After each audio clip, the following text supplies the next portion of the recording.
Chapter 1. Off to Malory Towers. "Where have those two girls got to?" asked Mr. Rivers impatiently, poking his head out of the car window. "They will be here any minute," said his wife calmly.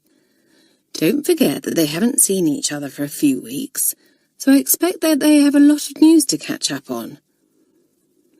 "Well, they'll have plenty of time to talk on the journey," said Mr. Rivers. "If we don't leave soon, we shan't reach Malory Towers until after tea." Mr. and Mrs. Rivers were taking their daughter Felicity back to her boarding school, Malory Towers, after the holidays, and they had stopped to pick up her friend Susan on the way. Felicity had gone into the house to fetch her friend, and she seemed to have been in there for simply ages. At last the front door opened, and two laughing, chattering girls emerged. The one with dark bobbed hair and laughing brown eyes was Felicity, and the other, grey-eyed and snub-nosed, was Susan. Both of them wore the Malory Towers summer uniform, which was an orange and white checked dress, with short sleeves and a crisp white collar, and they looked very smart indeed as they walked arm in arm down the path. Behind them came Susan's parents, her mother carrying a night-case, and her father huffing and puffing as he carried his daughter's trunk to the car. "My goodness!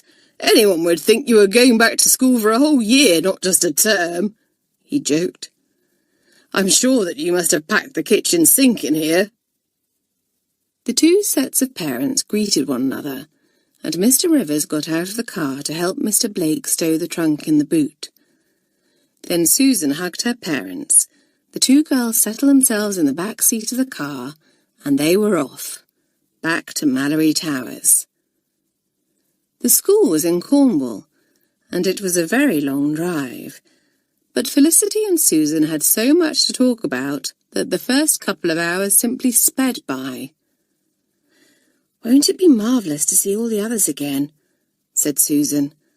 "Good old Pam and Nora and Julie, not forgetting Jack, of course." Jack was their friend Julie's horse, who lived in the stables at Malory Towers during term time, and all the girls were very fond of him indeed.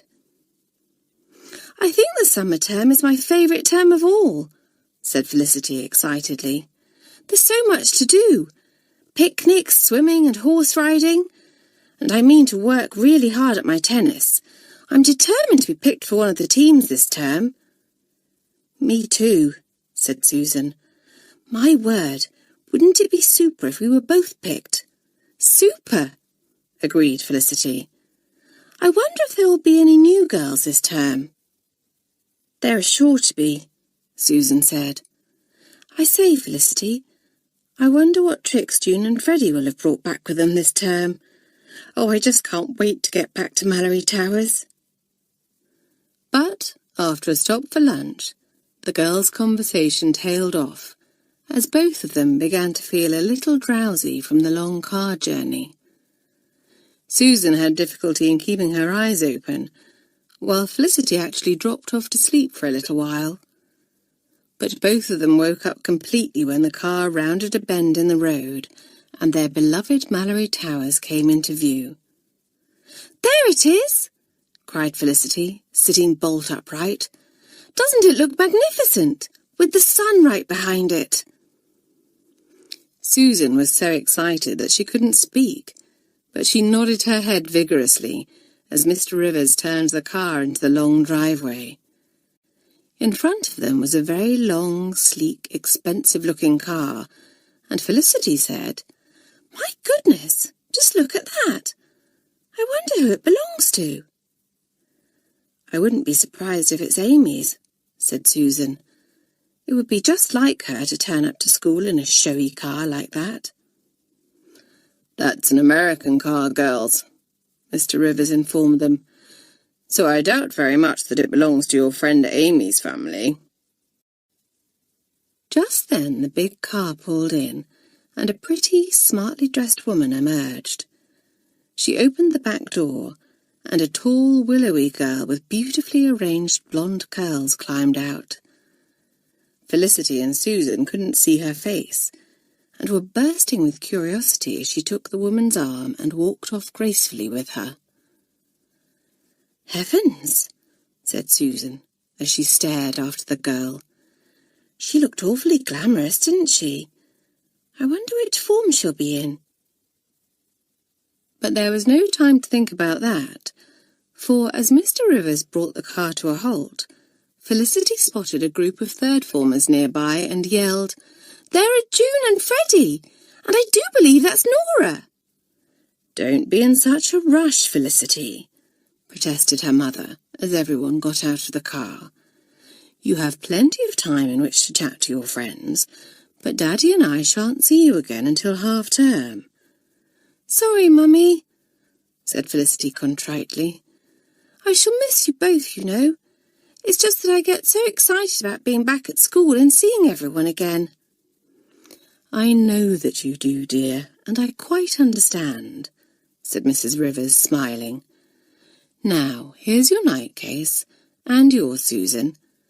Have a good term, both of you, and write soon, won't you, Felicity?" "Of course. Goodbye, Mother. Goodbye, Daddy." And Felicity hugged each of her parents in turn. Then she and Susan waved them off before running to join their friends, all of whom were greeting one another noisily. "Hello, June. Hope you brought some good tricks with you." "My word, isn't it super to be back together again?" "Pam, you're back. Had a good Easter." "And here are Felicity and Susan. Who's missing?" "I haven't seen Amy and Bonnie yet, and I wonder where Julie is," said Nora, looking puzzled. "She usually gets back early so that she can settle Jack in." "I bet she's still down at the stables," said June. "You know how she fusses over that horse of hers." "We'd better go and give our health certificates to Matron and unpack our night cases," said Felicity. "By the time we've done that, Julie will probably have satisfied herself that Jack isn't going to pine away if she leaves him for a few hours and decided to join us." But by the time the girls had seen Matron, their dormitory to unpack, there was still no sign of Julie, and even the placid Pam began to look worried, saying anxiously, "I do hope that she hasn't been taken ill or something. Wouldn't it be dreadful if she missed the beginning of term?" "I spoke to her on the telephone last week, and she sounded perfectly fine then," said Nora. "Well, it's no use standing around worrying," said Susan sensibly. "Let's take a walk down to the stables and see if she's there." So the group of third-formers made their way to the stables, where they found several girls settling their horses in, but Julie and Jack were not among them. "The stables are all full," said Felicity. "So even if Julie turns up with Jack now, there won't be room for him here." "How odd," said Freddie. "I say, you don't think that Miss Grayling has told Julie that she can't have Jack with her at school any more, do you?" "The head wouldn't do that," said Nora. "Why, Julie's always brought him to Malory Towers with her." "But it is queer that there isn't a place left for him," said Susan, frowning, as the girls walked back up to the school. Then a thought occurred to her, and she gasped. "Oh, my goodness! What if something's happened to Jack?" The others turned pale at the thought, and Pam gave a shudder.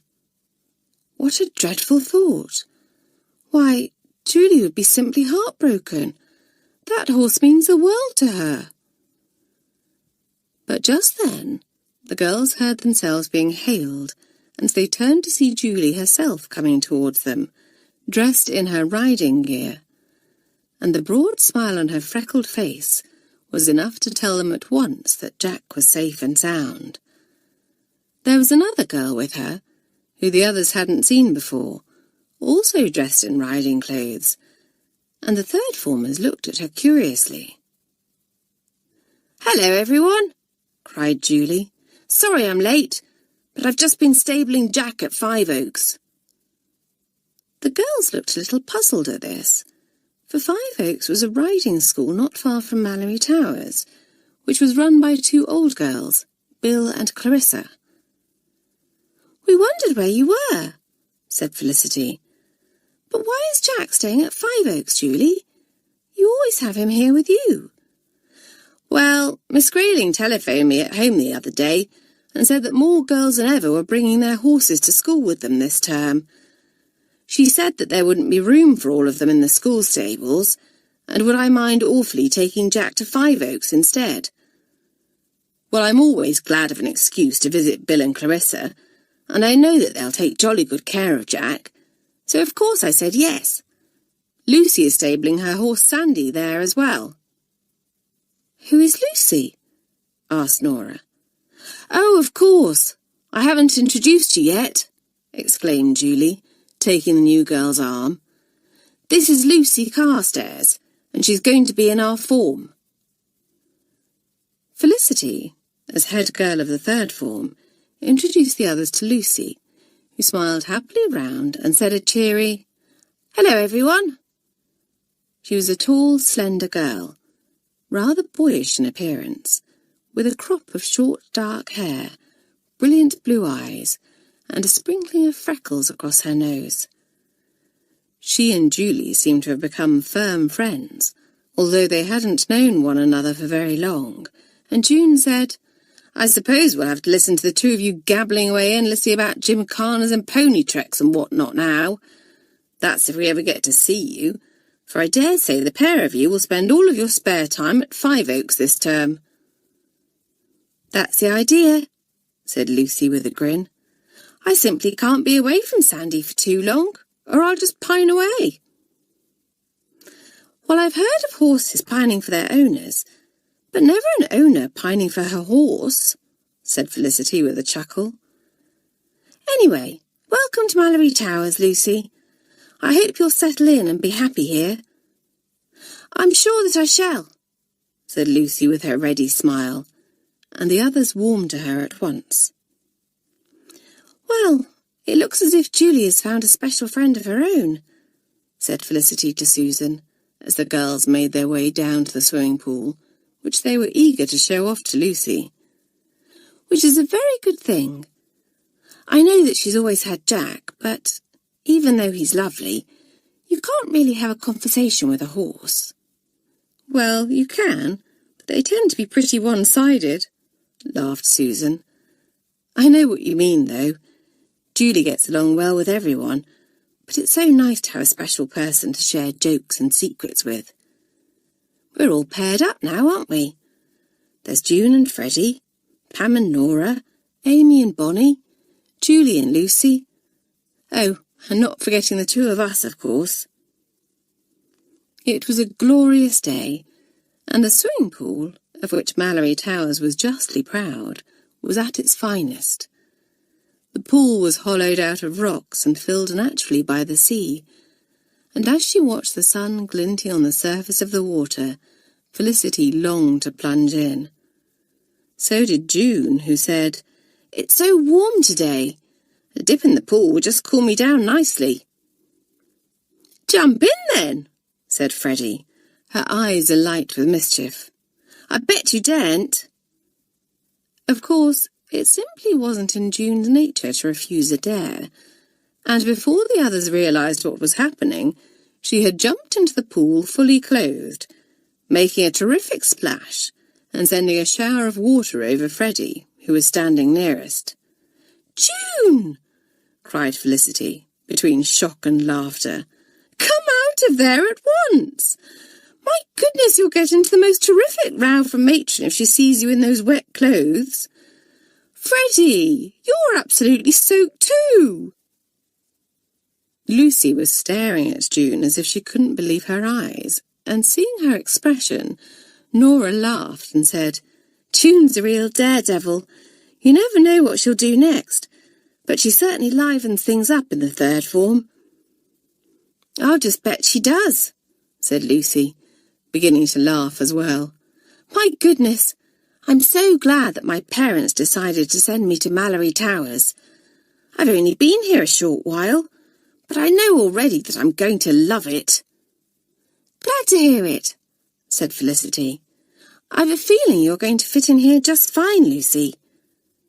Then she gave a squeal as June, who was still fooling around in the swimming pool, sent a spray of water in her direction. Leaping back, she yelled, "That's quite enough, June. I don't want to get into trouble on my first day back, even if you do." "Yes, come on out now," said Susan. "It'll be time for tea soon, and you can't go into the dining room looking like a drowned rat." Grinning, June climbed out of the pool, shaking herself to get rid of some of the water, and Pam said, "You remind me of my dog, Monty. He shakes himself like that when he's had a bath." "Well, I feel as if I've had a shower," complained Freddie, who had taken her socks off and was trying to wring the water out of them. "You beast, June! Now I shall have to get changed too." "You two will have to get out of your riding gear as well," said Felicity to Julie and Lucy. "Let's be quick, for I don't want to be late for tea. I'm starving."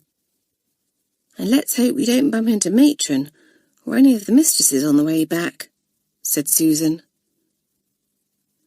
The girls didn't, but they did have the misfortune to meet a particularly unpleasant fifth-former, Eleanor Banks, and she turned her nose up in disgust as she spotted the two dripping wet girls. Eleanor had joined the fifth form last term and had lost no time in making herself unpopular with the younger girls. She had a very cold, haughty manner, and that, along with her pale colouring and silvery blonde hair, had led June to nickname her the Ice Queen.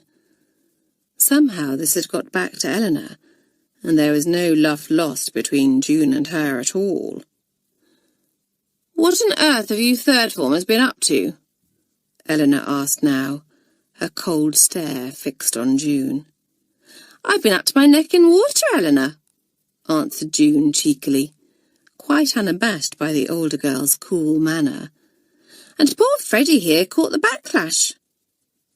"June slipped and fell into the pool," said Felicity hastily, seeing 2 spots of angry red appear on Eleanor's pale cheeks. "She's just off to get changed now." Eleanor didn't believe that June had fallen into the pool by accident for a moment. The wretched girl was always acting the goat. But since she couldn't prove anything, she was unable to dish out a punishment, which made her feel extremely disappointed. Instead, she had to content herself with a few sharp words. "Well, hurry up about it," she snapped, "or you'll be late for tea. And you two," she turned to Julie and Lucy now, "change out of those riding clothes before you go into the dining room. Come on now, shake a leg." Then Eleanor squealed, for June suddenly shook her head violently, sending drops of water all over the fifth-former. "How dare you!" she gasped, pulling a handkerchief from her pocket and dabbing at her dress. "Just look what you've done!" "But you told me to shake my head," said June, staring innocently at Eleanor, as the rest of the third-formers struggled to hide their smiles. "I said shake a leg," said Eleanor through gritted teeth, "as you very well know." "Oh, did you?" said June. "Sorry, Eleanor. I must have some water in my ears." Eleanor glared angrily at the girl, but at that moment someone called her name, and she turned to see Bella Coombs, head of the fifth form, beckoning her over. "Saved by the Bella," quipped June, as Eleanor stalked away and the others laughed. "You'd better watch out for Eleanor, June," warned Pam. "She's always had it in for you, and she'll be even worse now." "Pooh," said June scornfully. "The ice cream will never get the better of me." "Was that the head girl?" Lucy asked Julie as they made their way back to the school. "No, Eleanor just thinks that she's head girl," answered Julie dryly. "Mean beast. She came to Malory Towers last term because her parents went abroad. Her aunt and uncle live near Five Oaks, so she stays with them during the holidays. If you ask me, Eleanor's parents went abroad to get away from her, said June, and I can't say that I blame them. Still, I dare say that her pitiful attempts to make trouble for me will provide us with some amusement this term. I dare say they will, said Felicity, grinning. What a super term this was going to be. Oh, it was good to be back at school. Chapter 2. The New Girls. There was a surprise in store for the third formers as they poured noisily into their dormitory in the North Tower. Amy and Bonnie were there, unpacking, and with them was another new girl. She was talking to Bonnie when the girls entered, and had her back to the door, but Felicity and Susan recognised her at once as the willowy blonde girl who had been in the big American car.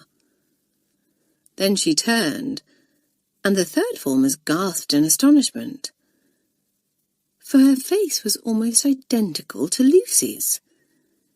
It was the same shape, had the same bright blue eyes, and the same wide, generous mouth, but where Lucy looked boyish, this girl, with her blonde curls and sophisticated air, was very feminine indeed.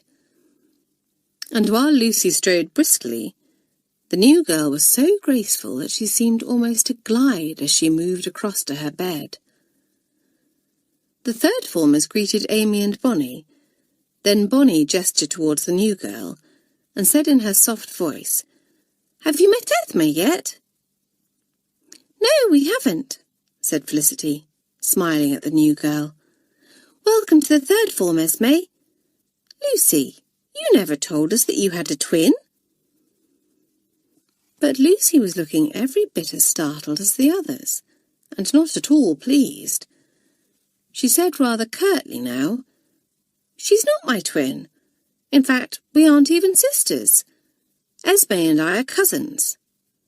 "Golly!" exclaimed Freddie, looking from one to the other. "The likeness is quite astonishing." "Our mothers are twins," Esme spoke for the first time, and the others were surprised to hear her American accent.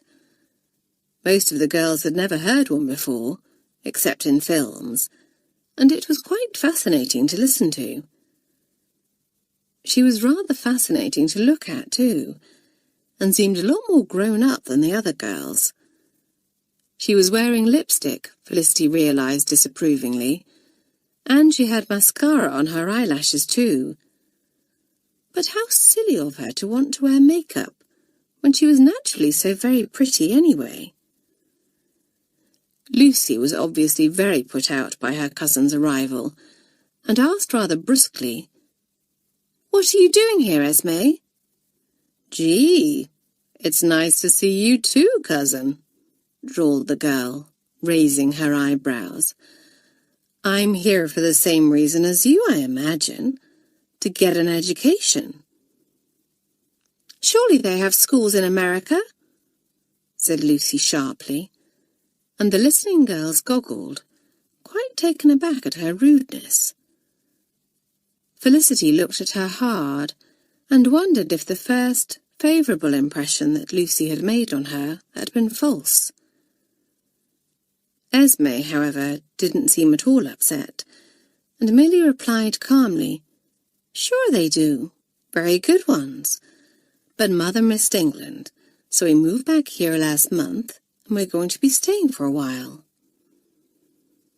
Lucy looked absolutely furious at this and snapped, "Well, the school you went to in America can't have been that good, for you're a year older than me and should be in the fourth form, not the third."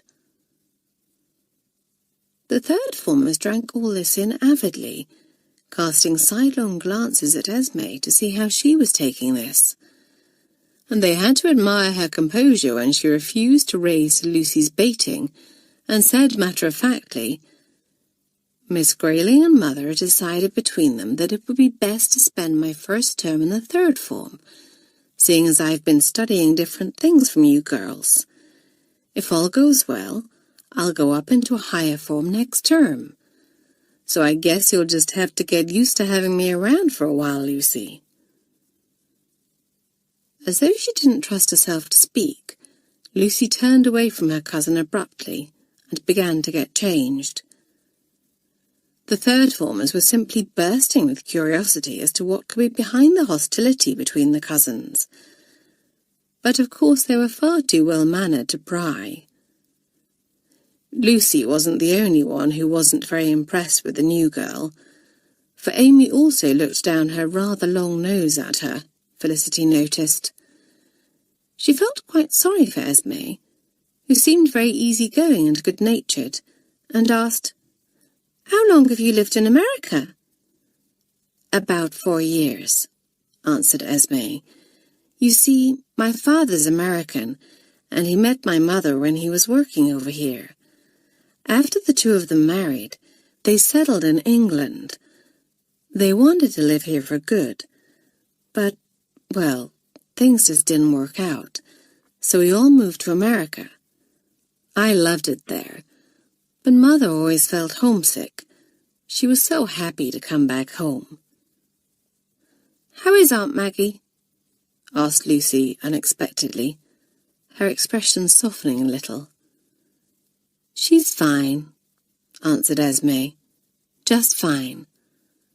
"And Aunt Janet?" "She's very well, thank you," said Lucy stiffly. There was an awkward little silence, which was broken by the sound of a bell ringing, and Nora cried, "Tea time! Thank goodness! I'm so hungry I could eat a horse." "Don't say that in front of Julie and Lucy," laughed Pam. "They'll have visions of you stalking Jack and Sandy with a knife and fork." "Gee, do you still have Sandy?" said Esme, turning to her cousin. "He was little more than a foal when I left England." "Yes," answered Lucy. "He's stable just along the road from here."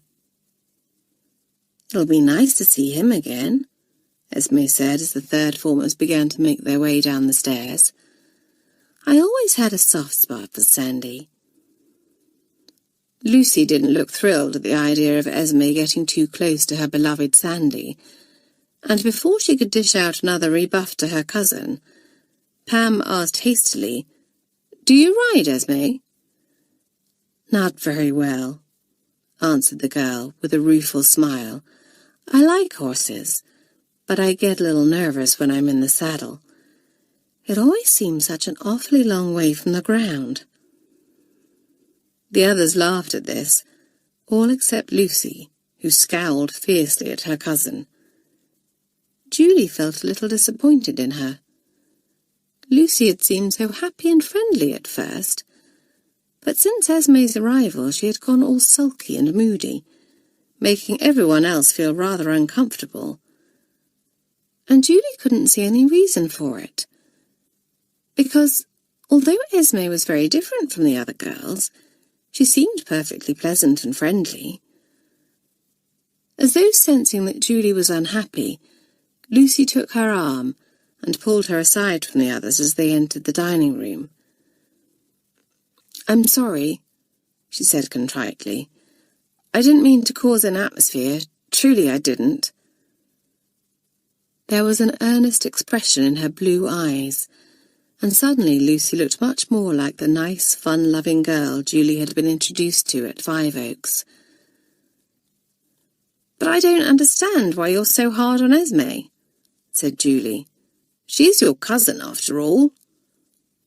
Lucy bit her lip and said, "I don't want to say too much at the moment, but, well, there was a big falling out between our families a few years ago, and the two of us haven't seen one another or spoken since." Julie felt quite saddened by this, thinking what a lot of unhappiness was caused when families rowed. But the two cousins both seemed like good-hearted girls, and perhaps being at school together would give them the chance to patch up their differences. Lucy certainly seemed determined to brush her cares aside now, and, pinning a bright smile on her face, she clapped Julie on the shoulder and said, "Don't take any notice of me. As Esme said, she's here for a while, and I'll just have to get used to it. I certainly don't intend to let her spoil my time at Malory Towers, or the fun that you and I are going to have together with Jack and Sandy." "That's more like it," said Julie happily, returning the girl's smile. "Now come on, let's go and get some tea before the others polish everything off." First night suppers at Malory Towers were always marvellous, and tonight was no exception. There was cold chicken, potato salad, and big juicy tomatoes, followed by the most delicious apple pie with cream. Jugs of ice-cold lemonade stood on the tables, and the girls helped themselves to big glasses as they ate. "Gee, this food sure is good," said Esme, tucking into her second slice of apple pie. "Wizard," said Susan, doing likewise. "Wizard," repeated Esme, looking puzzled. "What does that mean?" "It means super, smashing, first rate, top hole," explained June with a grin. "Or as you Americans would say, wonderful." "Esme's not American," protested Freddie as the others laughed. "She was born in England and spent most of her life here, so she's English." "Well, gee, she sure sounds American," said Nora in a fine imitation of Esme's accent. Everyone laughed, and Esme said with a grin, "That was just wizard, Nora." Then the third formers began to point out various girls and mistresses to the two cousins, Felicity saying, "That's Kay Foster, the head girl, and the big girl next to her is Amanda Chartley, the games captain. They're both good sorts, though Amanda has a bit of a temper at times." "Yes, but she's hot-tempered rather than bad-tempered," said Susan, "and she only gets really angry with people who are lazy or don't make an effort when it comes to games." Esme looked rather dismayed at this and said, "Do you play a lot of games here, then?" "You bet," said Pam. "The tennis courts are simply marvellous. If you like, I'll take you to see them after tea." "No thanks, Pam," said Esme with a laugh. "I'm afraid I'm not very interested in games or sports of any kind. I have better things to do." She sounded quite scornful, and the others felt a little annoyed, June asking with deceptive sweetness, "And just how do you spend your valuable time, Esme? Painting your nails?" "Dear me, I'd love to be a fly on the wall when you tell Amanda that you can't come to tennis practice because you're busy doing your hair. My goodness, she'll drag you out onto that tennis court with your hair curlers in." Lucy and one or two others laughed rather unkindly, while Esme looked taken aback and turned red. "I didn't mean to cause any offence," she said. "It's just that at my old school in America, we didn't have to go in for games if we didn't want to." "Well, I'm afraid you'll have to at Malory Towers, Esme, whether you like it or not," said Felicity. "Everyone does." "Unless you can find a way of getting out of them," put in Bonnie.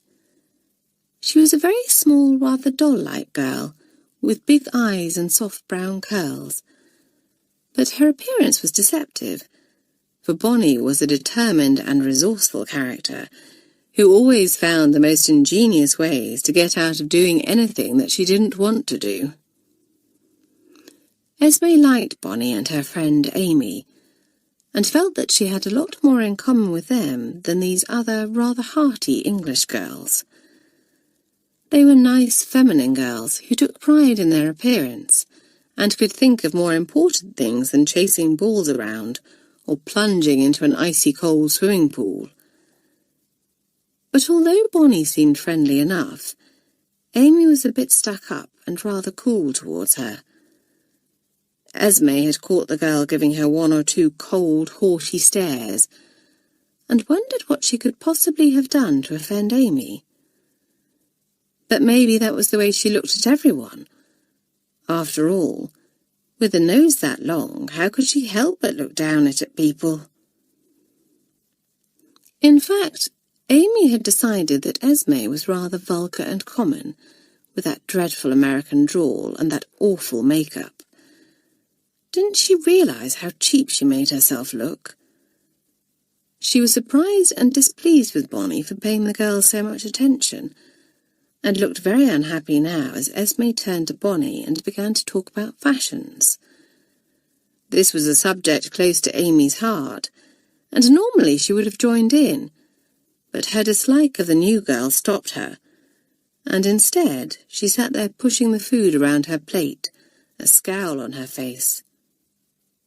"Just look at Amy," whispered June to Freddie. "She's not at all pleased to see Bonnie making friends with Esme. I suppose she thinks that Esme is beneath her notice." "It hasn't taken Amy long to get back to her old snobbish self again," said Freddie. "I did think for a while that she was going to forget her stuck-up ways and become one of us. But now that she has got over the shock of finding out that her mother's family isn't as grand as she believed, she's just as bad as she was before." Just then, plump little Mademoiselle Dupont, one of the school's 2 French mistresses, bustled across. She had just arrived back from her holiday in France, and looked relaxed and happy as she sat down at the head of the table, crying, "Ah, how good it is to see you all back again! Well rested and ready to work hard at your French." "Heavens, mademoiselle, we shan't have any time for French this term," said June with a wicked grin. "We shall be far too busy with other things. Swimming, for one." "And horse riding," put in Julie. "And tennis," said Felicity. "Really, mademoiselle, I don't know if we will have time to do any work at all." "Ah, you tease me, bad girls," said mademoiselle, smiling indulgently as she piled her plate with food. "But I see we have 2 new girls. Twins!" "They aren't twins, mademoiselle," explained Pam. "Lucy and Esme are cousins." "But they are so alike!" exclaimed mademoiselle, scrutinizing the 2 new girls so closely that they both became quite red with embarrassment. "Yet, in some ways, not alike." There was a slightly stern note in her tone, for she now saw that Esme was wearing makeup, and mademoiselle did not approve of such things. But then the girl said something to Nora, and mademoiselle, realizing that she was American, softened towards her. American girls were different, thought the French mistress philosophically. They seemed to grow up faster than English girls, and had different ideas. Once this Esme had been under the influence of Malory Towers and the dear third formers for a while, she would learn English ways and become a proper schoolgirl. This was exactly what Felicity was hoping too. A thought occurred to her, and she said to Susan, "Esme's arrival means that we aren't all neatly paired up any more, but she is the odd one out now." "Golly, yes, I hadn't thought of that," said Susan. "Well, she seems quite nice, although she's so different from the rest of us. We shall all have to do our best to see that she's not left out." She looked across to where the new girl was chatting to Bonnie, and noticed that Lucy was watching too, a discontented frown on her face. "I wonder why Lucy and Esme dislike one another so," she said. "Perhaps we'll find out one day," said Felicity. "I just hope that they manage to rub along together all right, and don't make everyone else feel uncomfortable." The 2 new girls managed to avoid one another in the common room that evening.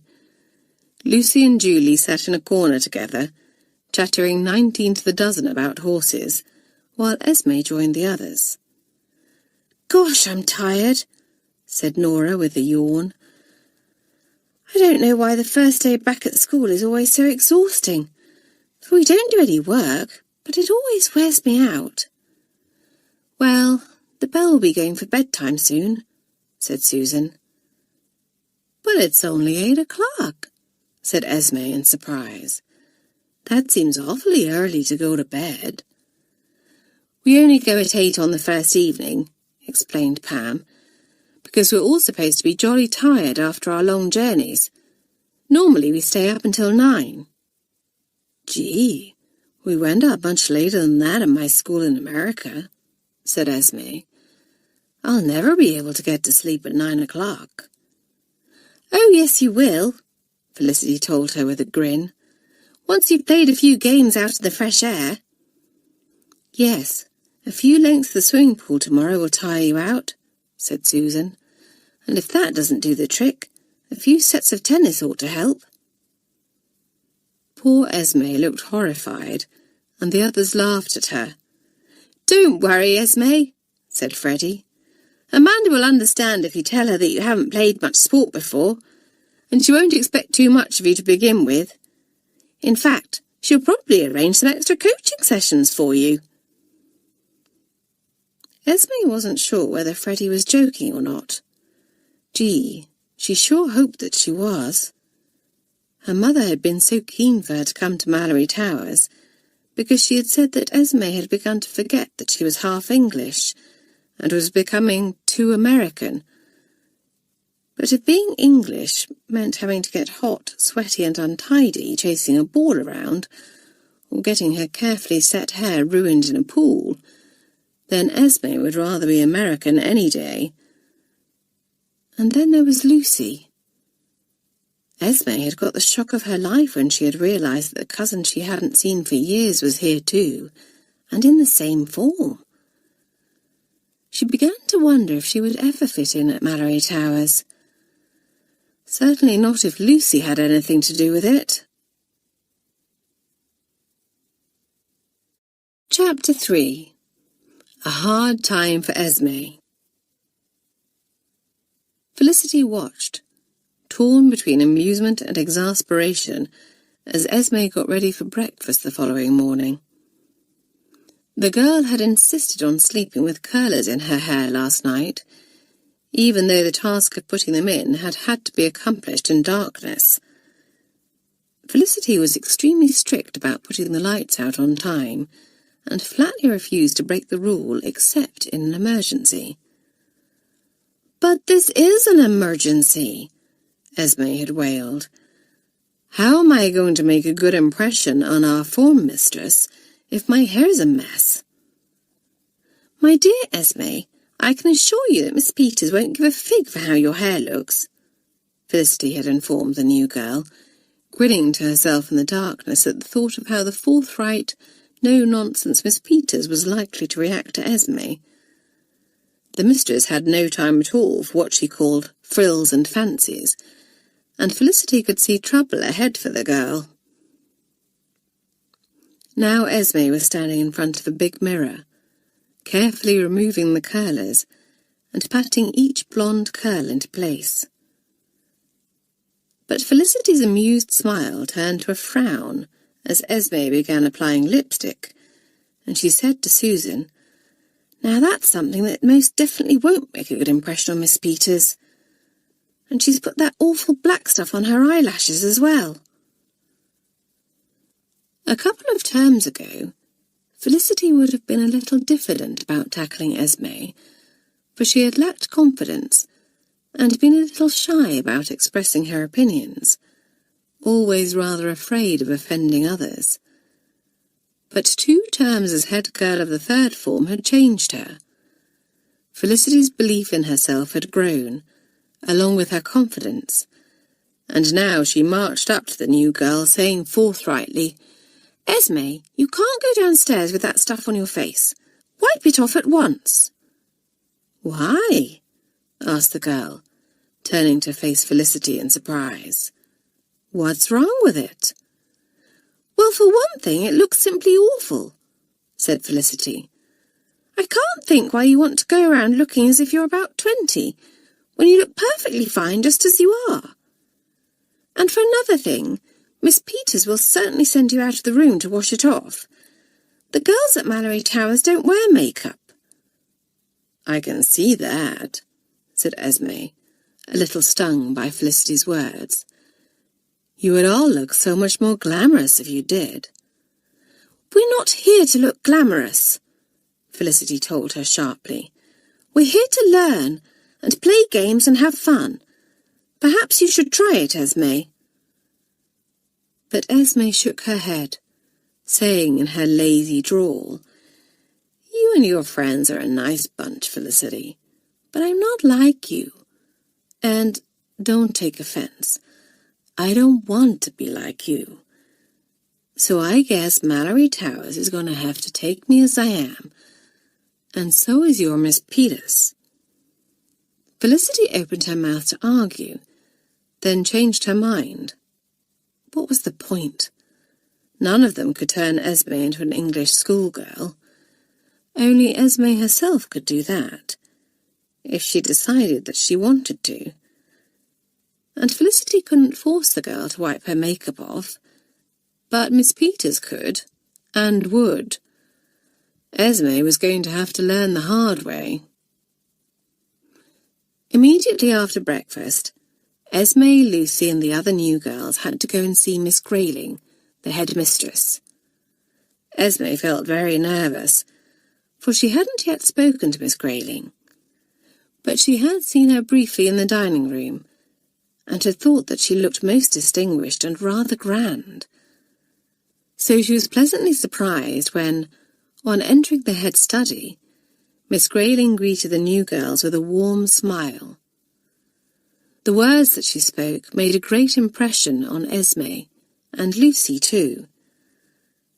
The head began by welcoming each girl individually and asking her name and form. Then her expression became more serious as she addressed the whole group. "I would like you all to listen carefully," she said, her clear blue eyes moving from one girl to the next. "For what I have to say is very important. One day you will leave this school and go out into the world as young women. You should take with you eager minds, kind hearts, and a will to help. You should take with you a good understanding, a sense of responsibility, and show others that you are women to be loved, trusted, and respected. These are all qualities that you will be able to learn at Malory Towers, if you wish to learn them." Miss Grayling paused, and every girl in the room felt that the head was speaking to her, and her alone. "I do not count as our successes those who have passed exams and won scholarships, though they are great achievements. I count as our successes those who are good-hearted and kind, sensible and trustworthy, responsible women on whom others can rely. Our failures are those who do not learn those things during their years here." All of the new girls listened intently, every one of them inspired by the head's words, and determined that they were going to be one of Malory Towers' successes. Even vain, silly Esme, who left Miss Grayling's study with her pretty head in a whirl as, for the first time, she began seriously to consider that perhaps there were more important things in life than one's appearance. Goodness, perhaps her transformation into an English schoolgirl was beginning already. But Esme still had a long way to go, and she soon fell foul of Miss Peters. She and Lucy, along with 3 new girls from other towers, hung back while the others chose their seats. The coveted desks at the back of the class went to the leaders of the form, Felicity, Susan, and June. Freddie slipped in next to June, while Pam, Nora, and Julie took the row in front of them. Soon only the new girls were left standing. There was an empty seat next to Julie, and Rita, a new South Tower girl, moved towards it, only to receive a ferocious glare from Julie. So poor Rita hastily backed away, and Julie beckoned Lucy across. "Thanks," said Lucy gratefully, slipping into the seat. "I was awfully afraid that I wouldn't be able to sit next to you." Esme was left with a seat in the hated front row, right under Miss Peters's sharp eyes. But she took it without complaining, pretending not to notice the slightly pitying look that her cousin gave her. In fact, Esme didn't mind at all being in the front row, for it would be all the easier for her to make an impression on Miss Peters. Alas for Esme! She certainly did make an impression on the mistress, but it wasn't a good one. The third formers got to their feet as Miss Peters strode in. She was a rather mannish young woman, with short hair and a rosy complexion, and Esme couldn't help staring at her, for she had never seen anyone quite like her before. Miss Peters always looked rather uncomfortable in the smart blouse and skirt that she wore while teaching, and felt far more at home in her riding gear. She smiled round at her class now and said, "Good morning, girls. Please sit down." The class sat obediently, and the mistress said, "I see that we have a few new girls, and I would like you all to stand up, one by one, and introduce yourselves to me and to the class." Rita from South Tower stood up first, her knees trembling, for it was quite nerve-wracking to stand up in front of all these girls. Her voice quavering a little, she introduced herself quickly, then sat down again, rather red in the face. It was Esme's turn next, and she was determined to make a better showing than Rita had. Eagerly she got to her feet, and began confidently, "Hello, Miss Peters. Hello, third formers. I'm Esme Walters, and—" "One moment," Miss Peters interrupted her, looking hard at the girl. "Esme, did you have jam for breakfast this morning?" "Jam?" repeated the girl, puzzled. "No, Miss Peters." "Then what is that red stuff all around your mouth?" asked the mistress. Esme blushed a fiery red as her lipstick, as muffled laughter ran round the classroom, and Miss Peters said firmly, "Quiet, please. Esme, I am waiting for an answer." "It's lipstick, Miss Peters," answered the girl. "Lipstick?" repeated the mistress, sounding quite horrified. "Go and wash it off at once, please. And is that mascara on your eyelashes? I thought so. Remove that as well. Quickly now." Esme was every bit as horrified as Miss Peters, but one glance at the mistress's grimly determined face told her that it would be useless to protest. So she walked from the room, head down so that she didn't have to face the mocking glances of the rest of the girls. She went into the nearest bathroom, where it took her a few minutes to remove her makeup. And how much younger and prettier she looked without it. Esme didn't see it like that at all, though, and thought that she looked very plain indeed, almost as plain as these jolly English girls.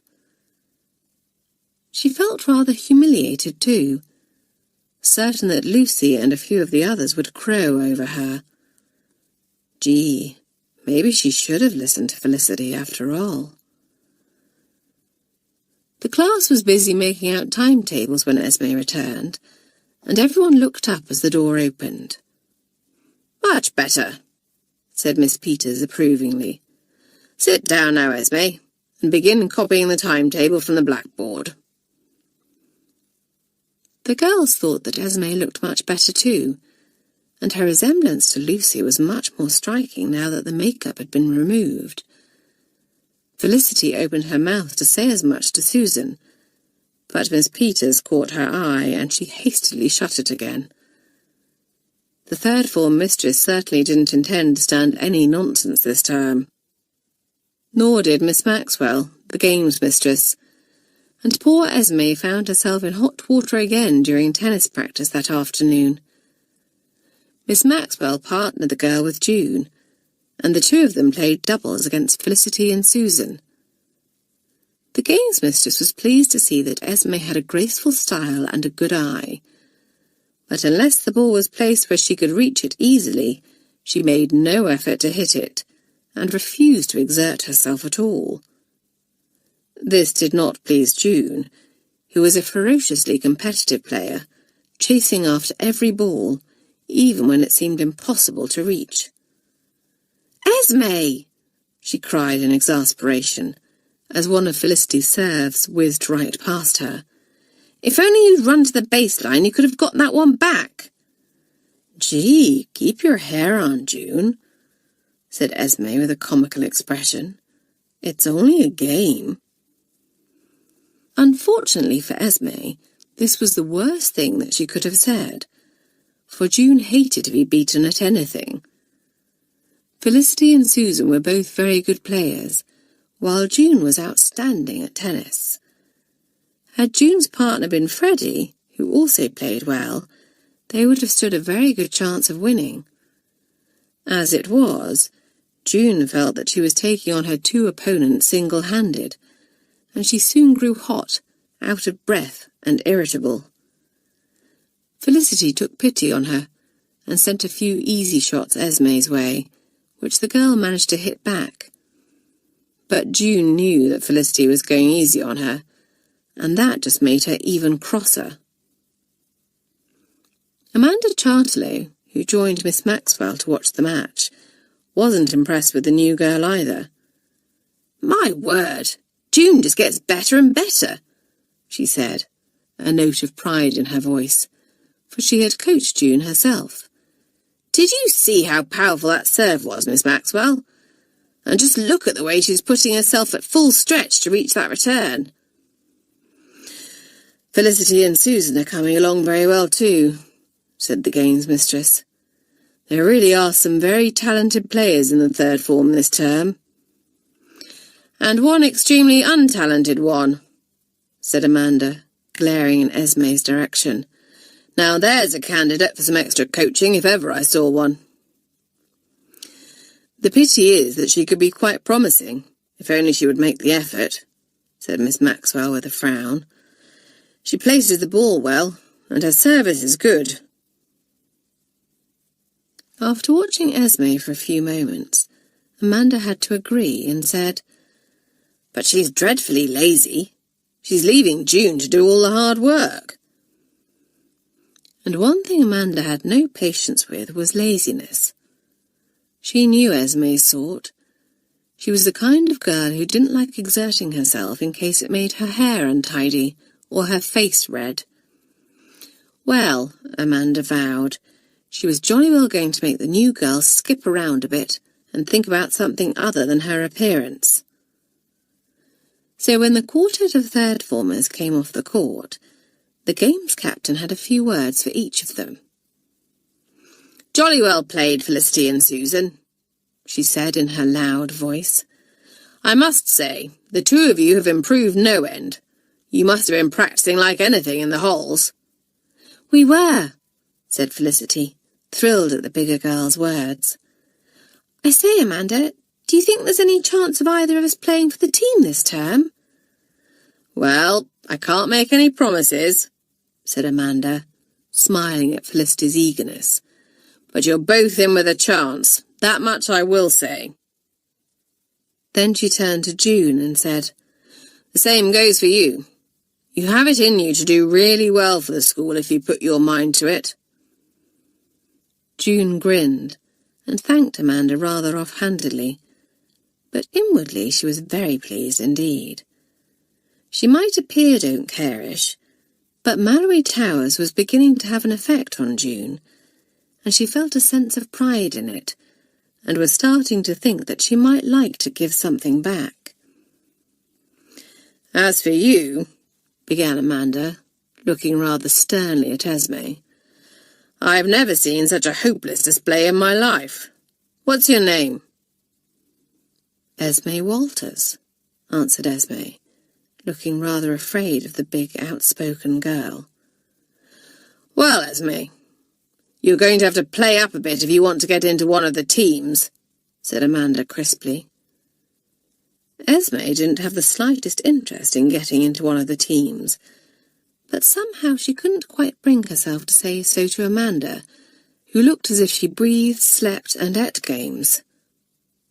Amanda was quite unaware of Esme's complete absence of enthusiasm, for her imagination was not a lively one, and it was quite unthinkable to her that anyone could fail to share her passion for games. So she said bracingly, I'm holding a coaching session on Monday afternoon. Come along, and we'll see if we can get you up to scratch. With that she strode off, leaving Felicity and Susan struggling to contain their smiles at Esme's expression of dismay. June was not so restrained, and said with an unkind laugh, Now do you see where your vanity has got you, Esme? If only you had made a bit more effort, Amanda wouldn't have singled you out like that. As it is, she's going to have her eye on you from now on. I hope for your sake that you make a better showing at swimming tomorrow, or you'll be down for extra coaching at the pool too. Poor Esme groaned inwardly, for she didn't like swimming any better than tennis. Oh dear, what a difficult term this was going to be. Chapter 4. Settling in. As the first week of term sped by, the two new girls settled down in their own ways.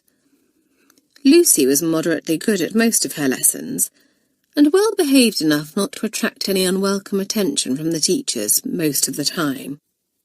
However, when she became bored, she had a habit of daydreaming about riding off across the fields on Sandy, and this earned her a ticking off from Miss Peters and the stern Mademoiselle Rougier on several occasions. On the whole, though, Lucy was very happy at Malory Towers, and enjoyed life there. She and Julie got on very well indeed, and, as Five Oaks was only a few minutes' walk from the school, the two of them managed to slip over there every day to check on their beloved horses and enjoy a ride together. Life was not so easy for Esme, however. The girl wasn't stupid by any means, but the lessons at Malory Towers were very different from what she had been used to in America, and she sometimes struggled to keep up with the others. Rather surprisingly, the one thing she excelled at was English. Miss Hibbert took the third formers for this lesson, and although Esme's way of pronouncing certain words drove the mistress mad at times, she produced some very good written work. I find it very strange that the only girl who managed to get top marks for her essay this week is someone who has spent the last few years living in a different country, Miss Hibbert had said at the beginning of one lesson. Very well done indeed, Esme. Jolly good show, Esme, Felicity had said after class, clapping the girl on the back, and Esme had turned red with pleasure. She turned red during games as well, but from exertion, not from pleasure. Amanda Chartelow had kept her word, and been most strict about ensuring that Esme attended her extra coaching. Amanda played a set against Esme herself, but instead of feeling honoured, as the others told her that she should, the girl just felt extremely nervous and made some silly mistakes.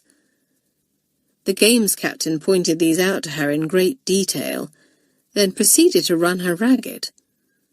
Poor Esme limped off the tennis court at the end of the set with blistered feet, a red face, and a very poor opinion of her ability. Nor did she fare much better at swimming. She wasn't afraid of the water, so long as she stayed in the shallow end, but complained that it ruined her hair. And when Felicity suggested that she wear a bathing cap, Esme didn't care for that idea either, as it would flatten her carefully set curls. The others found it very funny to watch Esme desperately trying to keep her head above the water as she swam around in the shallow end, and it soon became quite a sport among them to try to get the girl's hair wet. Esme was quite popular with the third formers, but felt that she had little in common with most of them. The two she felt most akin to were Amy and Bonnie, but although Bonnie seemed to like her, Amy showed all too plainly that she had no time for Esme. Which was a shame, for Esme felt that life at this no-nonsense English school would be much easier to bear if she had like-minded friends to talk to. She spoke about it to Bonnie in the common room one evening, saying with a sigh, "Felicity and the others are really nice girls, but they're just not my type somehow." "Well, I don't mind if you want to tag along with Amy and me," said Bonnie, who liked the good-natured Esme and felt a little sorry for her. "You might not mind, but I can't see Amy being too keen on the idea," said Esme glumly. "Oh, it's easy enough to get round Amy," said Bonnie airily. "All you have to do is flatter her, admire her, and show her that you look up to her. She simply adores that sort of thing." "Really?" said Esme doubtfully, thinking that it sounded too simple to be true. "Really," said Bonnie firmly. "Look, here she comes now. Try it and you'll see that I'm right." Amy walked over to the two girls, smiling at Bonnie, but ignoring Esme.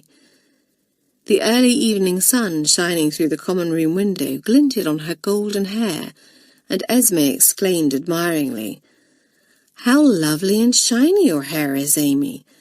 I do wish that mine would gleam like that." Amy looked at the girl in surprise.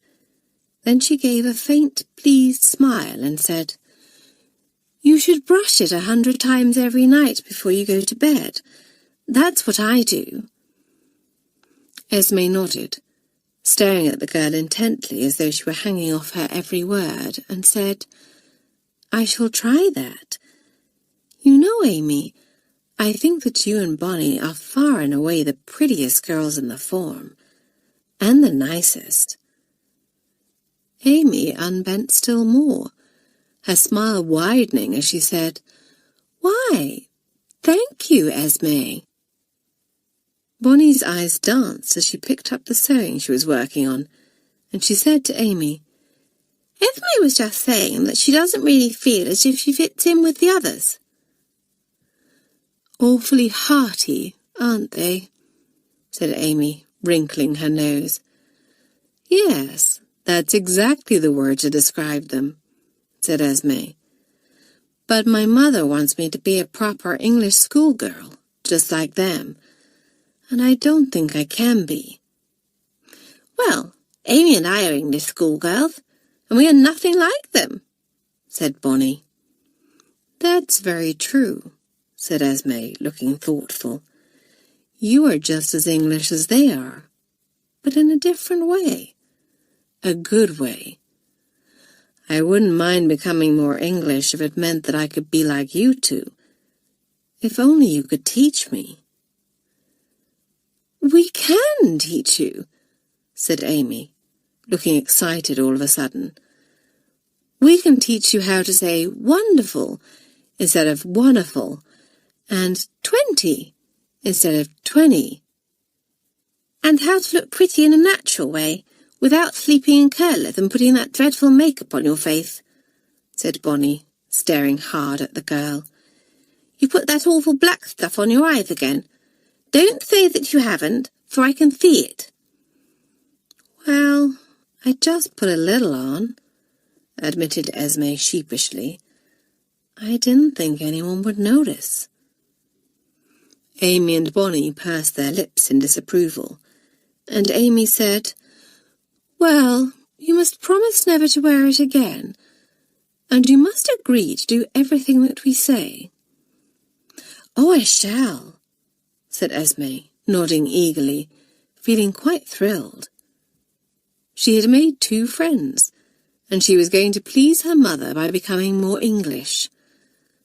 Perhaps things at Malory Towers weren't going to be so bad after all.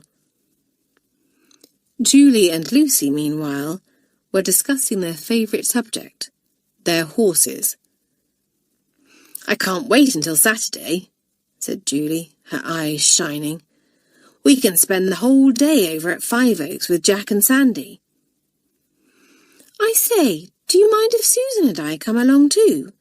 asked Felicity, overhearing. "I haven't seen Bill and Clarissa in simply ages." "The more the merrier," said Julie happily. "In that case, I'll come as well," said June. "How about you, Freddie?"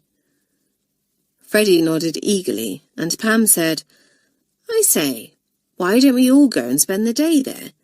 We could take a picnic along with us." "My word, what a super idea!" said Nora, clapping her hands together. Then she called out to Esme, Amy and Bonnie. "I say, you three, we're all going to take a picnic to Five Oaks on Saturday. What about it?"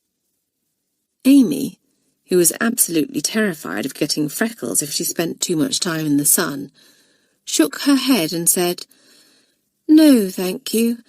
I don't want to ruin my complexion." "And I want to get on with the handkerchiefs I'm embroidering for Mother's birthday," said Bonnie. Esme hesitated. She wasn't afraid of going out in the sun, for her skin always turned an attractive golden brown, and she so wanted to see Sandy again.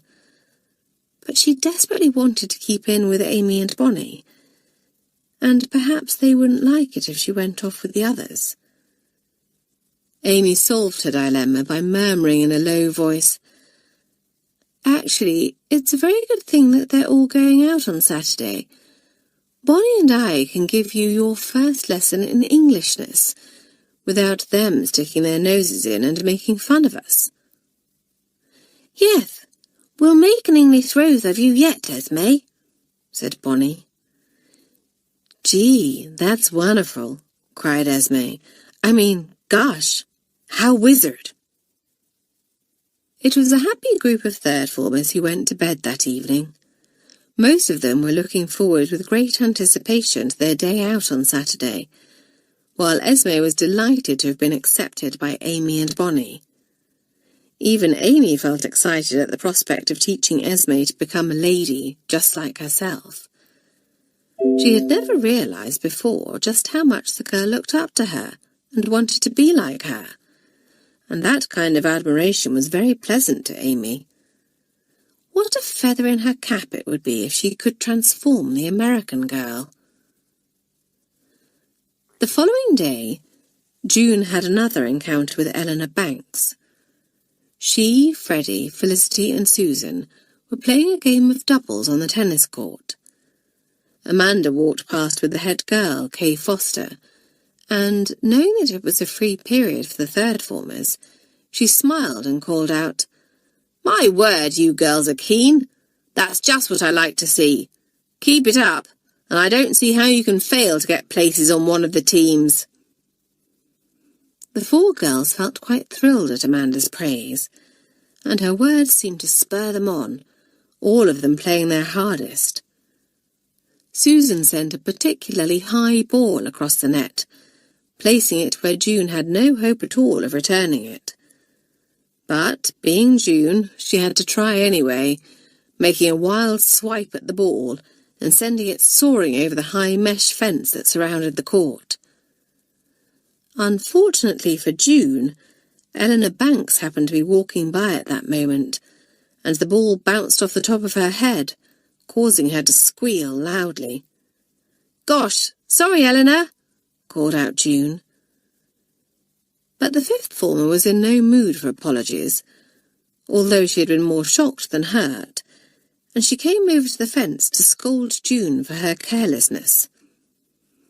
"It really was an accident, Eleanor," said Felicity, hoping to placate the angry girl.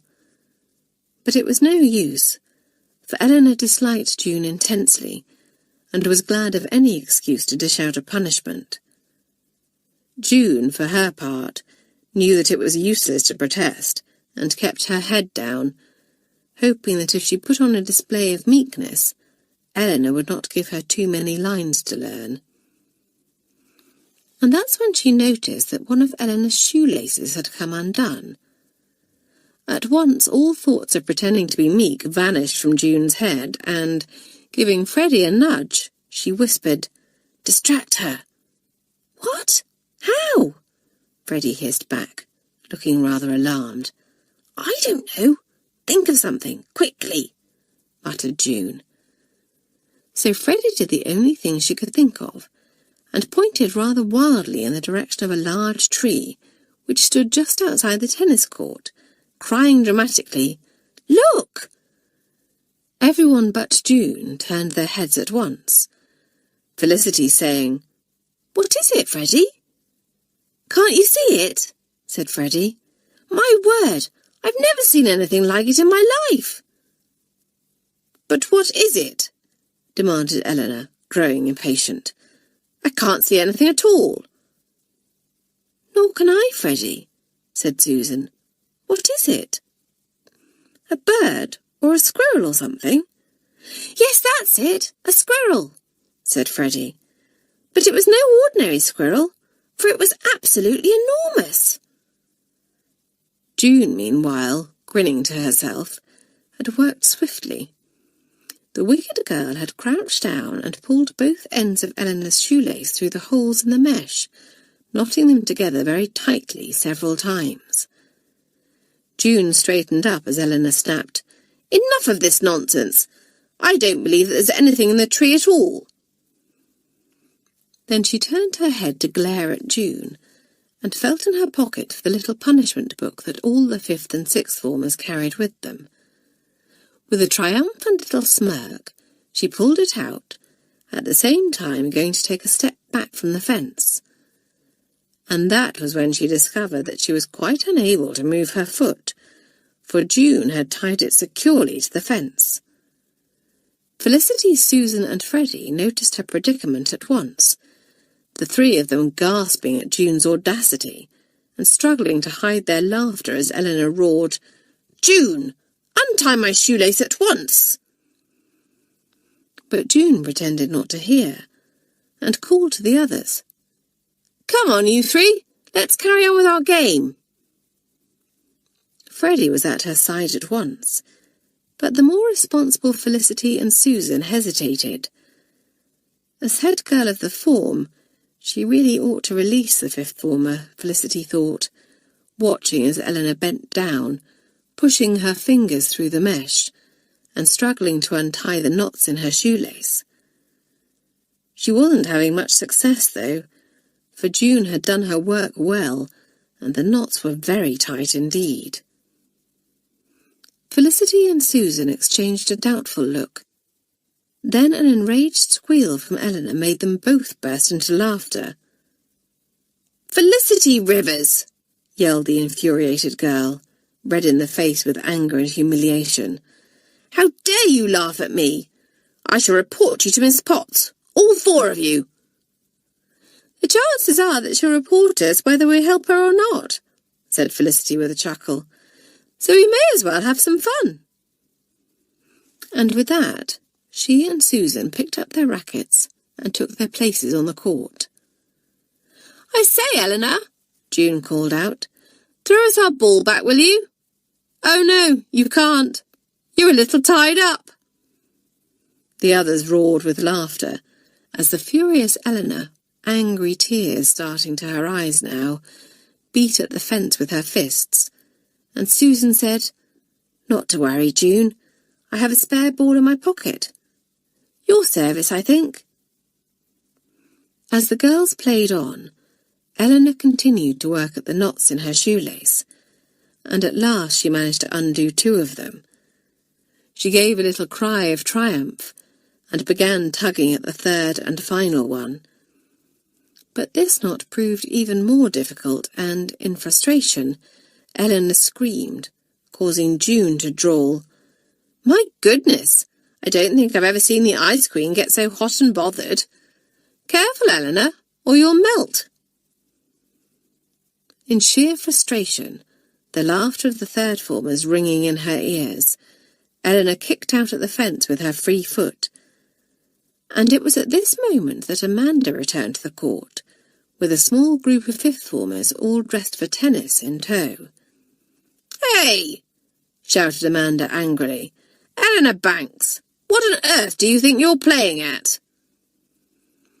Horrified to be caught in such an embarrassing situation by members of her own form, Eleanor bent down and gave the knot a last violent tug, and it came loose so suddenly that she toppled over backwards.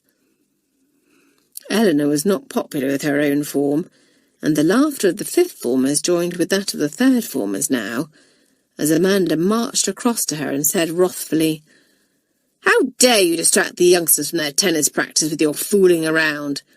At your age, Eleanor, you really should know better." "But I wasn't fooling around, Amanda," the girl protested. "It was that beast of a June. She tied me to the fence when I wasn't looking and—" "What nonsense!" said Amanda scornfully.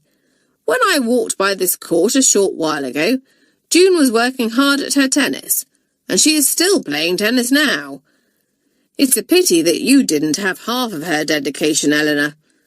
Then you could focus your energy on something worthwhile instead of disrupting everyone else. As you're a fifth-former, I can't punish you as you deserve, but you had better jolly well stay out of my way, let me tell you." Eleanor, realising that it was pointless to argue with Amanda in this mood, murmured something which might have been an apology, and slunk away. June, meanwhile, looking the picture of goodness, shook her head sorrowfully at the departing girl, before finishing her game of tennis under the approving eye of Amanda. "And the best of it is that Eleanor didn't even get round to giving me a punishment," laughed June carelessly as the four girls walked off the court afterwards. "My goodness, I haven't laughed so much in ages," said Freddie, still chuckling to herself. "It was very funny," agreed Felicity. "But the Ice Queen is going to be out for revenge, June, so watch out." Chapter 5. A Visit to Five Oaks. Saturday dawned bright and sunny, and the third-formers leapt out of bed eagerly, apart from Nora, who always hated leaving her comfortable bed, even on a glorious morning like this. "Just 5 more minutes," she mumbled drowsily, as Pam tried to rouse her. "I know you, my girl," said Pam sternly. "Your 5 minutes will stretch into 10, then 15, and you'll end up being late for breakfast." "I know what will get her up," said June, coming over and winking at Pam. "A nice cold wet sponge. I'll just go and fetch one, shall I?" Had the speaker been anyone but June, Nora would have dismissed this as an idle threat. But there was no limit to June's daring, and one never knew what she would do next. So Nora sat up abruptly, a scowl on her face, and Pam swiftly grabbed the girl's arm, hauling her out of bed before she could lie down again. The girls got themselves ready in record time and, after breakfast, went to the kitchen to collect the picnic baskets that the cook had promised to leave ready for them. "She's done us proud," said Felicity, lifting the lid of one of the baskets. "There are sandwiches of every kind, sponge cake, fruit, ooh, and 2 big bottles of lemonade. It makes me feel hungry already, although I've just finished breakfast." The third-formers were in high spirits as they made their way to Five Oaks, carrying the picnic baskets between them, and Felicity said, "I don't know how Amy, Bonnie and Esme can bear to be cooped up indoors on such a beautiful day. It would do the 3 of them the world of good to get out in the fresh air and think about something else besides their looks."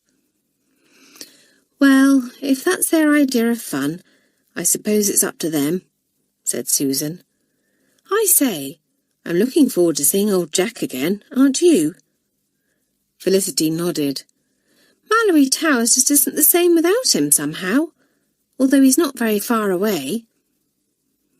And Jack was very pleased to see the girls too, being on the friendliest of terms with all of them, Everyone made a great fuss of him, feeding him sugar lumps and patting his velvety muzzle, and Lucy's horse, Sandy, in the next stall, became very jealous indeed, whinnying for his share of attention. The third formers could see how Sandy had got his name, for he was the most beautiful pale golden-brown colour. "Just like the sand on the beach," as Nora said, stroking his broad neck. "He's adorable, Lucy." Julie turned to the young stable lad, who was busily cleaning some tack, and asked, "Where are Bill and Clarissa, Jim?" "Up at the house, miss," he answered, and Felicity said, "Well, let's pop in and say hello." The girls walked across the stable yard to the pretty little house that Bill and Clarissa shared, and Pam pushed at the door. To her surprise, it didn't budge, and she said, "That's odd. I've never known Bill and Clarissa to lock their door before. Normally we just walk straight in." She rapped sharply on the door, and after a few moments it opened slightly, and a pale, thin face with bright green eyes and a worried expression appeared at the crack. Then the worried expression cleared, replaced by a smile, and the door was pulled wide open.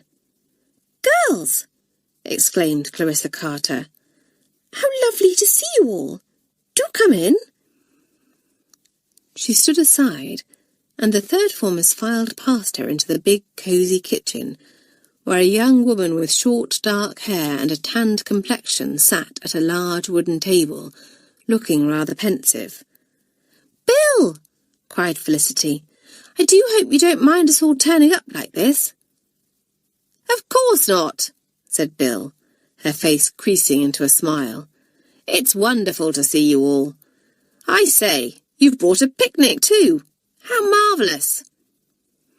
"Put your baskets over in the corner there, gals," said Clarissa. "It's in the shade, so everything will stay nice and cool." The girls did so.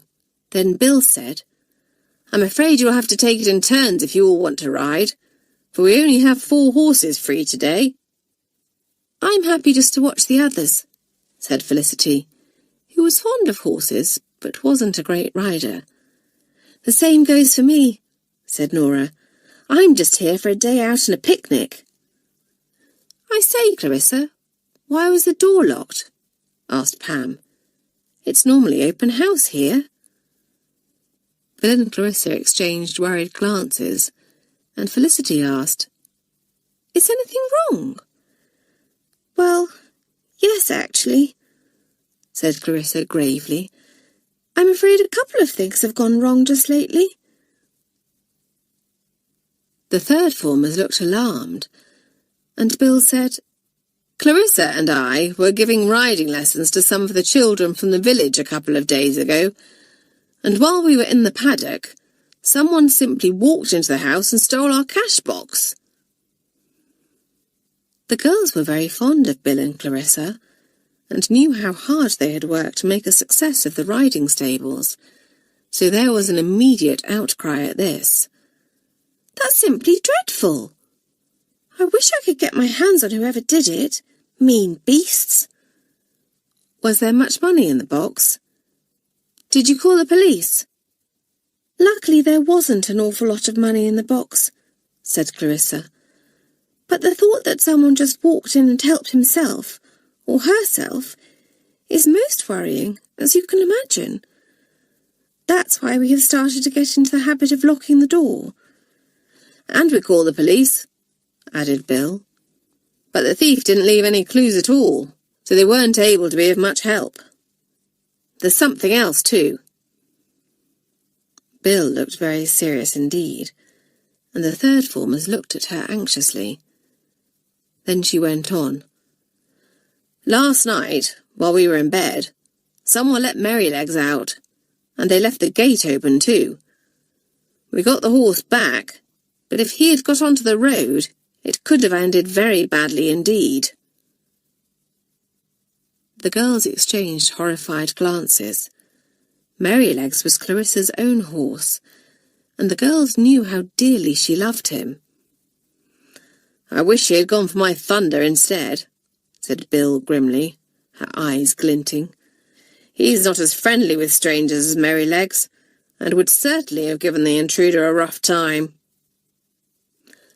"Are you sure that someone let Merrylegs out deliberately?" asked Freddie. "I mean, isn't it possible that one of you didn't lock the stable door properly?" Clarissa shook her head. "Bill and I always go round and check everything thoroughly before we go to bed.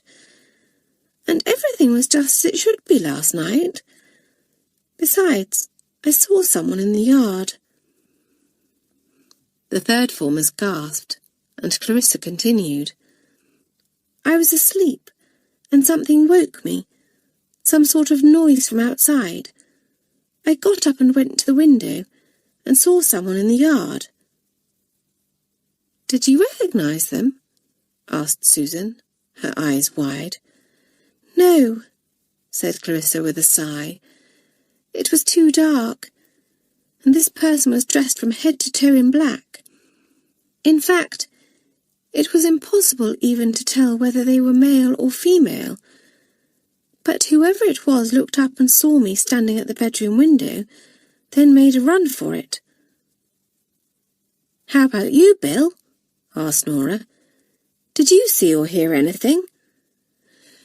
"No, for my bedroom is at the other side of the house," answered Bill. "Of course, Clarissa woke me immediately, and we ran down into the yard, and that's when we discovered that Merrylegs had been let out." The third formers looked at one another. It was all very mysterious and very worrying, especially for Julie and Lucy, who had horses of their own at Five Oaks. Clarissa looked at the grave faces of the two girls and said, "If you want to remove Jack and Sandy, we will quite understand. There are a couple of other riding stables in the area, but they are a few miles away from Malory Towers."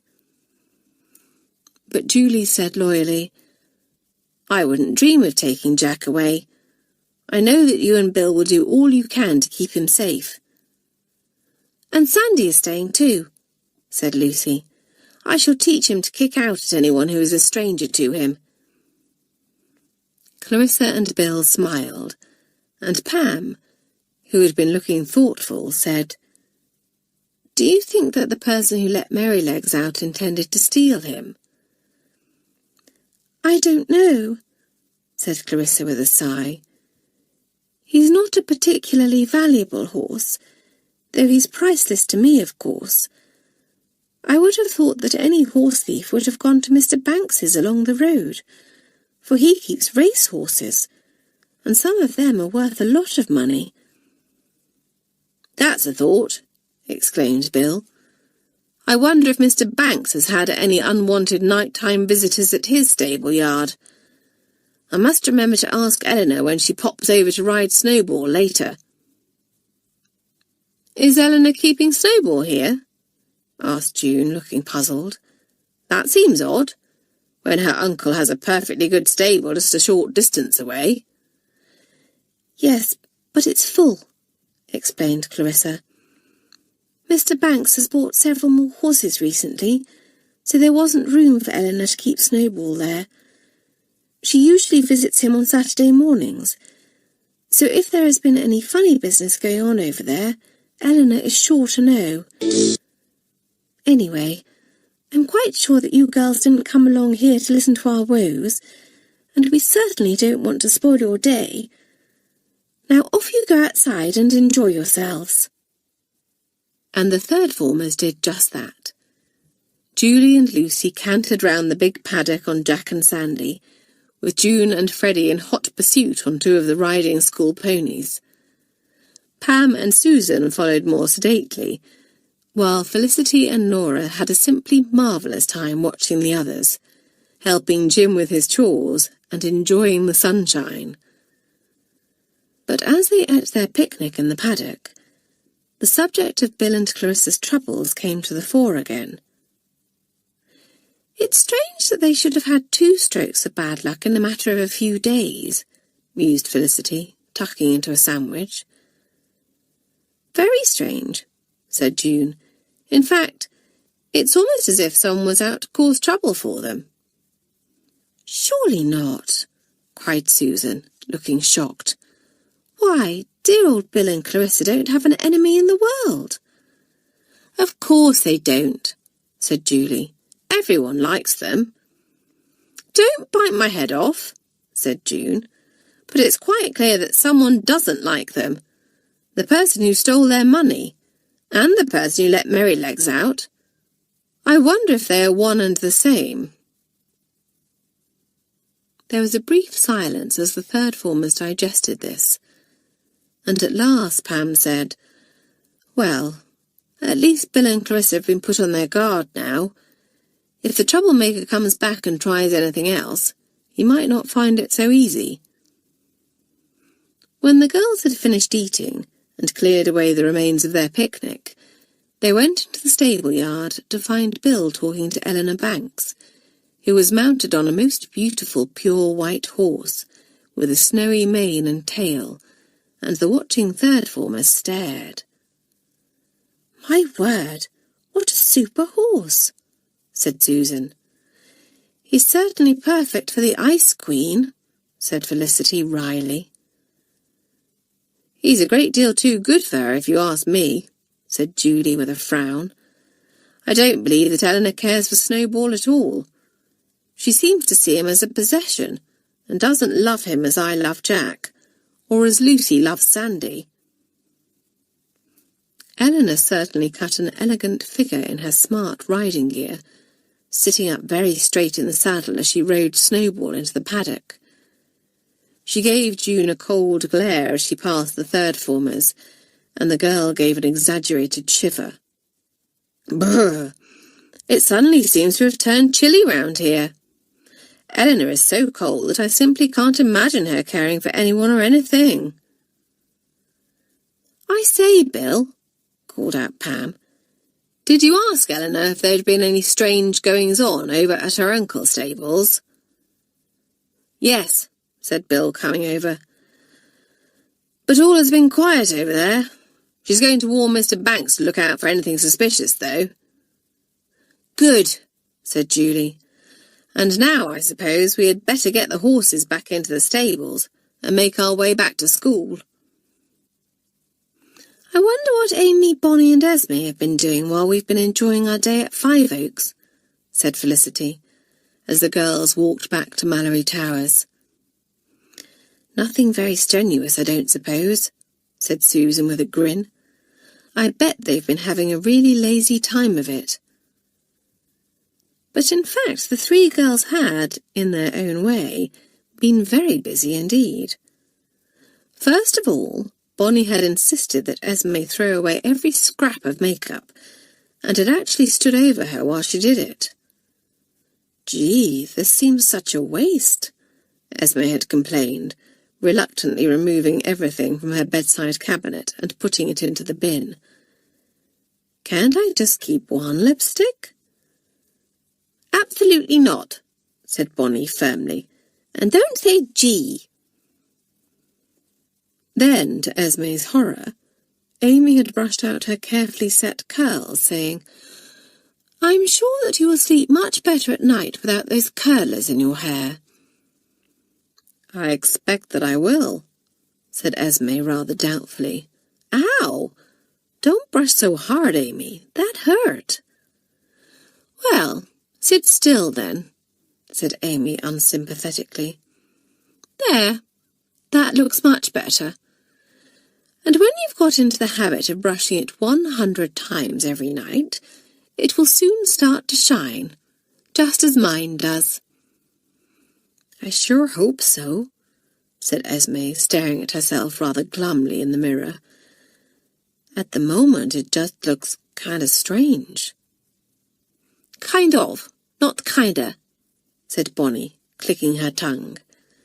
"And it just looks strange because you're not used to it yet." Then she looked down at Esme's hands and gave a little squeal. "Take that nail polish off at once! If Miss Peter sees you wearing it, she'll have a fit." But it took me simply ages to paint them, moaned Esme. Do I have to take it off? Yes, said the two girls in unison, eyeing her severely, and sighing heavily, Esme obeyed. Now you're really beginning to look like an English schoolgirl, said Bonnie happily. Isn't she, Amy? Amy, looking Esme over critically, nodded and said, But we really need to set to work on your speech. Now repeat after me. Wonderful. Wonderful, said Esme. Wonderful, said Bonnie. It has a D in the middle, you know.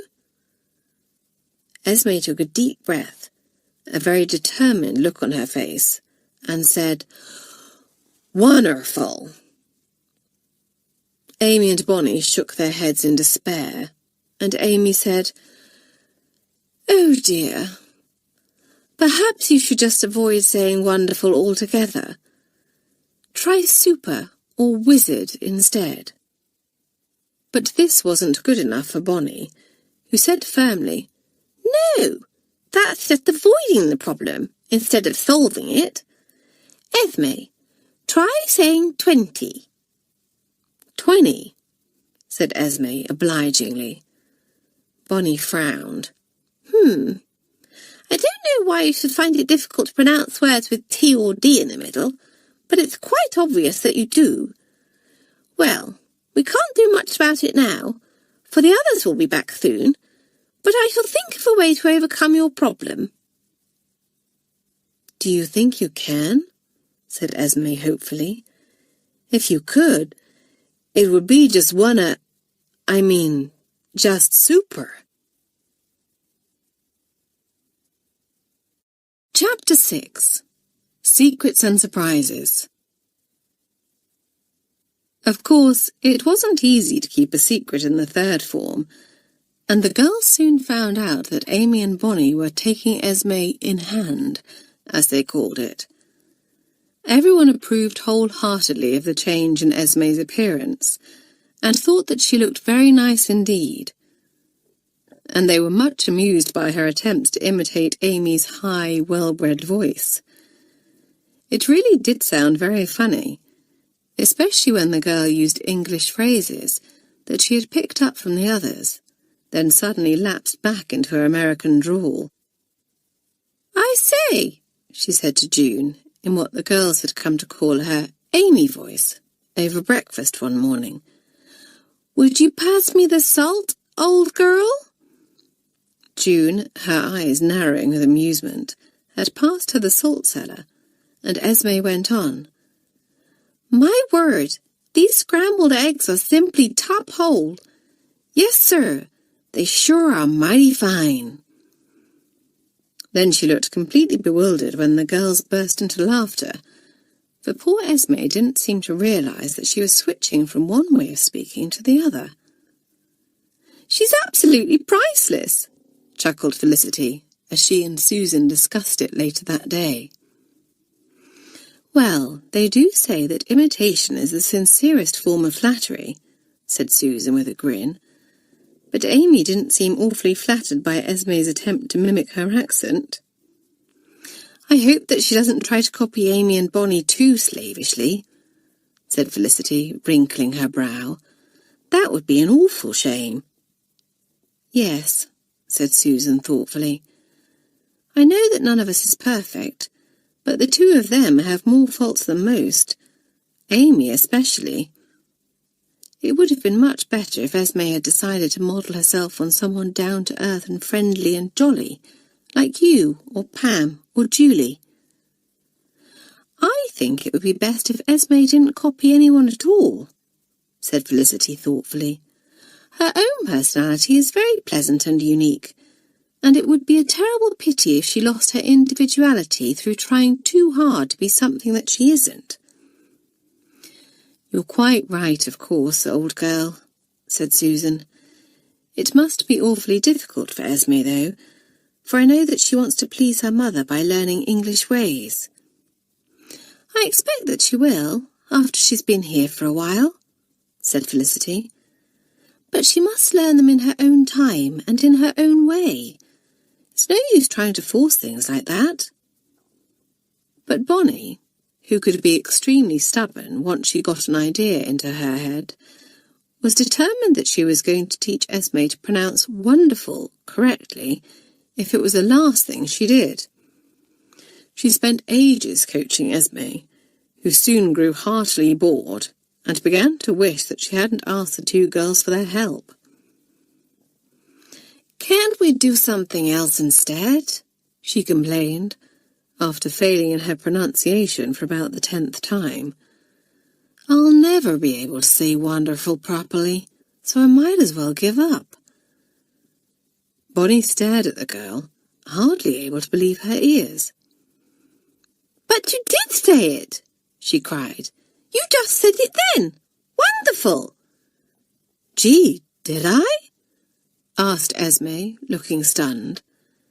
"Why, that's wonderful!" A delighted Bonnie clapped her hands together and squealed. "Well done, Esme! Oh, how I wish that the others were here to listen to you!" But the two of them were alone in the common room. Amy had been called to Matron's room over the matter of some badly darned stockings, while the rest of the third form were outside enjoying the sunshine. Just then Lucy came in to fetch her plimsolls from her locker, and Bonnie cried, "I say, Lucy, isn't it marvellous? Your cousin has learned to say wonderful properly." "What an achievement," sneered Lucy, looking at Esme with contempt. "Honestly, Esme, I'm not surprised that Miss Grading put you into the third form instead of the fourth. In fact, it's a wonder she didn't put you in with the first form babies. But perhaps even they would have been too advanced for you, for they know how to speak English properly. As for you, Bonnie, I don't know how you can be bothered to waste your time on Esme. I really don't." And before her cousin could retaliate, she snatched up her plimsolls and stalked out of the room, leaving Esme and Bonnie staring after her open-mouthed. "Well," exclaimed Bonnie at last, "how dreadfully rude of her!" Esme shrugged and managed a rueful smile as she said, "That's Lucy for you. She never misses an opportunity to get in a dig at me." "But why?" asked Bonnie, frowning. "It's none of my business, and I certainly don't mean to pry, but I just can't understand why she is so hostile towards you." Esme hesitated, then said, "Well, it's all because of the family feud." "Family feud?" repeated Bonnie, her eyes wide. Esme nodded solemnly and began. "This coldness between Lucy and me all started a few years ago. You see, our fathers became very good friends when they married sisters. My mother and Lucy's mother, of course. In fact, the two of them used to joke that they were as close as brothers." Esme sighed. "It was such a good, happy life back in those days.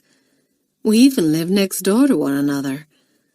Lucy and I were best friends then, too, and we were all just one big, happy family." "Then what went wrong?" asked Bonnie, astonished and quite unable to picture the two cousins as best friends. "Well, Uncle Robert, Lucy's father, and my father are both interested in antiques," said Esme. "So they decided to buy a shop and run it together. It seemed like a splendid idea at the time, but that's when things started to go wrong. You see, my father and Uncle Robert are both very strong personalities, and each of them had quite different ideas about the way the shop should be run. Both of them wanted to take charge, and they began to argue quite dreadfully, but neither of them would consider the other's point of view or agree to any kind of compromise." "Goodness," said Bonnie, her eyes like saucers. "That must have put a terrible strain on their friendship." "It did," said Esme, for it was quite impossible for them to switch off their feelings of anger once they had finished work for the day. Soon Father and Uncle Robert were barely on speaking terms with one another. Of course, it started to affect our mothers, for mine felt that she had to take Father's side, while Aunt Janet took Uncle Robert's. It was horrible for them, because twins are so close and they had spent their whole lives together. I know that my mother was awfully upset about it, and I'm quite sure that Aunt Janet felt the same. To be fair, though, they did try to keep Lucy and me out of it, and never tried to stop the two of us from seeing one another. But we couldn't help overhearing things, and we soon figured out what was going on. And then, one day, we quarreled as well. Lucy was trying to blame my father for things going wrong, and made some very hurtful remarks about him. Of course, I stuck up for him and said some pretty awful things about Uncle Robert. Esme shuddered at the memory and said, "It was a dreadful row, really horrible and vicious. Lucy said that she would never forgive me, but the things that she said about my father were just as cruel and nasty." "So your friendship with Lucy was spoiled too," said Bonnie, looking very grave. "It just goes to show how family rows can get out of hand." "Well, this one certainly did," said Esme, sighing. "The next thing that happened was that Father announced that he couldn't work with Uncle Robert any longer. He told Mother and I that the shop was going up for sale, and that we were moving to America." "Heavens!" said Bonnie. "That must have been a shock." "It was," said Esme sadly. "Mother didn't want to go, and nor did I at first. We both hoped that Father and Uncle Robert might make up, but they never did.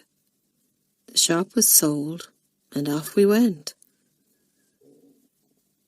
It was quite a sad story, thought Bonnie, and neither Esme's father nor Lucy's came out of it particularly well. Bonnie felt a sudden wave of anger. The two men had sacrificed the happiness of their wives and daughters and split their big happy family right down the middle, and all because they were both too stubborn to swallow their silly pride. Suddenly the door of the common room burst open, and Amy stalked in, an angry scowl on her face. She was carrying a pile of stockings, and she flung them down crossly before flopping down in an armchair. "Matron is a mean beast," she declared. "She's told me that I have to darn all these stockings again because I haven't done them properly." "Well, I must say, Amy, she's quite right," said Bonnie, picking up one of the stockings and examining it critically. "I simply can't believe that someone who prides herself on her appearance, as you do, would use bright red wool for darning."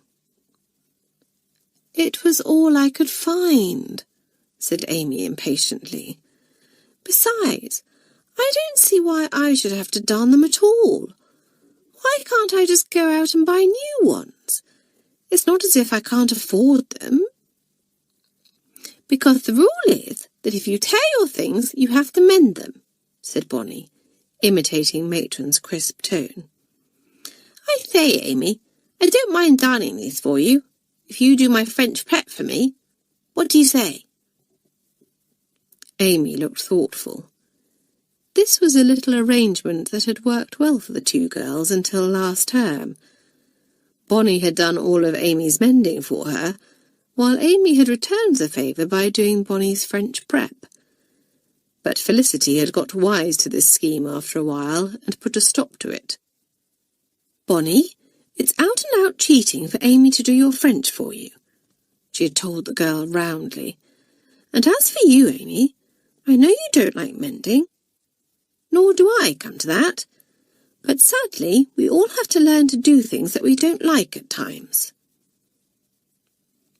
Amy considered Bonnie's offer for a moment now, and reluctantly shook her head, saying, We shall only get into a beastly row from Felicity. Ah, but Felicity isn't here, pointed out Bonnie. No, but she could come back at any time, said Amy, who was a little more in awe of Felicity than she cared to admit. The head girl had a way of speaking to wrongdoers that made them feel very small indeed, and Amy was in no mood for a scolding today. I suppose I shall just have to do it myself, she sighed. You and Esme can chat to me whilst I work. But Esme had just glanced at her watch, and now she jumped to her feet, saying, Sorry, Amy, I must dash. It's almost time for my tennis practice, and Amanda will be livid if I'm late. It's a pity that you didn't come to me for advice before you let yourself in for all this extra coaching, said Bonnie. I could have got you out of it. Esme, who was extremely impressed by Bonnie's talent for getting out of anything that she didn't wish to do, asked curiously, How come Amanda never picks on you, Bonnie? Because she thinks that I try hard, answered Bonnie. Whenever I see Amanda coming, I run and jump around the court for all I'm worth. But somehow I still never manage to hit a ball. So she's under the impression that, although I'm completely hopeless, it's the best I can do. And Amanda never wastes her time on anyone who she thinks is hopeless. Now, someone who has ability but doesn't try is a completely different matter. Amused, Esme laughed and said ruefully, If only I had known that earlier. But Amanda has got it into her head that she's going to make a good player out of me. Amanda had stuck to her word, and was keeping Esme's nose to the grindstone as far as tennis was concerned. And somewhat to her own surprise, the girl's game had improved dramatically. As Esme walked down to meet Amanda, she could see Felicity and Susan having a fast and furious game on one of the courts, while on another, June was playing against Vanessa Tyler, a big East Tower girl. Esme couldn't help whistling softly to herself in admiration as June leapt high in the air to return Vanessa's serve, sending the ball whizzing past the bigger girl. Gee, thought Esme to herself, I wonder if I'll ever be half as good as that. Then she suddenly stopped in her tracks, horrified. Surely she wasn't turning into one of these jolly, sporting types of girl. Why, the thought was just too horrible to contemplate. Whatever would Amy and Bonnie say? Amanda had spotted Esme and called out sharply, Come along, Esme, don't dawdle. You're playing against Freddie today, and I want to see both of you doing your very best.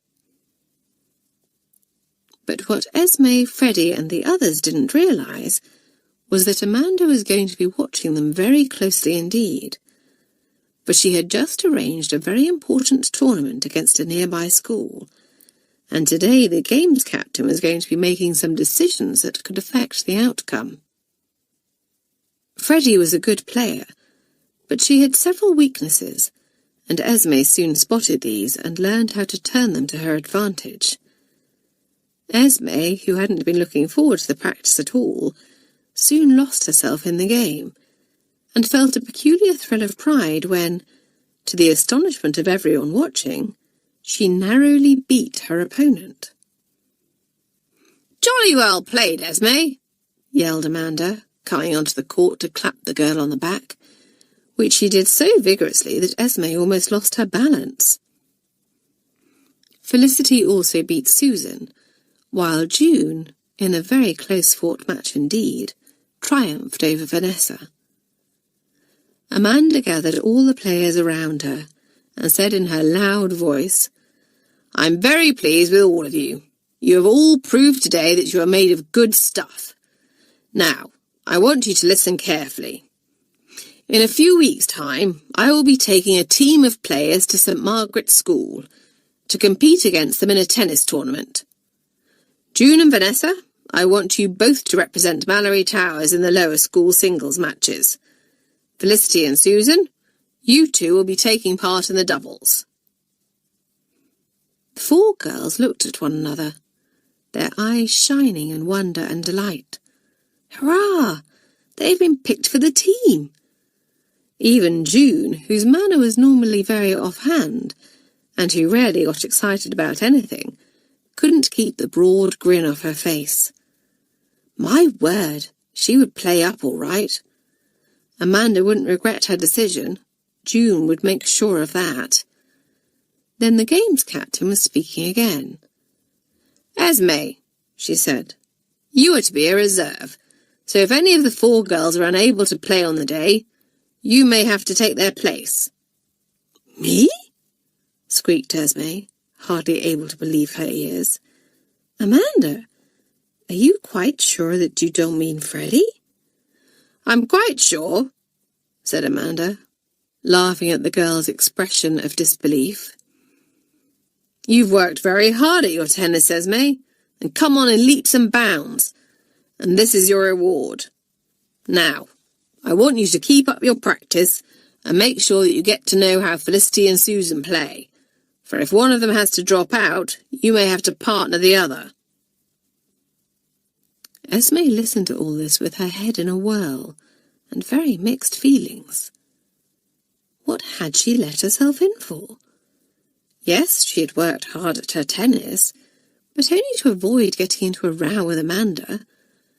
She had never even thought of getting onto the team. Felicity guessed at her thoughts and, as they made their way back to school, clapped her on the shoulder and said, Don't look so worried, old girl. You're only reserve after all, and the chances are you won't even have to play.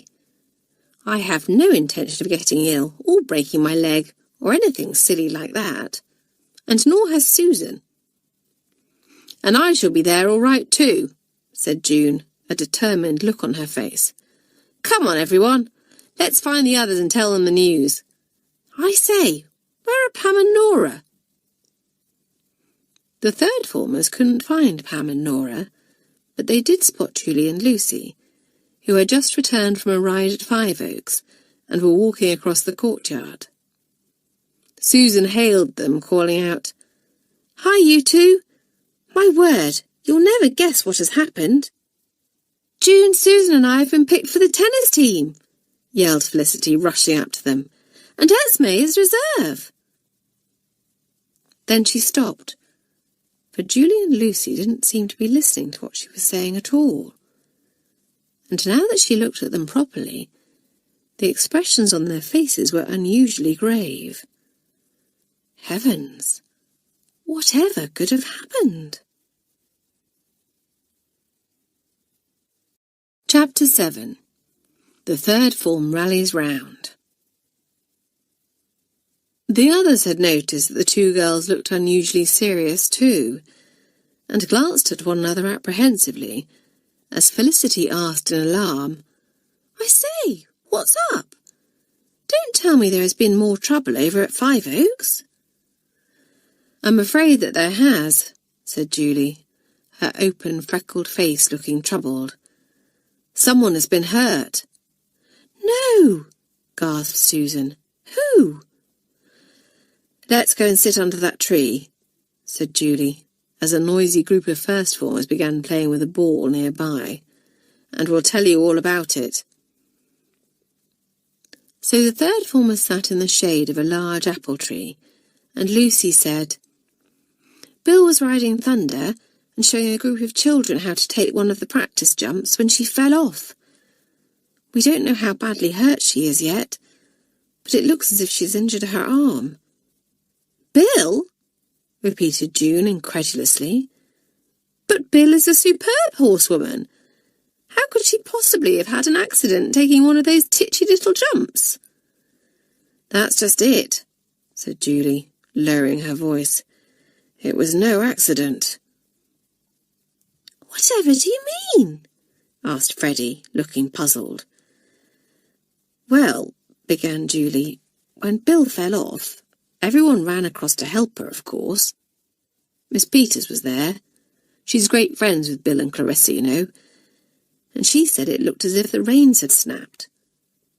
But a little later, once all the fuss had died down, Lucy and I took a look at the reins, and it was quite clear that the reins hadn't snapped.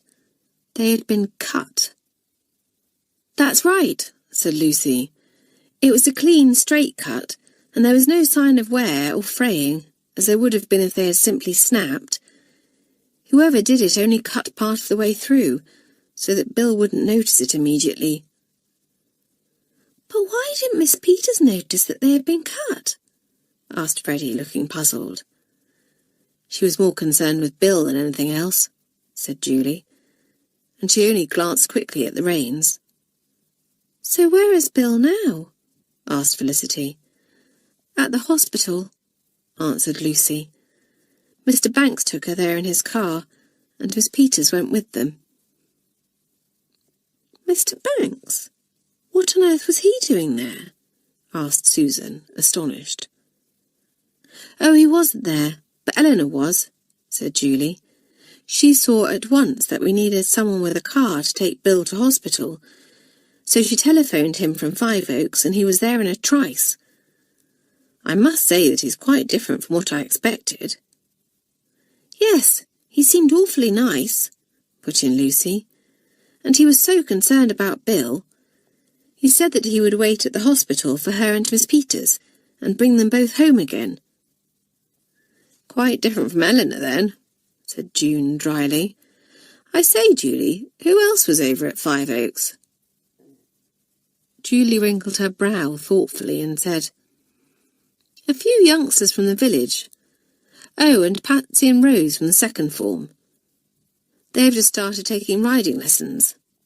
Then, of course, there was Jim, the stable boy." "Well, I can't imagine that any of them would have cut through Bill's reins," said Felicity. "We can certainly rule Miss Peters out.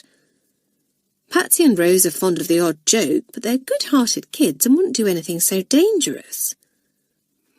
"And it can't have been one of the village children, for they are hardly more than babies," said Julie. "What about Jim?" said Lucy suddenly. "I know that Bill and Clarissa are fond of him, but—" Her voice tailed off as the others shook their heads, Felicity saying firmly, "Jim has been working at Five Oaks since the girls opened the riding stables. It's quite unthinkable that he could have done such a thing." "That leaves Julie, Lucy and Eleanor, who could have carried out the dark deed, then," said June smoothly. "I can assure you that Lucy and I are innocent," said Julie stiffly, turning an angry red and glaring at June. "Ass," laughed June, giving her a push. "Of course I know that you and Lucy are innocent, but I'm not so certain about Eleanor." "Surely she couldn't be responsible," said Susan. "I know that you don't like her, June.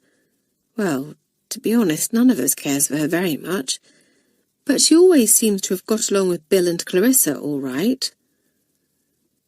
"Yes, and as soon as Bill fell, she ran to telephone her uncle for help," Lucy pointed out.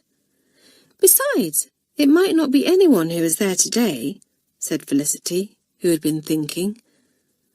"Someone could have sneaked into the stables overnight and cut Thunder's reins then." "That's true," said Julie.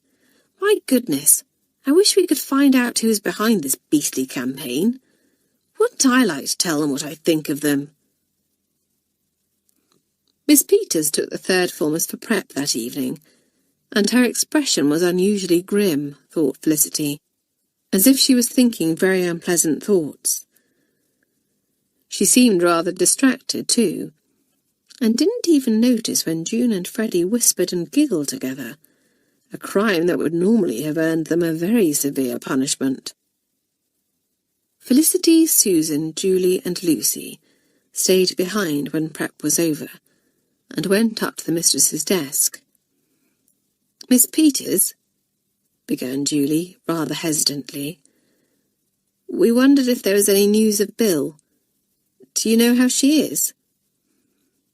Miss Peters looked into the anxious faces of the four girls, and her own stern expression relaxed a little, as she thought what kind, thoughtful girls they were. "I'm afraid that Bill has broken her arm," said Miss Peters. Fortunately, it was a clean break. But it will be in plaster for a while, and it means that she won't be able to ride or be of much help in the stables for the next few weeks." The girls were very dismayed at this. Poor old Bill. And poor Clarissa. She and Jim were going to find it very hard work running the stables between the two of them without Bill's assistance.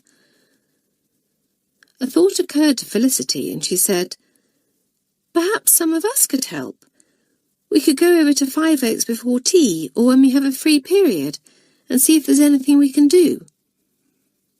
"That's a very kind idea, Felicity," said Miss Peters, smiling, "and I'm sure that Bill and Clarissa would appreciate it, just as long as you don't let it interfere with your schoolwork." The eager third-formers assured Miss Peters that they wouldn't.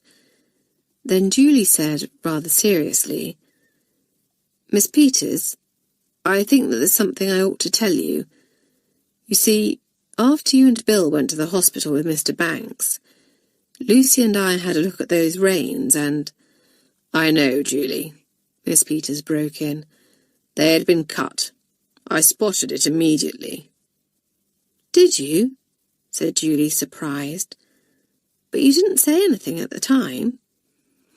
"Well, I thought that there was quite enough drama going on," said the mistress, "and the immediate need was to get poor Bill to a hospital. However, I have informed Clarissa of my suspicions, though I've advised her to keep it from Bill for a few days. She will only fret over it, and that might hinder her recovery, you know." "Yes, of course," said Felicity, a deep frown on her face. "What with this and the other things that have happened, it really does look as if someone is out to make trouble for Bill and Clarissa. I just wish we knew why." "So you know about the other incidents?" said Miss Peters, looking sharply at Felicity, who nodded. "Well, please don't spread it around the school," said the mistress. "It could be bad for the girls' business, and they have quite enough problems to deal with at the moment." The third-formers nodded, and Susan asked, "Do you have any idea of who the troublemaker could be, Miss Peters?" Miss Peters shook her head, and said with a sigh, "I only wish that I did, Susan, but I've racked my brains and simply can't think of anyone who has a grudge against Bill and Clarissa." The third-formers went to the common room to tell Pam and Nora, who hadn't heard about Bill's accident, the latest news. They were both very shocked, of course, and Nora said, "I think it's a very good idea of yours, Felicity, for all of us to see if we can help out at Five Oaks. I certainly don't mind doing my bit." "You can count me in as well," said Pam. Esme, who was sitting nearby with Amy and Bonnie, looked up and wondered if she should volunteer as well. She didn't know this Bill and Clarissa that the girls were always talking about, and she certainly didn't relish the idea of getting her carefully manicured hands dirty, but it sure sounded like the two of them could do with all the help that they could get. Would Amy and Bonnie offer their services, she wondered, glancing at Amy. The girl was poring over a fashion magazine and didn't seem to have heard a word the others had said. No, helping out at the stables would be too much like hard work for Amy. Bonnie had also taken no part in the conversation, but she had been listening intently and said now, "Surely the most useful thing you can do for Bill and Clarissa is to catch the troublemaker." "Brilliant," said June sarcastically. "Why didn't we think of that? And just how do you suggest we go about it, Bonnie?" "You set the trap," replied Bonnie simply. June opened her mouth to make a scathing retort, then shut it again abruptly. Actually, that wasn't a bad idea. In fact, it was a jolly good idea. The other third-formers obviously thought so too, for they were looking at one another excitedly, and Nora said, Bonnie, you never cease to amaze me." Bonnie smiled, while Felicity said thoughtfully, "We must plan it really carefully if it's to work. Come on, girls, let's put our thinking caps on." There was silence in the common room for a while, as the girls thought hard, but it seemed that it was all in vain. Even the ingenious June had to admit defeat, something she didn't like at all. "I can't come up with a single idea," she said, frowning. "Nor can I," sighed Pam. "Perhaps we should sleep on it, and tomorrow we can get to work on it when our minds are fresh." "Good idea," said Felicity. "A few of us should pop over to Five Oaks after tea as well, to see how Bill is, and offer our help. As long as we are back in time for prep, it will be all right." "I shall come with you," announced Bonnie rather grandly. The third formers looked at one another in surprise.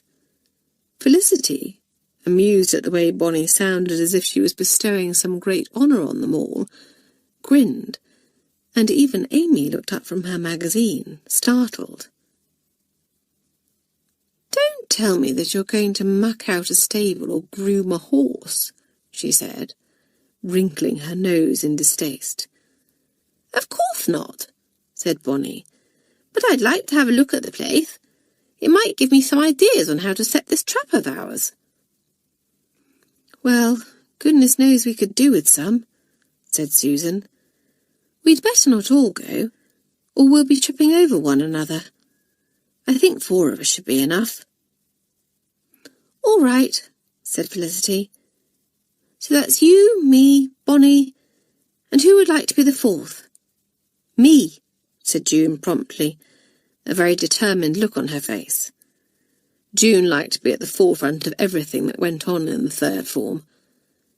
Not only that, but she prided herself on her ingenuity, and if anyone was going to come up with an idea to trap Bill and Clarissa's mystery troublemaker, it was going to be her, and not Bonnie. Esme, who felt that it was all right for her to volunteer her services if Bonnie was going, had been about to say that she would like to go, before June jumped in, and looked rather disgruntled. But she was mollified when Amy laid a hand on her arm and said, "Thank goodness I shall have you here to keep me company tomorrow evening, Esme. I must say, I'm surprised at Bonnie choosing to spend her valuable free time in a smelly stable." Chapter 8. A Marvellous Trick. There was a letter waiting for Lucy when she went down to breakfast the following morning.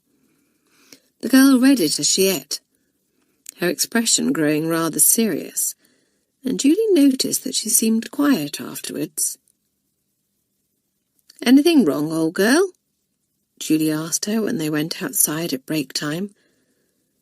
"I hope you haven't had bad news from home." "Oh no, nothing like that," Lucy replied. "The letter was from Mother, but it wasn't bad news. You see, I wrote to her at the end of my first week, and mentioned that Esme was at Malory Towers too. I thought that she would be quite as shocked as I was." "But she wasn't," said Julie. "No. Mother wrote that she hopes that Esme and I can be friends again, and that we won't let what has happened in the past spoil things," said Lucy, looking troubled. "I was most surprised to learn that she felt like that, and, to be honest, Julie, I don't know if it's possible for Esme and I ever to be friends again." "Lucy, what did happen in the past?" asked Julie, frowning. "You can tell me to mind my own business if you want to, but sometimes it helps to confide in someone." Lucy looked at her friend's open, honest face, and decided that perhaps it would help to tell someone the truth about why she and Esme were enemies. So, just as Esme had confided in Bonnie, Lucy poured out the whole story to Julie. "Well," said Julie when the girl had finished, I can quite see why you and Esme find it difficult to be friends. But really, what happened was nothing to do with either of you." "I suppose that's true," sighed Lucy. "But she's changed so much since living in America that I don't even know if the two of us have anything in common anymore." "She's still the same Esme underneath," said Julie wisely, taking her friend's arm. "I think it would be a jolly good thing if you could make it up. But just don't go getting too friendly with her, that's all, or I shall be left out in the cold." "No chance of that," laughed Lucy. "Well, I can't see Esme and I becoming friends again overnight, but I shall try and be a little more civil to her." Immediately after tea, Felicity, Susan, June and Bonnie went over to Five Oaks. Bill was seated in a large, comfy armchair in the living room, her feet up on a stool and a cup of tea at her elbow. "Clarissa is taking very good care of me," she told her visitors, "and everyone has been very kind. So many people have called to see me, and Mr. and Mrs. Banks brought me that huge bouquet of flowers. Isn't it beautiful?" It was indeed a beautiful bouquet, and so large that Clarissa had needed 3 vases to hold all the flowers. "Mr. Banks is awfully nice," said Clarissa. "Do you know, he even offered to lend us one of his stable boys for a few days to help out, but of course we wouldn't hear of it." "Goodness, that was kind of him," said Felicity. "But there's no need for you to worry about being short of help, because that's why we're here. A few of us third formers are going to come over and do what we can every day, until Bill's arm is healed." The 2 girls thanked them heartily, and after they had chatted to Bill for a little while, Clarissa took the third formers outside and set them to work. Felicity and Susan helped Jim to muck out the stables, while June swept the yard. Bonnie, meanwhile, entertained everyone with her efforts to play detective. "June!" she shrieked. "There are hoof prints over here by the gate. The intruder must have come on horseback." "My dear Bonnie," sighed June, "this is a riding stable. There are hoof prints as far as the eye can see." "Oh, yes, I suppose there would be," said Bonnie, rather crestfallen. But her spirits rose a little later when she discovered a scrap of green wool caught on one of the fences. "Aha!" she cried. "This could be a clue."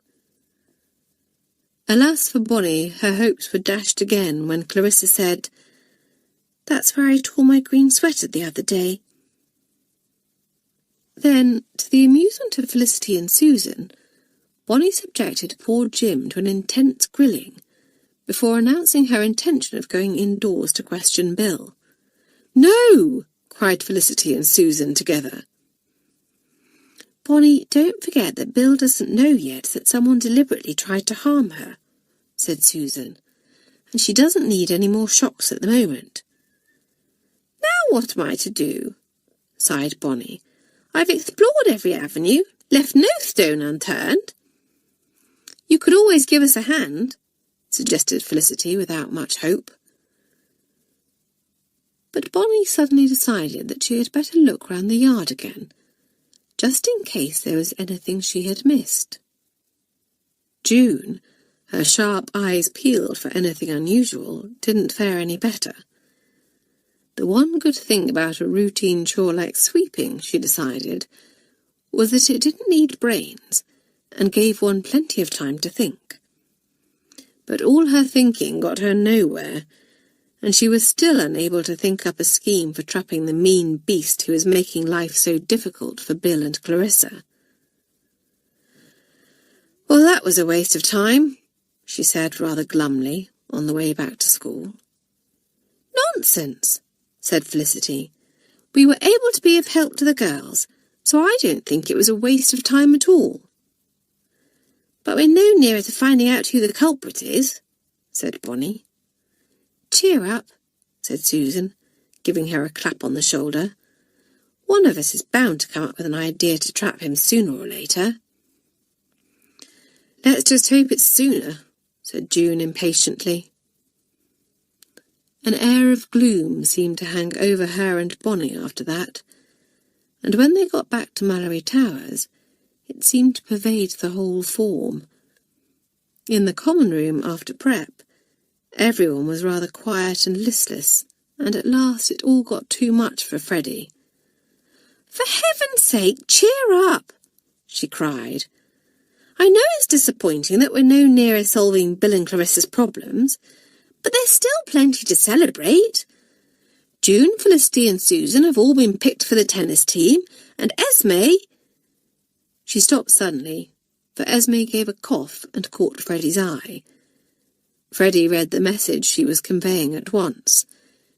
Esme hadn't yet told Amy and Bonnie that she was to be reserve, because she wasn't sure if they would approve.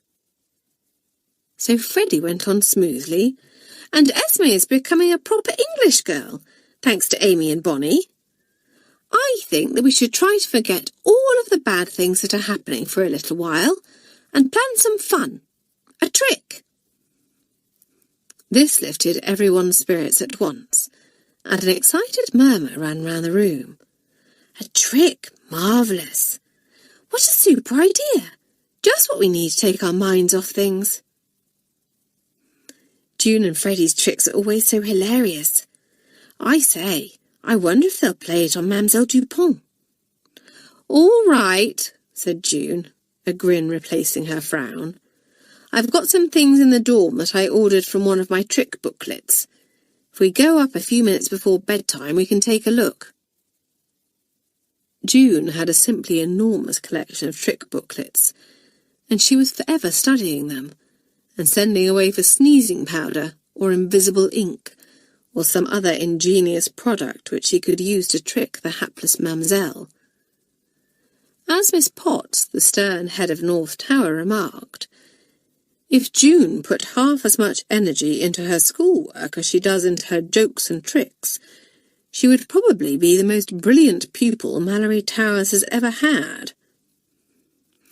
But June, with her quick brains and amazing memory, managed to do extremely well at her schoolwork with the minimum of effort. It was very galling, both to the mistresses and to the other girls, who had to work far harder to obtain respectable marks. And, of course, it meant that June could reserve all of her energy for games, jokes and tricks, all of which she was superlative at.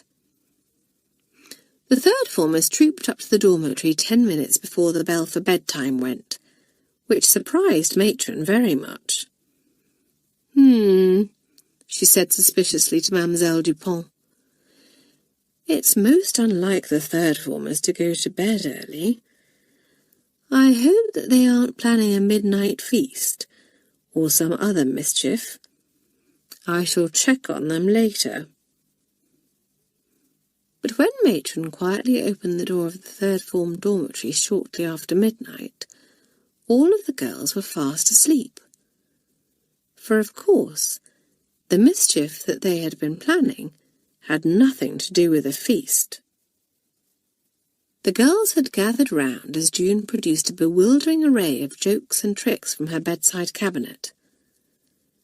"My word, June!" exclaimed Lucy. "You must spend all of your pocket money on this stuff. Why, there's enough here to start your own shop." "Itching powder!" cried Nora, snatching up a small pot. "Goodness!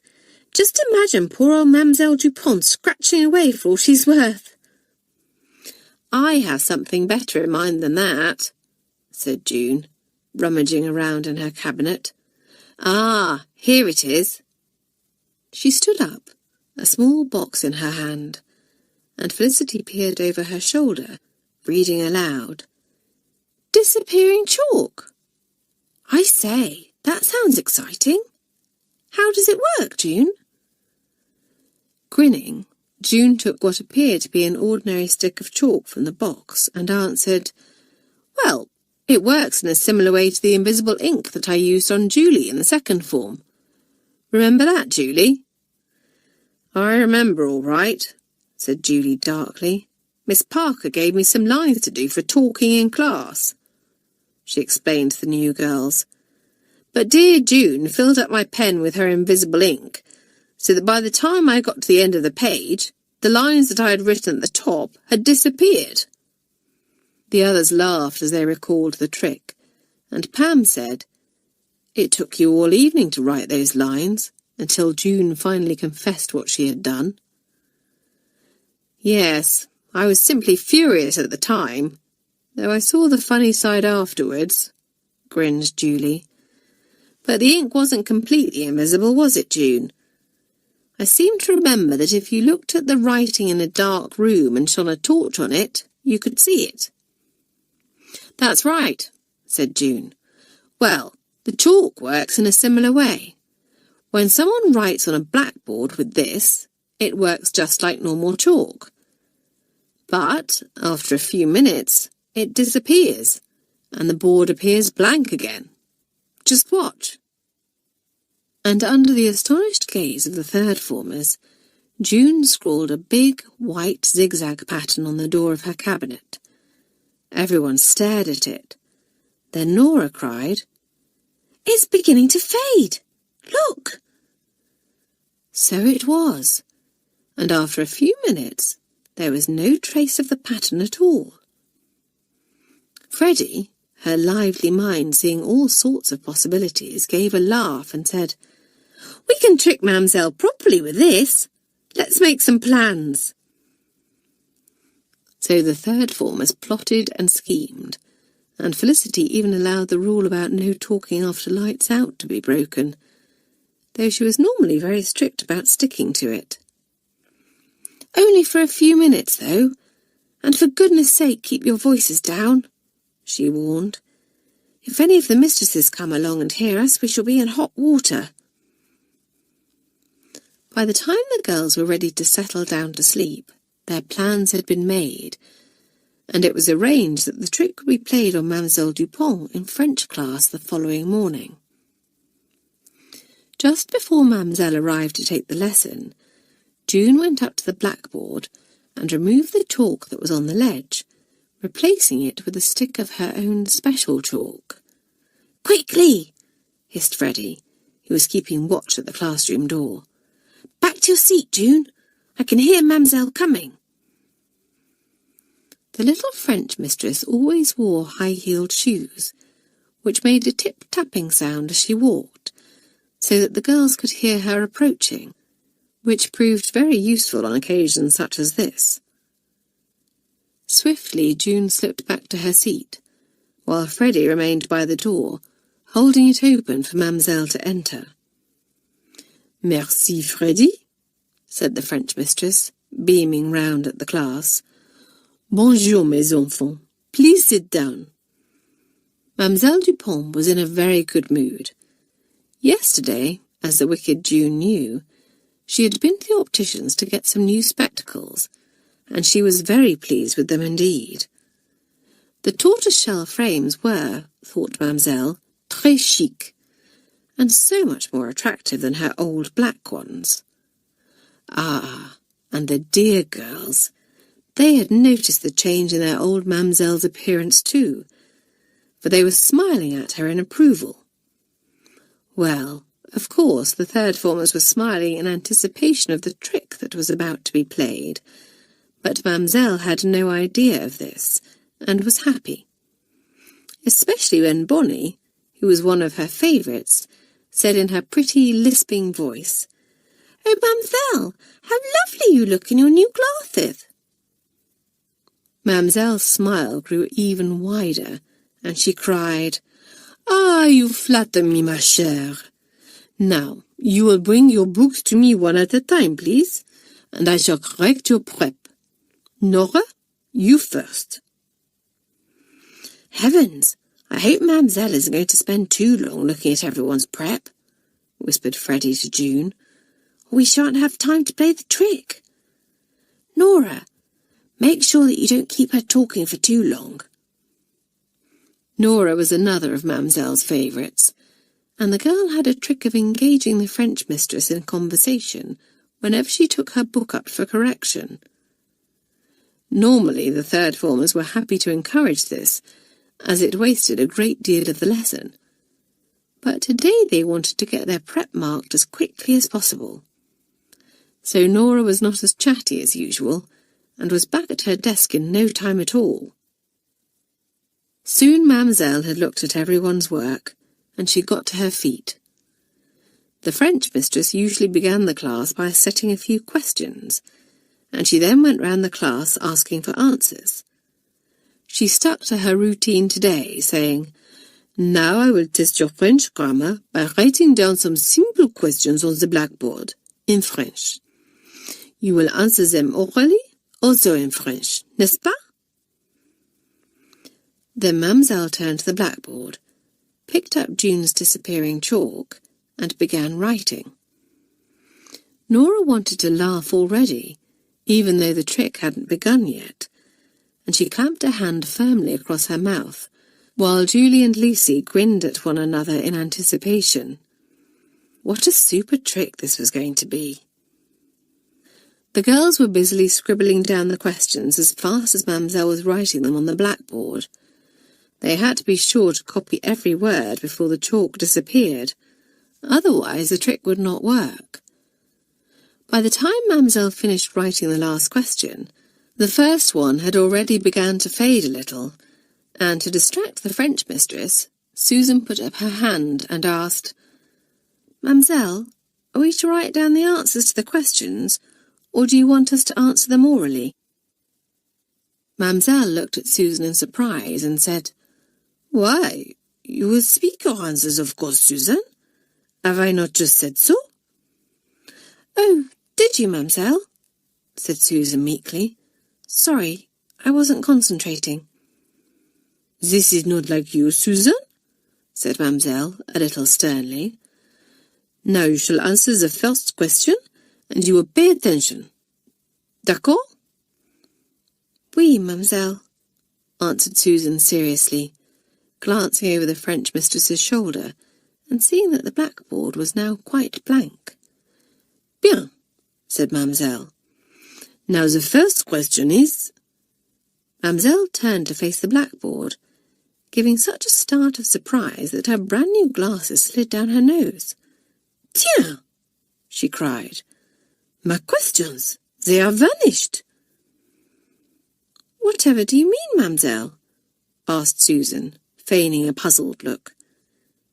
"See for yourself!" exclaimed Mamselle, becoming agitated as she flung her arm out towards the blackboard. "I wrote them carefully on the blackboard, and now they are gone." The rest of the third formers pretended to look very puzzled too, all except Nora, who could feel a terrific snort of laughter coming on, and quickly lifted the lid of her desk so that she could hide behind it. "Gone, Mamselle?" said June. "Whatever do you mean?" "Why, the questions are there on the blackboard as plain as day. We can all see them, can't we, girls?" The third formers all nodded, and Mamselle cried, "Ah, this is a trick! June, if the questions are there on the blackboard, then read me the first one." June, who had memorized the first question so that she did not need to glance at her notebook, peered at the blackboard and read it out. Her expression was so grave and earnest that it proved too much for Nora, who gave one of her explosive snorts of laughter, which she hurriedly turned into a cough. "You, Nora," said Mamselle, "you read me the second question."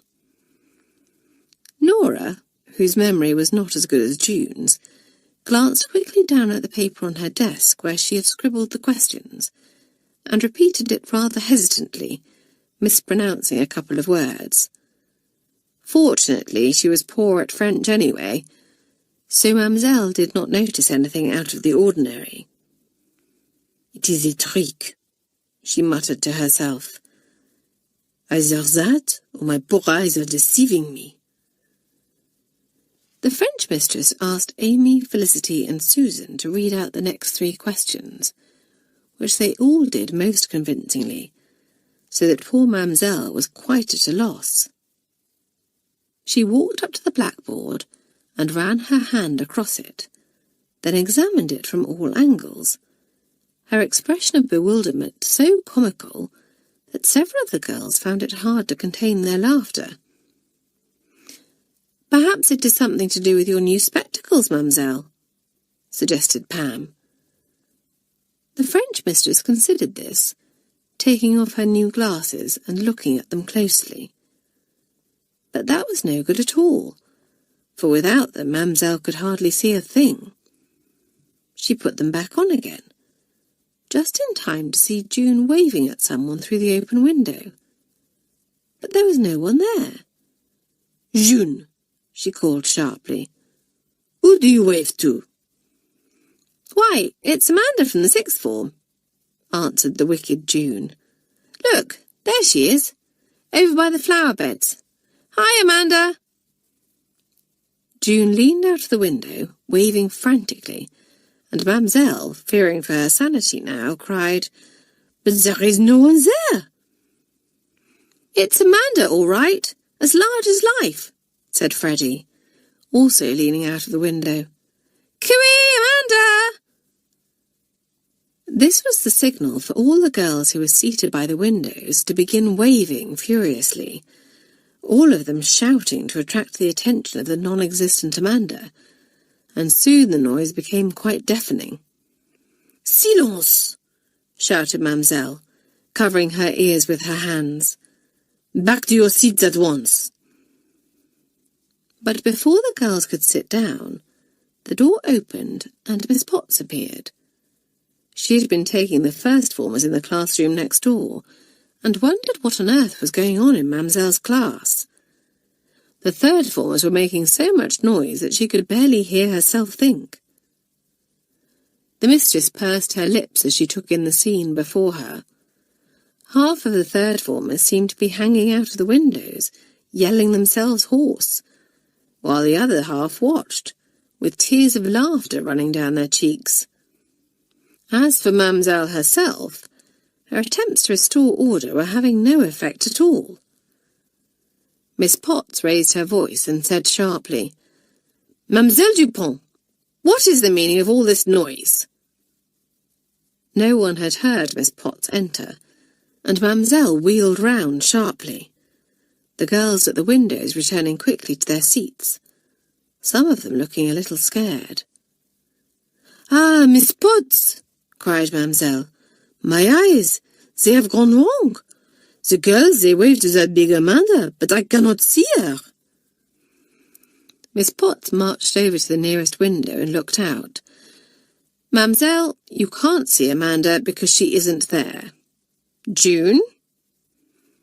June jumped at the sharpness of Miss Potts's tone, and turning slightly red, said, "Yes, Miss Potts?" "Was Amanda outside?" "Well, I thought that I saw her," said June, not wanting to tell an outright lie to the mistress. "But I think that she's gone now." Before Miss Potts could reply to this, mademoiselle claimed her attention again, crying, "But that is not all, Miss Potts. I cannot see the writing on the blackboard either. There is something wrong with my eyes, I tell you." Miss Potts looked at the blackboard, and then at Mademoiselle Dupont, wondering if the French mistress was in her right mind that morning, and said crisply, "Well, there is nothing wrong with my eyes, mademoiselle, and I can see no writing on the blackboard either." Mademoiselle stared at Miss Potts and said, "But this is impossible. The dear girls, they can see the writing." "Can they indeed?" said Miss Potts, sounding very sceptical indeed. "I think, mademoiselle, that the girls have been playing a trick on you.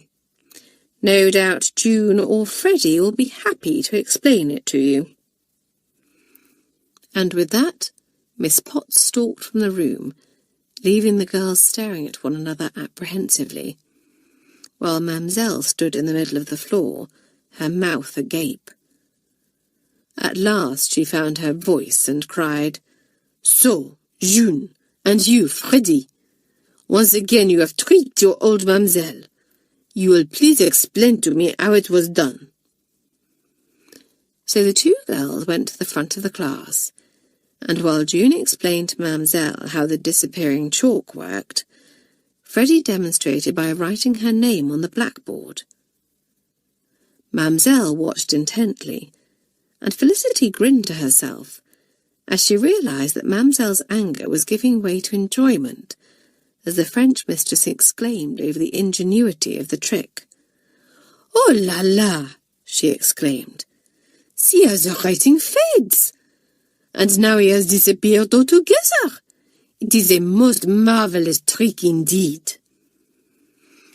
Then she made her expression very stern as she turned to face June and Freddie, saying, "Of course, I must confiscate this chalk at once." "Yes, Mamselle," chorused both girls meekly. "I shall take it with me when I go to France in the holidays," went on Mamselle, the stern look vanishing as she beamed. "My sister teaches the petits enfants at the school in our village, you see, and I shall play a trick on her. How les petits will laugh when they see her writing vanish before their eyes." And how the girls laughed. What a sport old Mamselle was. "Thank goodness that Mademoiselle Dupont has a sense of humour," said Freddie to June later. "If we had played that trick on any other mistress in the school, we would be in real trouble. It was a jolly good trick, though, wasn't it?" "I'll say," said June with a grin. "And it has put me in the mood to play a few more." Chapter 9. Tricks and Tennis. Miss Potts, who knew Mademoiselle Dupont well, was not surprised to hear her squealing with laughter shortly after she had left the third form's classroom. And although Miss Potts couldn't help smiling to herself at Mamselle's little ways, she shook her head as well.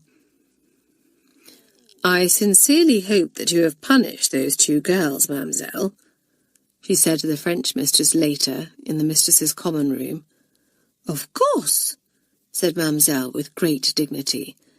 "I confiscated the trick chalk that they used, and I scolded them most severely. The poor June was almost in tears." "Really?" said Miss Potts disbelievingly, quite unable to picture Mamselle reducing anyone, let alone the brazen June, to tears. Then the French mistress began to chuckle. "Ah, it was a very funny trick they played on me, those wicked girls. That June, she is so clever."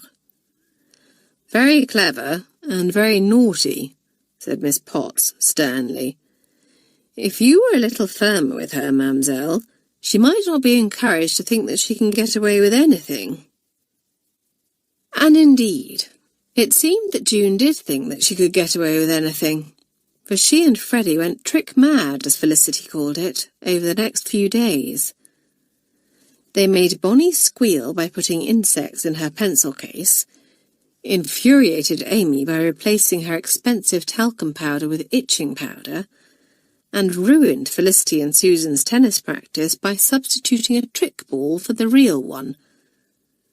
June also managed to sneak a bottle of invisible ink into Eleanor Banks's satchel, laughing as she said to Freddie, "I'd love to see Miss James's face when Eleanor hands her prep in, after she's used my special ink."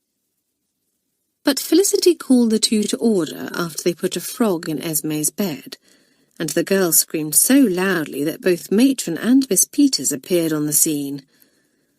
Neither of the grown-ups was amused at being dragged from their beds, but they accepted Esme's explanation that she had had a nightmare, and Esme went up in everyone's estimation for not sneaking on the two culprits, for she hated frogs, and really had been very frightened indeed. Lucy, with her mother's letter in mind, went up to her cousin the next morning and said, "It was jolly decent of you not to split on June and Freddie."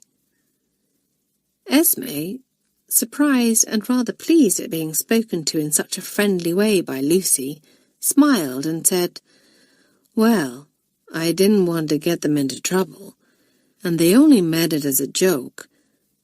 I guess they weren't to know that I'm scared stiff of frogs." "I don't like them much either," said Lucy with a shudder. "But of course, you know that already, don't you? Do you remember that time when we were little and we found one by the pond in your garden?" Bonnie and Julie, standing nearby, exchanged glances, and Julie said in a low voice, "Let's hope that this is the start of a better understanding between those two." Bonnie nodded and said, "It must be difficult for both of them, after what's happened in the past." "Oh, so Esme told you about that, did she?" said Julie. "Lucy confided in me as well." Said Bonnie, looking thoughtful. "It's an awful shame. If only we could think of a way to get the family back together again. If you ask me—" "Hush!" hissed Julie. "They're coming over, and they won't be very pleased if they think that we have been gossiping about their private business." So Bonnie immediately changed the subject and began talking about the forthcoming half-term. "I'm so looking forward to it," said Julie, as Lucy and Esme joined them. "My parents and brother are coming on horseback, and we're going for a picnic on the cliff tops." "How super!" said Lucy enviously. "My mother will be coming alone on the Saturday, as father can't get away until Sunday. She doesn't care for horses, I'm afraid, so I won't be getting such a marvellous treat. I expect we'll be going to a restaurant instead."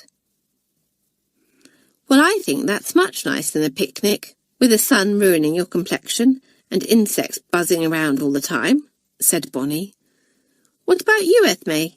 Are your parents coming?" "I don't know yet," said Esme. "They're going on holiday the week before, and they may not be back in time. I sure hope they can make it, though." All of the girls were looking forward to half-term enormously. Most of them had parents, or brothers and sisters, coming to take them out for the day, and to watch the tennis and swimming displays. Felicity and Susan were both taking part in the diving, while June had been chosen to play against one of the fourth formers in an exhibition tennis match. "It's a tremendous honour for the third, June," Felicity told her when they were in the courtyard one day. "You're the only girl in the school who is playing against someone from a higher form. Has Amanda told you who you're going to be playing against yet?" "Well, it was to have been Penelope Turner, but she sprained her wrist last week," said June. "So she's not fully recovered. I shall be playing Hilda Fenwick instead." "Golly," said Susan, coming up just in time to hear this. "Penelope's a marvellous player, but Hilda is quite superb and very aggressive. She came jolly close to beating Amanda herself once, and no one else has ever done that before. I hope for your sake, June, that Penelope is better in time." "Well, I'd rather play Hilda, thank you very much," retorted June, "and I'd rather lose against her than beat Penelope." "You must be mad," said Susan roundly.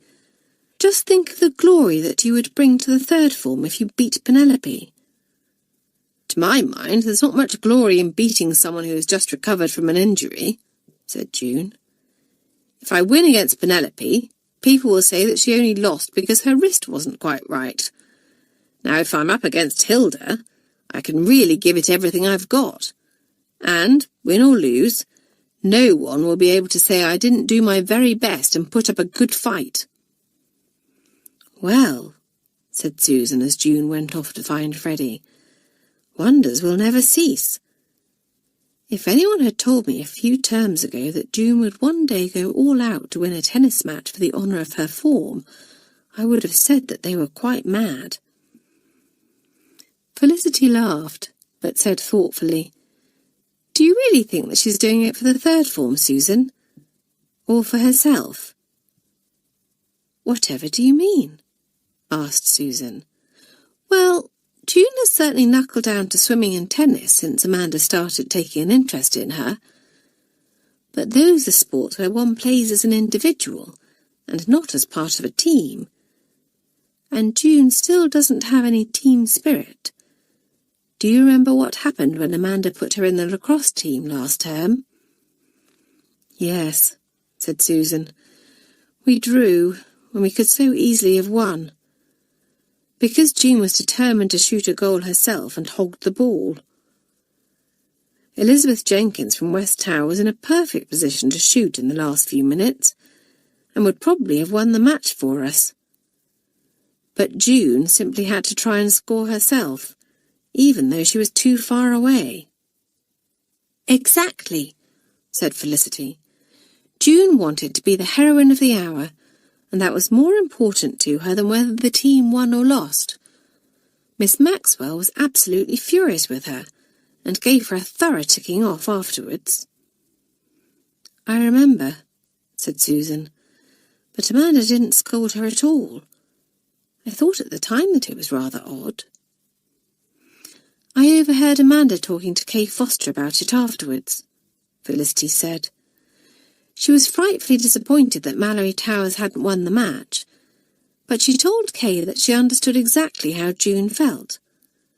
Amanda said that she had been just the same when she was training for the Olympics, and that she had always gone in for swimming and tennis because she didn't want anyone else sharing in her glory. Golly, exclaimed Susan.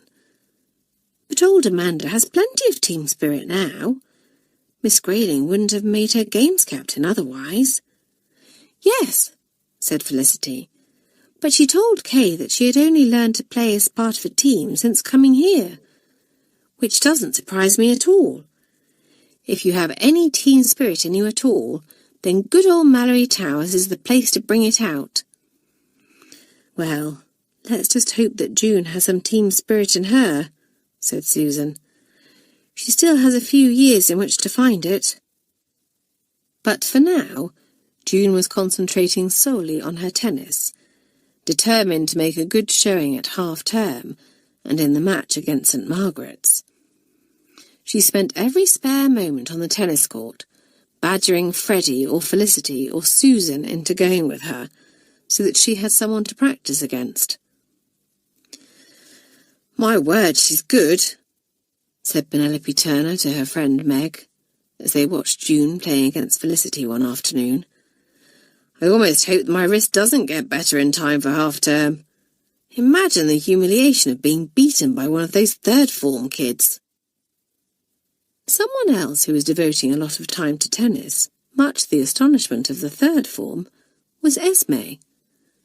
The girl had finally confessed, as she put it, to Amy and Bonnie that she was to be reserved for the tennis matches, and had been unsurprised at their reaction. "Oh dear," Amy had said, looking most dismayed. "Please tell me that you aren't becoming one of these dreadful sporting types, like Felicity, or that big, ungainly Amanda Charterlow." Amy shuddered and went on. "She's so loud and aggressive that I simply can't bear her. And she looks more like a boy than a girl." "I blame myself," Bonnie had said sorrowfully. "I should have thought of a way to get you out of tennis practice earlier. Perhaps it's not too late, Esme. Let me have a think, and I'll see if I can come up with a plan." "Yes, but the thing is," Esme had said rather hesitantly, I don't actually want to get out of it. You see, until I came to Malory Towers, I didn't even know that I could play tennis. I've never really been good at anything before, and, well, I actually feel quite proud of myself. Not only that, but I'm enjoying it as well." Amy looked quite horrified at this, but the more large-minded Bonnie said, "It seems very queer to me, but I suppose if that's the way you feel, there's nothing we can do about it. You must promise that you won't go all tomboyish on us, though. In fact, Esme, I think it's your duty to show Amanda and the rest of them that it's possible to play sport and still be feminine and pretty and graceful. Yes, I'll do that, Esme had agreed, relieved that Bonnie, at least, seemed to be taking the news quite well. Amy, however, remained extremely disapproving, and after Esme had left the common room, she said to Bonnie, "I feel quite let down by Esme, when I think of all the help that we tried to give her. I don't know that I want to be friends with her any more." Amy sounded rather petulant, and Bonnie, picking up her sewing, smiled to herself. She knew that Amy had only befriended Esme because she thought that the American girl admired and looked up to her, and didn't have much genuine liking or affection for her at all.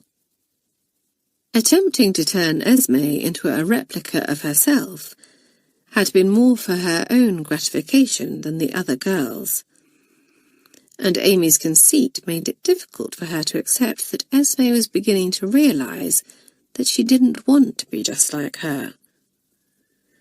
Bonnie, for her part, genuinely liked Esme, and, although she missed seeing so much of her, now that tennis was taking up a lot of her time, she was pleased that Esme had found an activity that she enjoyed. Unlike Amy, Bonnie was interested in people, and her sympathy had been stirred by Esme's story of her family's quarrel. How she hoped that the two fathers would be able to put their differences behind them. Esme, meanwhile, went off to her tennis practice. The good-hearted Freddie, overcoming her own disappointment at not being chosen as reserve, selflessly gave up her time so that the others could practice with her. Today, she and Esme were playing doubles against Felicity and Susan. The weather was extremely warm, and by the end of the first set, all four girls felt uncomfortably hot. "Phew!" said Freddie, flopping down on the grass and fanning herself with her racket. "I'm worn out after just one set." "Me too," said red-faced Susan. "I'm roasting. Perhaps we should stop now." Felicity frowned at the suggestion, but it was Esme who surprised everyone, saying bracingly, "Nonsense. If we were playing in a tournament, we wouldn't be able to stop after one set simply because we felt hot and tired. I say that we should play on." "Hear, hear," said Felicity.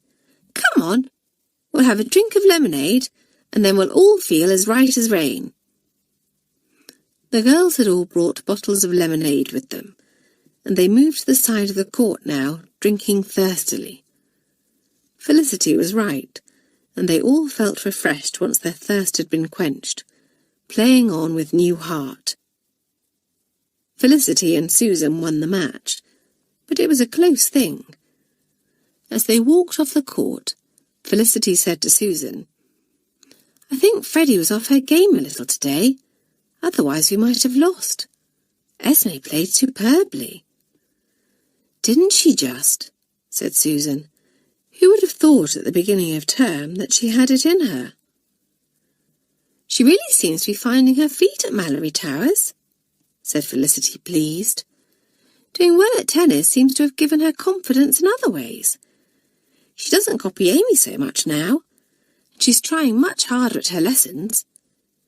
If she carries on like this, there's the chance that she might go up into the 5th form next term, while we go into the 4th. "Golly, that would be a shame," said Susan, looking a little dismayed.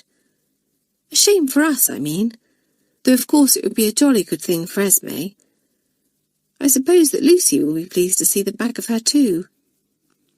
"Perhaps, although the two of them do seem to be making an effort and getting on a little better now," said Felicity. "In fact, the only fly in the ointment at the moment seems to be this beastly business with Bill and Clarissa." "I shall be glad when Bill's arm is better," said Susan. "What with helping out at Five Oaks, tennis, swimming and lessons, I feel absolutely exhausted." "Yes, it's been quite a busy term," agreed Felicity. "We shall all be jolly glad of a break when half-term comes." The girls were so busy that the last few days before half-term simply flew by. Then on Saturday morning, Felicity woke early. She knew that she was excited about something, but at first she couldn't think what it was. Then a little thrill of joy ran through her as she remembered, and she sat up in bed. "Wake up, everyone!" she cried happily. "It's half-term!"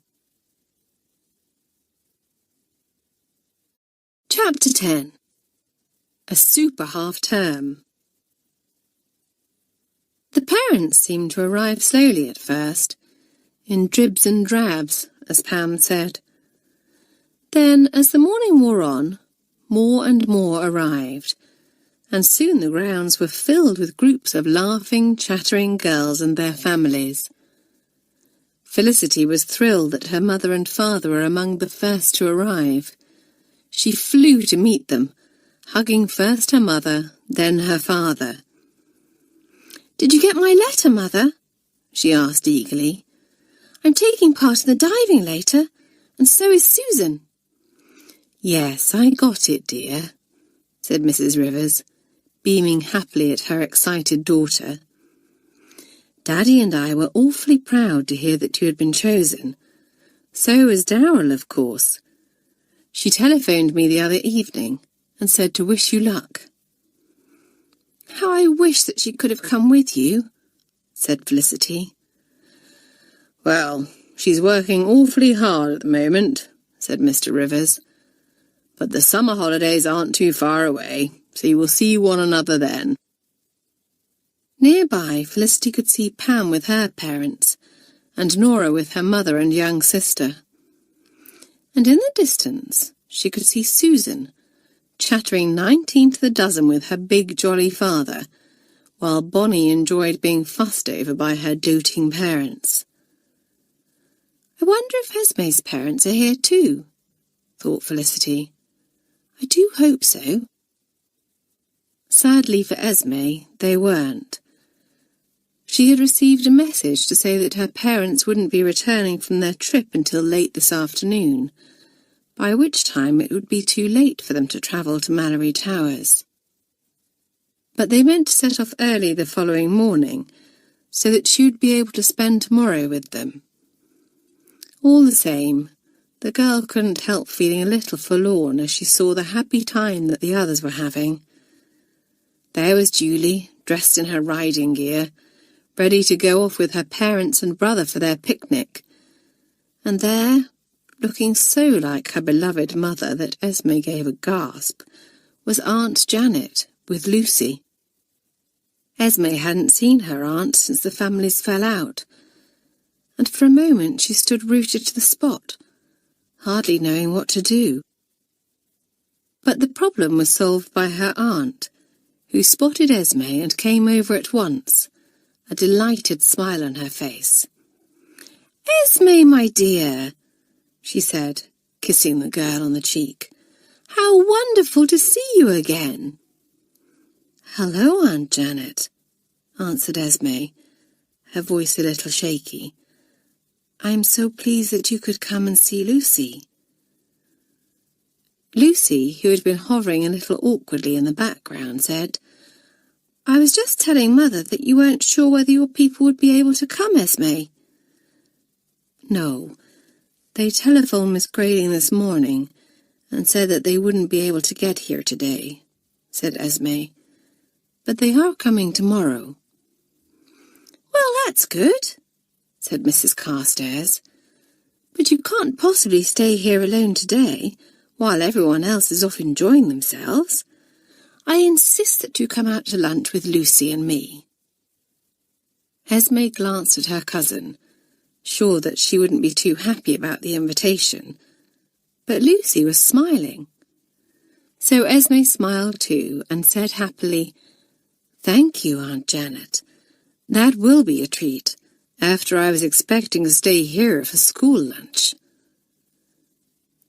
The restaurant that Mrs. Carstairs took the girls to was a very good one, and they had a slap-up meal.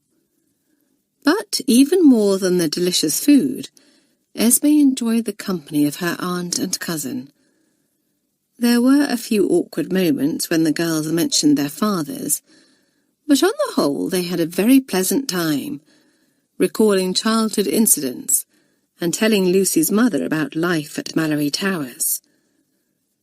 Mrs. Carstairs teased Esme good-naturedly about her American accent, and Lucy laughed, saying, "You should have heard it when she first started at Malory Towers, Mother. It was much stronger then." "Was it really?" said Esme, looking surprised. "Oh, yes," said Lucy. "You seem to have lost some of it as the term has gone on. And you don't say G half as much as you used to. Why, at times you sound quite English." "Heavens!"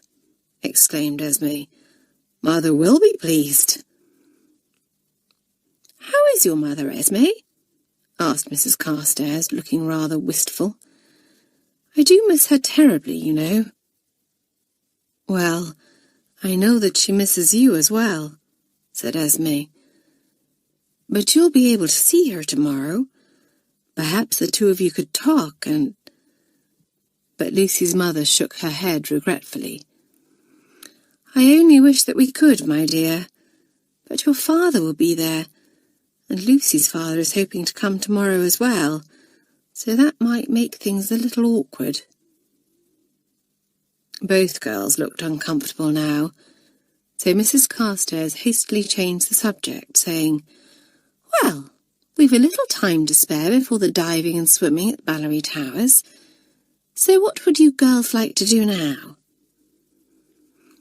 They thought for a moment. Then Esme said, "Why don't we pop over to Five Oaks and see Sandy? I never did get to say hello to him." Lucy, of course, was only too happy to agree to this, so her mother said, "Very well. As long as you don't try to get me up on his back, Lucy. You know that I'm not a great one for horses." Julie and her people were also at Five Oaks, returning Jack to his stable after their picnic.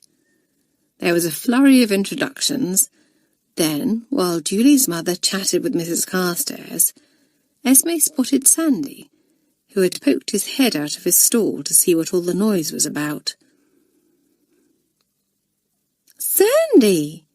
she cried joyfully, going up to stroke the horse's nose. "How marvellous to see you again, boy!" Sandy whinnied softly and nudged Esme, who laughed and said, "I really believe that he remembers me." "Perhaps he does," said Lucy with a smile. Just then Bill and Clarissa appeared, and there were yet more introductions, for neither Esme nor Mrs. Carstairs had met the two girls before. Esme, who had heard so much about them that she felt as if she knew them very well indeed, looked at Bill and Clarissa with interest. Bill's arm was still in plaster, and she said, "I have to go back to the hospital next week, and I'm hoping that the doctor will say that the plaster can come off. And won't I be glad when I can get up on old Thunder again? Not being able to ride has been simply dreadful for both of us." Soon it was time for the Malory Towers girls and their families to return to the school in time for the swimming and tennis. But before they left, Julie found an opportunity to take Clarissa aside. "I don't seem to have had the chance to talk to you or Bill in private just lately," she said. "How are things? Have there been any more strange happenings?" "No, thank heavens," said Clarissa. "Jim did catch a strange man prowling round here the other night, just before he went home for the evening. But he turned out to be one of Mr. Banks's grooms. Mr. Banks had sent him over to have a scout round and check that everything was all right." "That was thoughtful of him," said Julie. "Yes, he's been very good to us," said Clarissa. "Of course, Bill knows now that her accident was no accident. Now that she's feeling stronger, I thought it best to tell her so that she could be on her guard." "Good idea," said Julie. although it sounds as if whoever was behind it may have decided to stop these rotten tricks." "I certainly hope so," said Clarissa with a sigh. "It's been an awfully difficult time. Of course, we've tried to keep the whole business quiet, but somehow word has got out and some of the children from the village have stopped coming for riding lessons. Their parents are afraid that they may be hurt too, so they won't allow the children to come until they're certain that it's quite safe." "Oh, Clarissa," cried Julie in dismay. "I had no idea." "Well, I suppose one can't blame them," said Clarissa, suddenly looking rather strained. "But of course, it means that we don't have as much money coming in as we used to." Julie, guessing that Clarissa was a lot more worried than she was letting on, said stoutly, "Well, you may be sure that all the Malory Towers girls will continue to come, Clarissa. We'll stand by you all right." But Julie wished that there was something else that she and the others could do to help Bill and Clarissa. She would bring it up after half-term, for she certainly didn't want to dampen everyone's spirits today, of all days. And what a marvellous day it was! All of the girls had been taken out to lunch by their parents, though those who were taking part in the sports that afternoon had been careful not to eat too much. "I shall make up for it at tea time," Felicity had said to her mother after refusing an ice cream. "Half-term teas are always absolutely super." Indeed they were, and the kitchen staff had worked very hard at producing scores of dainty sandwiches, cakes, scones, and big bowls of fat, juicy strawberries with jugs of cream. But first there were the tennis and swimming exhibitions. Chairs had been arranged around the tennis court, and June's parents sat proudly at the front. June herself felt a little nervous, a most unusual thing for her, as she watched the upper school matches and waited for her turn to come. Her opponent was to be Hilda Fenwick after all, and for a fleeting moment June found herself wishing that the less aggressive Penelope was playing instead. Then she spotted Hilda, chatting with one of her friends. The fourth former saw June watching her, and gave her a scornful smirk before turning back and saying something that made her friend laugh. At once June's moment of self-doubt vanished, her fighting spirit coming to the surface again. So, Hilda thought that she was going to have a walkover, did she? Well, she could jolly well think again. Felicity and her parents were sitting with Susan and her people to watch the match, and as June and Hilda walked onto the court, Felicity whispered to Susan, "My word, just look at June's face." June wore an expression of grim determination, and even Hilda looked a little taken aback as the two girls faced one another. Miss Maxwell, who was acting as umpire, tossed to see who would serve first. June won, and the two girls took their places. Then Miss Maxwell shouted, "Play!" and the match began. As there were several exhibition matches to get through, each one consisted of only one set.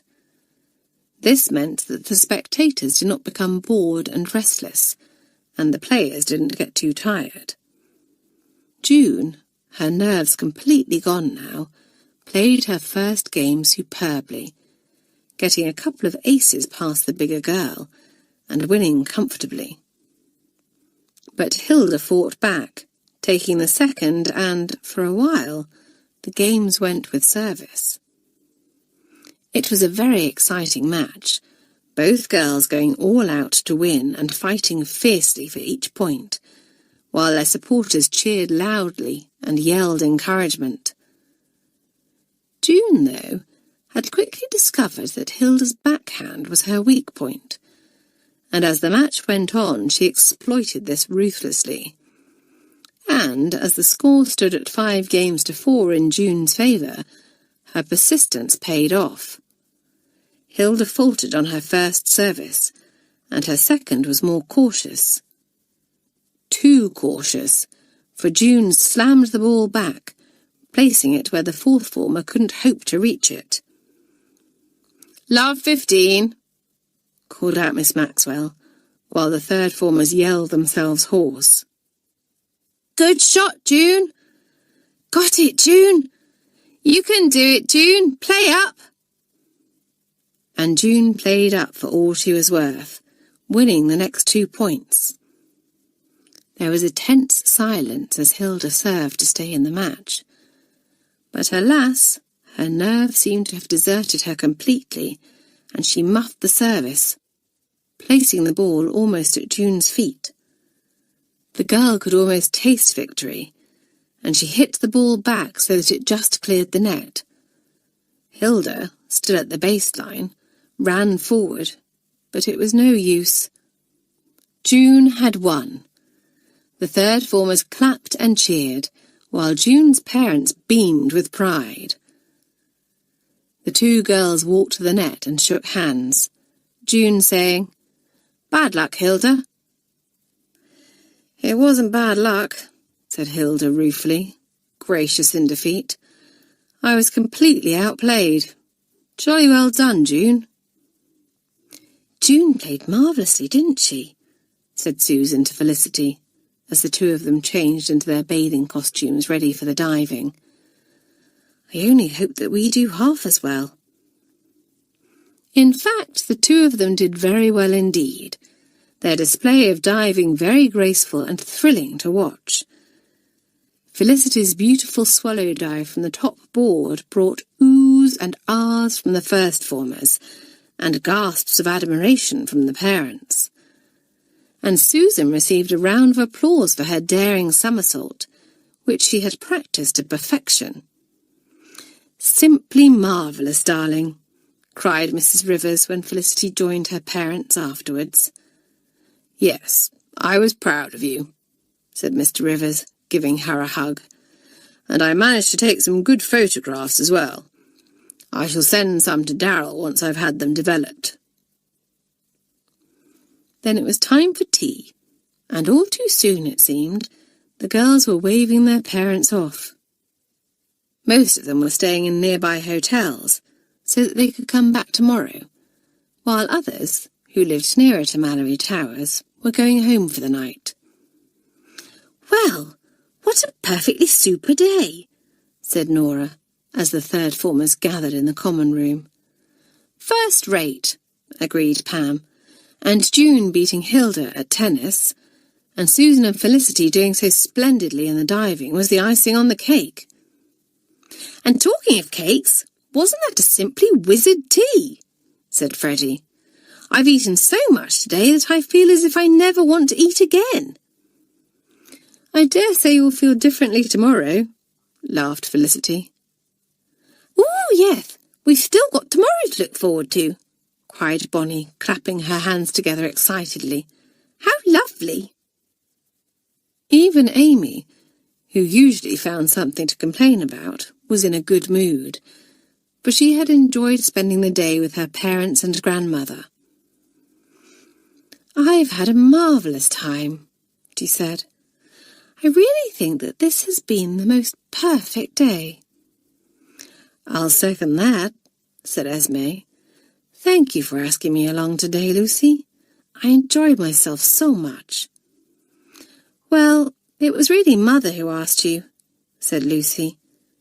"But I'm glad that you came too." "It was so nice to see Aunt Janet again," Esme said rather wistfully. "And it's perfectly obvious that she and Mother are missing one another terribly. If only there was something we could do to bring them together. And Father and Uncle Robert, of course." "Well, there isn't," said Lucy with a sigh. "Quite frankly, Esme, I don't see how this rift between our parents is ever going to be mended." Chapter 11. A Family Reunion. But Esme couldn't get the idea out of her head. If only she and Lucy could make things right, and the two families could be as one again, it would be too marvellous for words. "Lucy, we must try to think of something," she said urgently. "Tomorrow our parents are going to be here. It will be the first time that the four of them have been together in the same place for years. We just can't let this opportunity slip by." Lucy looked at her cousin thoughtfully for a moment. Then, at last, she said, "You're right. Look here, I can't concentrate with all this excited chatter going on. Let's slip away and find somewhere quiet where we shall be able to hear ourselves think." So the two girls slipped quietly from the room and went off to one of the little music rooms. Esme perched on the piano stool, while Lucy sat cross-legged on the floor. Their brows creased with concentration as they thought hard. "I'm quite certain that Mother and Aunt Maggie would be only too glad of an excuse to make up," said Lucy. "Our fathers are the ones that we need to get to work on. They're both so dreadfully stubborn." "And proud," said Esme with a sigh. Then her face lit up.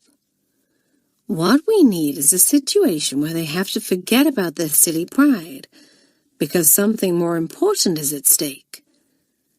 I know. Suppose we were to push one of them into the swimming pool, so that the other had to come to his rescue." "That would never work," said Lucy scornfully.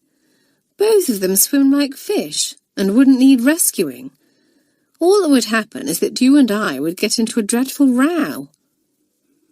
"Yes, I suppose you're right," said Esme rather glumly. "Oh dear, how difficult it all is." But Lucy suddenly snapped her fingers and cried, "Wait! Perhaps we could do it another way. We can't push Father or Uncle Philip in, but you could pretend to fall in." "Me?" said Esme, looking quite alarmed. "But what good would that do?" "Don't you see?" said Lucy. "You will have to make some excuse to get away from your parents and come down to the swimming pool, where I will be waiting with mine. Then you must throw yourself in the deep end and pretend that you're in difficulties. Of course, my father will dive in and rescue you, and your father will be so grateful to him that it will be quite impossible for the pair of them to carry on being enemies." Esme looked simply horrified at this and said, "Why can't you pretend to fall in, and my father can rescue you?" "Because I swim like a fish too," answered Lucy. "What's the matter, Esme? Are you afraid of spoiling your hair?" "No, I'm afraid of drowning," retorted Esme, nettled by the scorn in her cousin's voice. "Lucy, you know that I'm not a very good swimmer, and I always stay in the shallow end." "Yes, and that's why it would be so much more convincing if you pretend to fall in rather than me," said Lucy. "And there's not the slightest chance of you drowning. Even if my father doesn't come to the rescue, which he most definitely will, I shall be there to haul you out." Esme digested this in silence for a moment, then said, "But suppose someone else rescues me? That would simply ruin everything. It's half-term, remember, and there will be lots of people about." "Well, we shall just have to choose our time carefully," said Lucy, looking thoughtful. "I know. We'll do it at 2:00. There's a gymnastics display on then, so most of the parents will be watching that. The whole thing will only take a few moments. Now, once my father has pulled you out of the pool, you will have to pretend to be unconscious for a few minutes. Meanwhile, I'll dash off to fetch your parents and tell them that Father has saved you from drowning. We'll have to exaggerate a bit, of course, so that Uncle Philip feels properly grateful. And once your parents arrive at the pool, you can pretend to come round, and tell them that you owe your life to Father. If that doesn't get them talking, I don't know what will." Esme still looked rather doubtful, and Lucy said earnestly, "Esme, if you find the courage to go through with this, it will be the bravest and best thing that you have ever done. Our families will be reunited, and it will be all thanks to you." Esme was much struck by this, but a little voice piped up at the back of her mind. What if it doesn't work? What if something goes wrong? Yes, but what if I let the chance of ending the stupid feud pass by? Thought Esme. What if my parents and Lucy's never speak to one another again, because I didn't have the pluck to go through with our plan? That would be far worse than trying and failing. She took a deep breath and said, "I'll do it." "Good for you," said Lucy, getting up and clapping her cousin on the back. "I say, if it all works out, perhaps our parents will decide to move next door to each other again. Won't that be fun?" "I'll say," said Esme, her face breaking into a smile. "Things will be just as they used to be." But they wouldn't be quite the same, thought Lucy, sobering suddenly, for Julie was her best friend now, and Lucy had no intention of throwing her off. She was getting on with Esme very much better now than she had at the beginning of term, and the old fondness they had felt for one another was starting to come back, but her cousin would never take Julie's place with her. She wondered how she could broach the subject without offending Esme, but almost as if the girl had read her mind, Esme said, "Of course, I realize that things have changed. We have both changed a great deal over the years, and I know that Julie is your friend now. I certainly wouldn't try to come between you. The two of you get on so well together that it simply wouldn't be right. But it will be nice for the two of us to have one another for company in the holidays." "Oh yes, that would be super," agreed Lucy, relieved that Esme understood and accepted the situation. Grinning, she added, "Perhaps I can teach you to ride. And perhaps I can teach you how to dress properly and do your hair so that you don't look like a boy," laughed Esme. Just then the bell rang for bedtime, and Lucy said, "Heavens, I had no idea it was so late. We'd better dash. You know what a stickler Felicity is for putting the lights out on time." So the two girls made their way to the dormitory, both of them feeling excited and a little apprehensive. If only their scheme worked, then this would turn out to be the best half-term ever. The third formers gathered in the common room to wait for their people after breakfast on Sunday morning. "Your parents won't arrive any sooner because you're standing there watching, you know," June called out to Freddie, who had stationed herself at the window. "I know, but I get so impatient and restless when I'm waiting for people," sighed Freddie. "I just can't seem to settle to anything. Oh, here comes a car. Does it belong to anyone here?" "No, those are Kay Foster's parents," said Felicity, going across to join Freddie. "But a few more cars are coming. Bonnie, I do believe one of them belongs to your people." As Bonnie gave a squeal and ran from the room, Freddie said, "Your parents are here too, Lucy. Or are they Esme's? Your mothers look so alike that I can't tell one from the other." The two cousins went across the window, and Esme said in a rather hollow voice, "They're mine." "Well, you don't sound very pleased to see them," said Nora, surprised. In fact, Esme's feelings were very mixed. Of course she was pleased to see her parents, but she was also feeling extremely nervous about the scheme that she and Lucy had come up with. She glanced at her cousin, who gave her a reassuring smile, then went off to greet her parents. She was doing this for the good of the family, Esme reminded herself firmly, and if the plan failed, it wouldn't be because of a lack of courage on her part. Susan's parents weren't able to come that day, so she was going out with Felicity and her people. The two girls ran outside together to greet Mr. and Mrs. Rivers as soon as their car drew up, almost knocking over Eleanor Banks, who was standing at the bottom of the steps, talking to her uncle. "Watch where you're going, you third-formers," she said crossly. "Sorry, Eleanor," chorused Susan and Felicity, both of them glancing at Mr. Banks rather curiously. He was a tall man, very pale, like Eleanor herself, with hooded eyes and thin lips, which seemed to be curved into a permanent smile. "Is that Eleanor's uncle?" murmured Felicity to Susan. "He looks rather sinister, don't you think? I never trust people who smile all the time." Susan laughed and said, "You shouldn't judge a book by its cover. Mr. Banks has been jolly good to Bill and Clarissa in their time of need." "Of course, I had forgotten about that," said Felicity. "Well, he must be quite decent after all, and I suppose he can't help the way that he looks." Esme and Lucy, meanwhile, were having a grand time with their respective parents, though there was a tricky moment when the two families came face to face in the courtyard.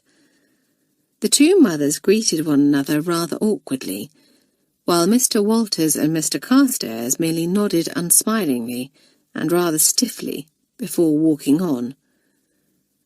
Lucy, unseen by the grown-ups, gave her cousin a wink, and Esme grinned back. Her father wouldn't be so stiff and unfriendly once he thought that Uncle Robert had saved her life. But once the time came for Esme to carry out her part in this daring plan, she didn't feel like grinning at all. There were butterflies in the girl's stomach as she led her parents to a bench under the shade of a tree in the courtyard.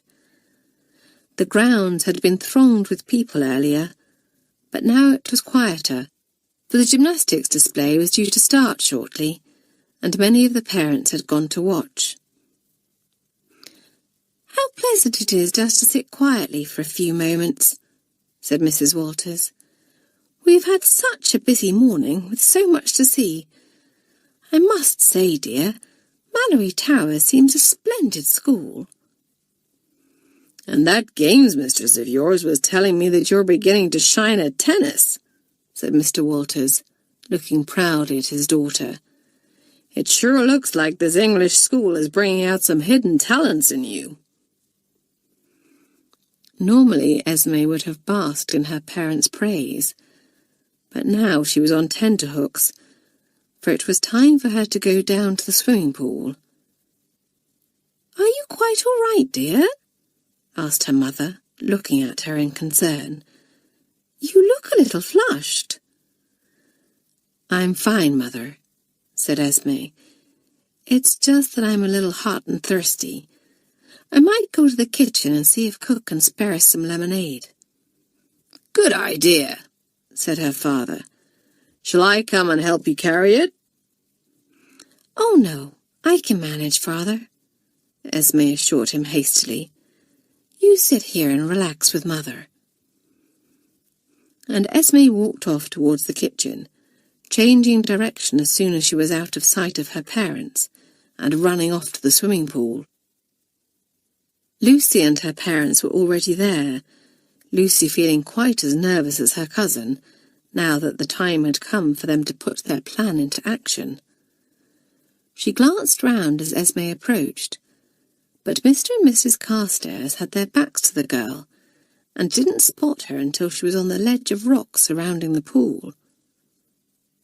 "Hello, Esme," said her aunt, sounding surprised. "What are you doing here?" "Oh, I thought I saw Felicity here," answered Esme, a little flustered. "I just needed to ask her something. "Hello, Uncle Robert."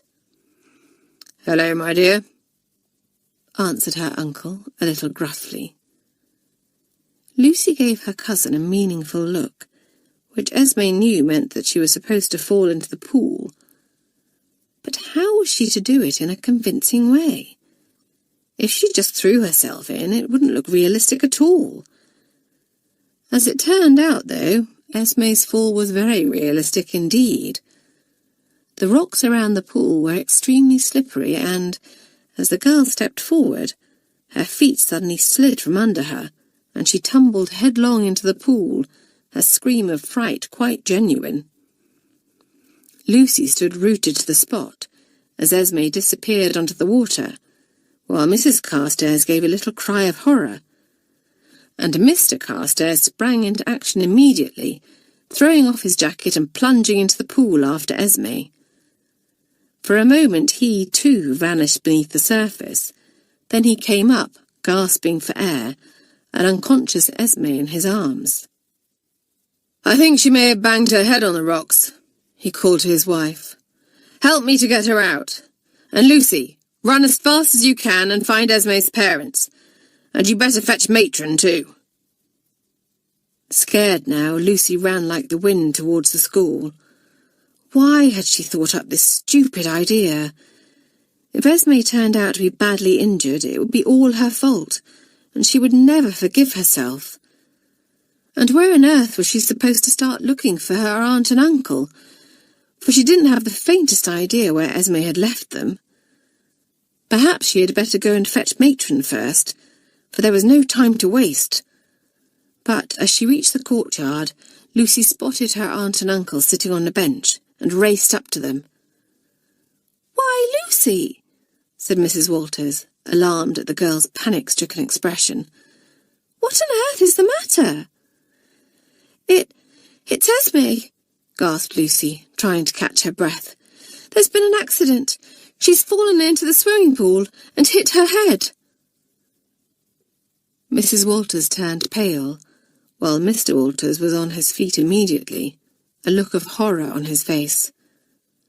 "My father dived in and pulled her out," Lucy said, "and he sent me to fetch you both, and Matron." "We shall go there at once," said Mr. Walters, trying to speak calmly as he helped his wife to her feet. "Lucy, you carry on and find Matron, will you? Tell her to come to the pool immediately. Good girl." Lucy sped off into the school and up the stairs to Matron's room. She burst in without pausing to knock, giving Matron a terrific start. "My goodness!"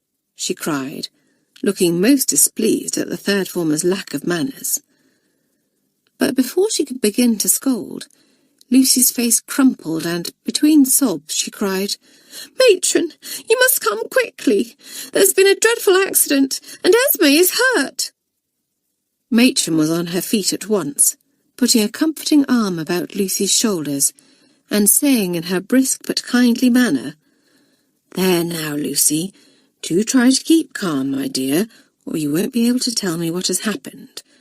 Take me to Esme, and you can explain what has happened on the way." But Matron and Lucy only got as far as the big hall when the door was suddenly opened, and a very bedraggled Mr. Carstairs appeared, followed by Mr. Walters, who was carrying a pale but conscious Esme. "Thank goodness," breathed Lucy, while Matron took charge and said crisply, "Bring her up to the sand, Mr. Walters. And Mr. Carstairs, you had better get out of those wet things. Wait in my room, and I'll get someone to fetch you a blanket." With her usual efficiency, Matron soon had Esme undressed and in bed, where she examined her carefully. "No bones broken, thank heavens," she announced at last. "But I'm afraid you're going to have a beautiful bruise on your forehead tomorrow, young lady." "I don't mind," murmured Esme, a little smile on her lips. "It was worth it." "Why, whatever do you mean?" asked Matron, astonished. "I shouldn't be surprised if she was concussed," said Lucy hastily. I say, matron, do you think I might have a word with Esme alone?" Mr. Walters frowned at this and said, "Gee, I don't know if that's a good idea, Lucy. Esme really needs some peace and quiet." But Esme said, "It's all right, Father. I'd like to talk to Lucy. You and Mother will come and see me in a little while, won't you?" "Just try to keep me away," said her father. "Don't keep Esme talking for too long, Lucy," admonished Matron as she ushered Mr. Walters from the room. "And now I'd better go and see how poor Mr. Carstairs is doing." "I'll come with you, Matron," the girls heard Esme's father say, as the door closed behind the two grown-ups. "I've already shaken him by the hand once, but I need to do it again. He sure is a hero." "Did you hear that?" whispered Lucy gleefully. "It worked, Esme. It worked." Esme smiled wanly, and at once Lucy was contrite, saying, "But I never meant you to get hurt, Esme. I wouldn't have had that happen for the world. I don't know about my father being a hero, but you're certainly a heroine." "No, I'm not," said Esme ruefully. "I slipped and fell. So you see, your father really did save my life." "But where are our mothers?" asked Lucy. "I can't believe that they aren't here at a time like this." "The last I saw of them, they were having a tearful reunion in the courtyard," said Esme with a contented sigh. "Though I dare say they will be here any minute. As soon as I came round, and Mother saw that I was going to be all right, she burst into tears. Of course, Aunt Janet comforted her, and before I knew what was happening, she was crying too, and the pair of them were hugging like nobody's business. As for my father, he simply couldn't thank Uncle Robin enough. Lucy, I do really think that everything will be all right now."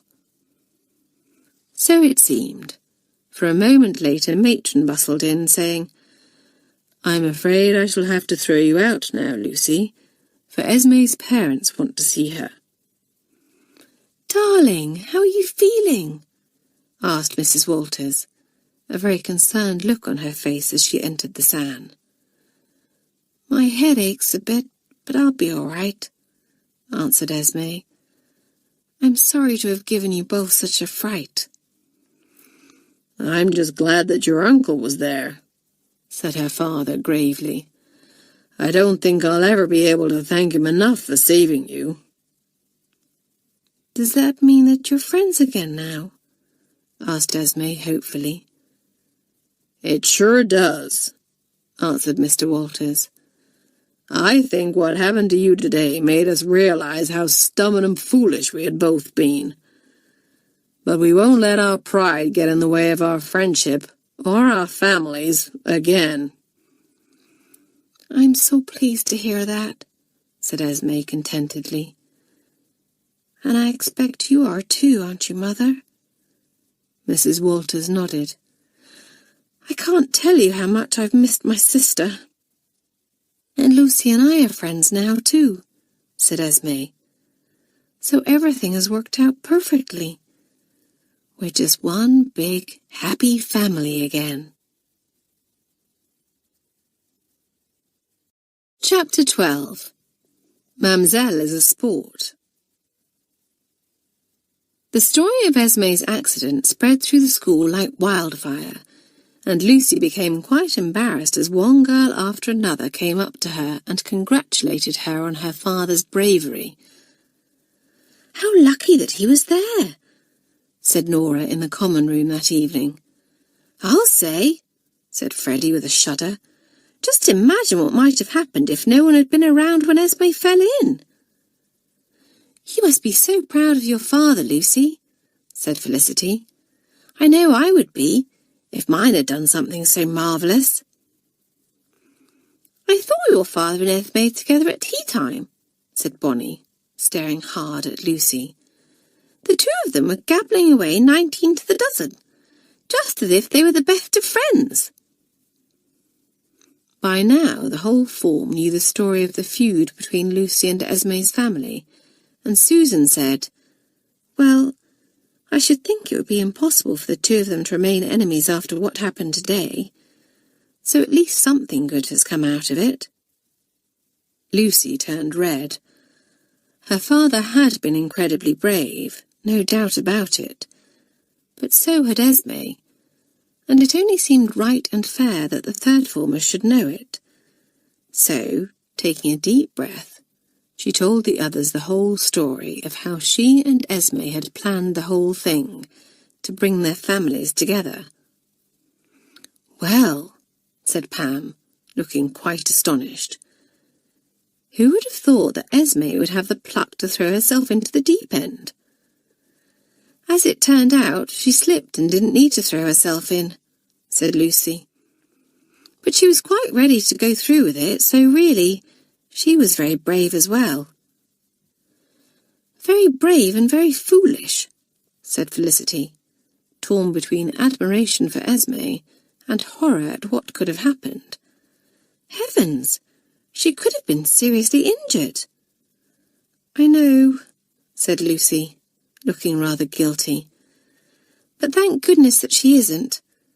Matron says that she will be as right as rain in a day or two." To Esme's dismay, Matron insisted on keeping the girl in bed the following day. "But I feel absolutely fine," protested Esme. "Really, I do." After a dose of medicine and a good night's sleep, Esme's headache had completely vanished. As Matron had predicted, she had a simply enormous bruise on her forehead, and had been rather looking forward to going back to class and showing it off to the others. But Matron was adamant, and said firmly, "It won't do you any harm to have an extra day's rest, just to be on the safe side. As long as you don't have a relapse, you can join the others tomorrow." Esme had a steady stream of visitors throughout the day.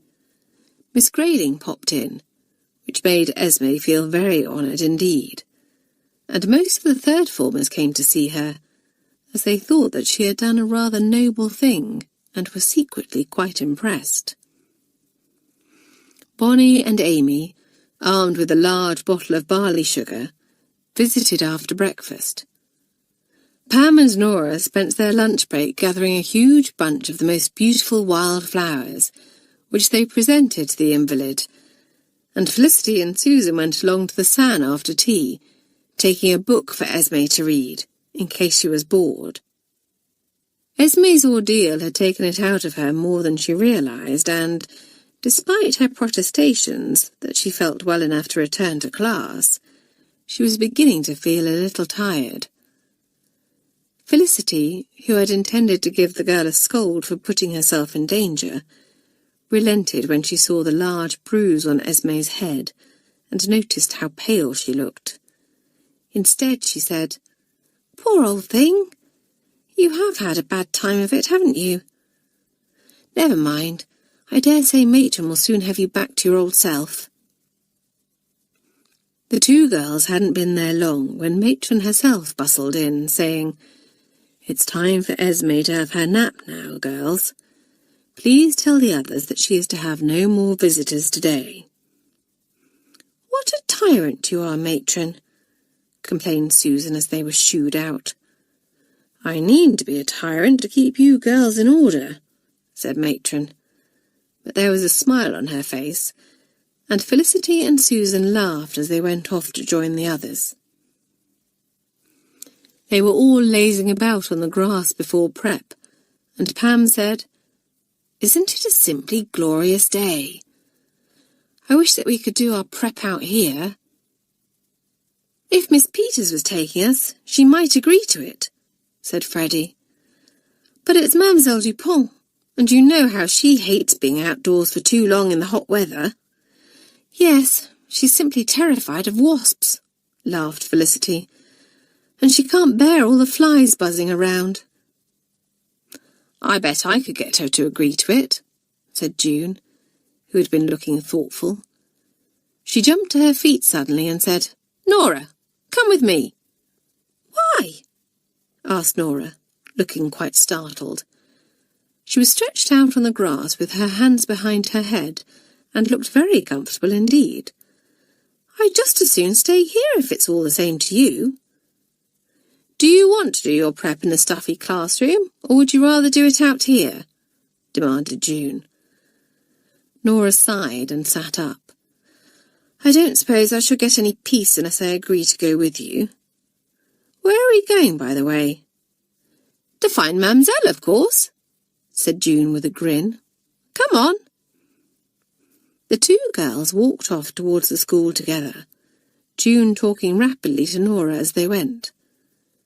They found Mamselle in the mistress's common room, where she was marking the fifth form's French essays. At least that was what she was supposed to be doing, but it was so hot that she simply couldn't concentrate. She had taken off her high-heeled shoes and undone the collar of her blouse, and was fanning herself with one of the fifth formers' work. Nora stifled a giggle as she peeped at the mistress through the open door, and June frowned at her, pulling her back along the corridor.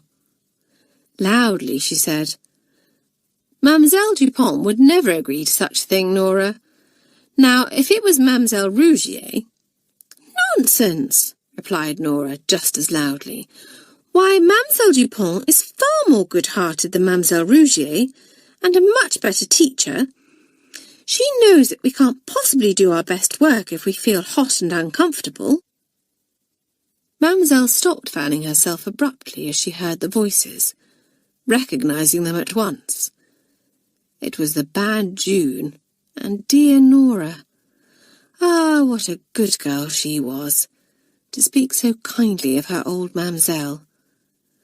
The French mistress smiled to herself as she heard June say, I quite agree that Mademoiselle Dupont is an excellent teacher. In fact, I would go so far as to say that she is the best in the entire school. But I still say that she would never allow us to do our prep out in the open air.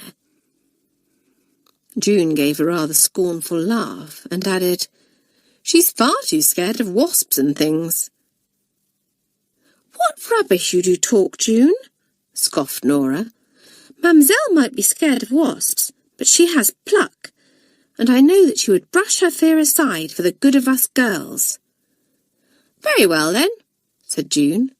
If you're so convinced, you go and find Mamselle and ask her if we can take our prep outside. I bet she's in our classroom right now, getting our work ready, for she always takes such care over our lessons. Nora sighed and said sorrowfully, I can't, June. You see, I wouldn't feel right taking advantage of Mamselle's good nature. She is very good-natured, isn't she? Agreed June. If only some of the other mistresses were more like her, though I still say that she would never consider letting us do our prep out of doors. Then she sighed. Ah, well, I suppose we shall just have to resign ourselves to a hot, uncomfortable hour in our stuffy old classroom. Then the two girls moved away, their voices fading into the distance as they walked down the corridor. Mamselle, meanwhile, sat completely still, feeling quite moved by all she had heard. Ah, the dear girls! They might play tricks on her sometimes, but they were fond of their old Mamselle. The best teacher in the school. Good-natured and good-hearted. Mamselle's heart felt warm as she remembered the girls' remarks. And Nora had said that she had the pluck. Mamselle knew what a great compliment that was, for English girls set great store by pluck. They were good girls, these third formers, and they deserved a treat. And she, Mademoiselle Dupont, would give them one. Ah, yes, she would prove to them that everything they had said about her was true. So when the third formers trooped rather dispiritedly into their classroom for prep that afternoon, they were in for a surprise. Mamselle was already at her desk, and her little black eyes danced as she looked at the girl's weary, slumped shoulders and dragging feet. "Freddie!" she cried, making her voice very stern. "Stand up straight, and do not slouch so." "But, Mamselle, it's so hot," groaned Freddie. "That is not an excuse for laziness," snapped Mamselle. "I expect you all to work hard at your prep tonight, no matter how hot you feel." "Yes, Mamselle," everyone groaned. "Good." Then Mamselle's face broke into a broad grin, and she said, "Pick up your books, everyone, and follow me. For tonight, we do our prep outside." The girls looked at one another in amazement. Then a resounding cheer broke out. "Hurrah! What fun! Yes, we'll work twice as hard out in the fresh air. You're a real sport, Mamselle." As Mamselle beamed round, June nudged Nora and whispered, "See, I told you it would work." Only Amy and Bonnie were not pleased at being allowed to do their prep outside, for neither of them were outdoor types. Also, both were terrified of getting freckles, and Bonnie pleaded with Mamselle. "Can't Amy and I do our work in the classroom, Mamselle?" she asked in her soft voice, making her eyes as big as possible. "We won't play the fool, I promise you." "I know that you will not, ma chère," said Mamselle, patting the girl's cheek fondly. "But, alas, it is the rule that you must be supervised whilst working at your prep. But do not worry, for you and Amy and I shall sit in the shade of one of the big trees. Then none of us shall catch a freckle." So out they all went, and the third formers were true to their word, working most conscientiously. It was a pleasant late afternoon, for a cooling, gentle breeze sprang up, which was very refreshing, and Mamselle congratulated herself on making a good decision. Even when a caterpillar crawled onto the toe of her shoe, the French mistress was not unduly disturbed. She gave a little start when she first spotted it, but then she remembered Nora's remark earlier. She would prove that she had the pluck. But Mamselle could not bring herself to remove it, instead asking Bonnie, who was sitting beside her, to do it. Bonnie didn't care for what she called creepy crawlies any more than Mamselle did, so she picked up a twig and managed to dislodge it with that, earning the French mistress's undying gratitude. Nothing else occurred to mar the afternoon, and when the third formers gathered in the common room after prep, they were in good spirits. "Wasn't it fun having prep out of doors?" said Susan. "A super end to the day." "It's been a funny sort of day, with poor old Esme laid up in the sand," said Nora. "It's been a funny sort of term, if you ask me," said Pam. "What with Bill and Clarissa's troubles, and Lucy and Esme feuding." "Yes, but I believe that things are coming right," said Felicity, who had been looking thoughtful. "Lucy and Esme are friends again, and things seem to have gone quiet over at Five Oaks. It looks as if all our problems are behind us, and the second half of term will be nice and peaceful." But Felicity had spoken too soon, for the third formers were in for a very big shock indeed. Chapter 13. A Shock for Julie. The next morning, Felicity and Susan were making their way downstairs to breakfast, a little way ahead of the others, when they saw a boyish figure striding across the hall. "I say, isn't that Bill?" said Susan. "I believe it is," said Felicity, calling out, "Hi, Bill!" But Bill was either in a great hurry, or she simply didn't hear Felicity, for she carried on her way without so much as glancing up, and soon disappeared from view. "Was that Bill I just spotted?" asked June, coming down the stairs behind the two girls. "I wonder what she's doing at Malory Towers. And at such an early hour in the morning, too." "Perhaps she's come to visit Miss Peters," suggested Susan. "Before breakfast?" said Felicity. "I doubt it. She seemed in an awful rush, wherever she was going." Miss Peters was already in the dining room, having her breakfast when the third formers entered, so it seemed that Bill had not come to Malory Towers to see her after all. And someone else was already there too, Esme. The third formers cheered when they saw her seated at their table, and in the excitement of greeting her, soon forgot about Bill. "How are you feeling, Esme, old girl? Good to have you back. My word, that's a simply splendid bruise you have there." "You should part your hair on the side," said Amy, looking at her critically. "Then it will cover the bruise." "What a good idea!" exclaimed Esme. "I think I shall wait until morning school is finished, though." Lowering her voice, she added, "Dear old Mademoiselle Dupont has been fussing over me like anything, thanks to my bruise. Perhaps it will work on Miss Peters, too, and she will go a bit easy on me in class this morning." Esme did look much better today, though, thought Felicity. The colour had come back to her cheeks, and, judging by the way she was tucking into her porridge, her appetite had returned too. Lucy, of course, was thrilled to have her cousin back. They might never be best friends again, but what had happened yesterday had created a bond between them, and Lucy sincerely hoped that that bond would never be broken. Breakfast was nearly over when one of the schoolmaids came into the dining room and went across to Miss Peters. The maid said something to her in a low voice, and Miss Peters nodded, a slight frown on her heavy face, and got to her feet. Then she came over to the third formers and said, "Julie, Miss Grayling wants me to take you to her study at once." Julie looked most alarmed, and began racking her brains. But she couldn't think of a single reason why the head would want to see her. "Do you know what she wants, Miss Peters?" she asked rather apprehensively. Miss Peters shook her head and said, "I have no idea, but we had better not keep her waiting." "Heavens!"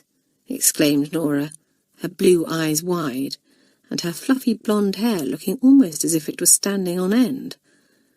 "I do hope that Julie isn't in trouble.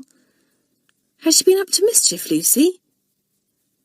Lucy, puzzled and a little worried, shook her head, while Pam said soberly, "I say, I do hope that it isn't bad news from home."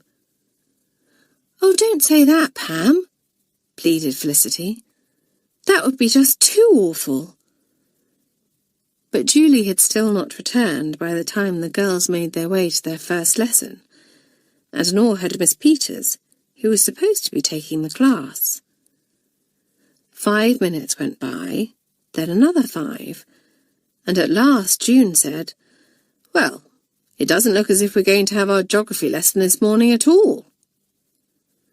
Normally the girls would have been delighted at this, but now they all felt rather uneasy. At the moment, each and every one of them would have given anything to see Miss Peters stride in, along with Julie.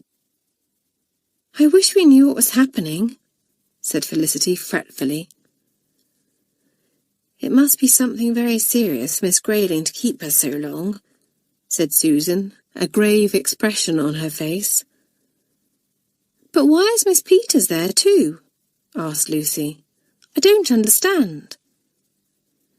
No one understood, and just then Nora, who sat by the window, exclaimed, "I say, who's this? Why, it's Clarissa!" At once all the third formers dashed to the window to see Clarissa walking up the drive. She looked awfully serious as she made her way to the big front door, and Susan said, "Do you suppose that Clarissa is going to see Miss Grayling too? And is that where Bill has disappeared to?" "The plot thickens," said June. "I've a good mind to sneak along to the head study and put my ear to the door." "June, no," said Felicity firmly. "If you were caught, you would get into a fearful row, and the last thing we need is more trouble." June looked as if she was about to argue, but just then Bonnie squealed. "Look, a police car!" Everyone gasped, for now a police car was making its way up the drive, and the girls watched, open-mouthed, as a very serious-looking policeman got out. The third-formers looked at one another in consternation, and with a rather nervous laugh, Freddie said, "Heavens! Has Julie robbed a bank or something?" The girls watched and waited, and, at last, Bill and Clarissa emerged, so deep in conversation that they didn't even notice the third-formers at the window. "What a lot of coming and going," said Freddie. "But we are still no nearer to finding out what has happened." The time passed very slowly, as the girls waited for news.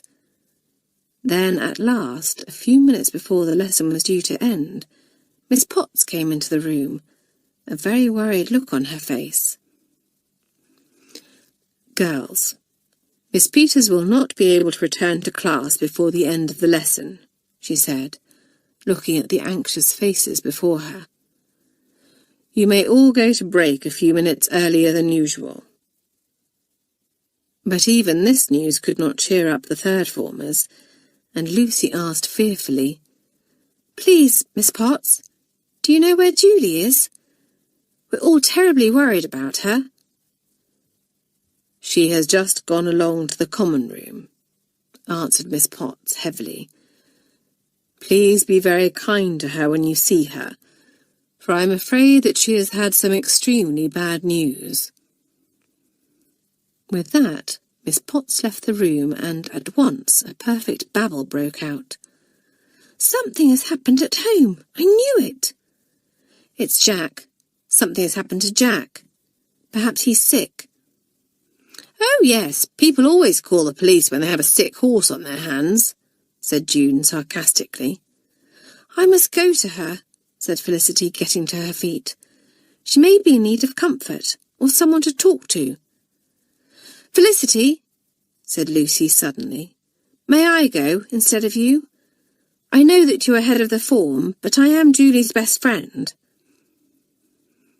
Felicity thought for a moment, and then said decidedly, "We shall all go. Then Julie will know that she has the whole form behind her, and that, whatever has happened, we shall all do what we can to help." So every one of the third-formers, even spoilt, selfish Amy, trooped to the common room, where they found Julie sitting alone on a settee. She looked up as the door opened, her expression so bleak that the girls felt frightened. Her eyes were red, and it was obvious that she had been crying. But Julie never cried. At once Felicity and Lucy rushed to sit either side of her, Felicity putting a comforting arm about her shoulders as she said gently, "What is it, Julie, old girl?" "It's Jack," answered Julie, her voice sounding unnaturally high. "He's gone. He's been stolen from 5 Oaks." A horrified gasp went round the room. So that was why Bill and Clarissa had been here, and that was the reason the police had been called. "Do the police have any clues?" asked June. "Not really," answered Julie, stifling a sob. "There were faint tyre tracks in the lane leading to 5 Oaks, so he may have been taken away in a horse box. But there is nothing to tell them who the thief is." "I can't believe that Bill and Clarissa would be so careless," said Susan, shocked. "After everything that has happened, I should have thought that they would be on their guard. But to let someone simply walk away with Jack right under their noses—" "Oh, but it wasn't their fault," broke in Julie. "Truly it wasn't. For a start, Jack wasn't stolen in broad daylight.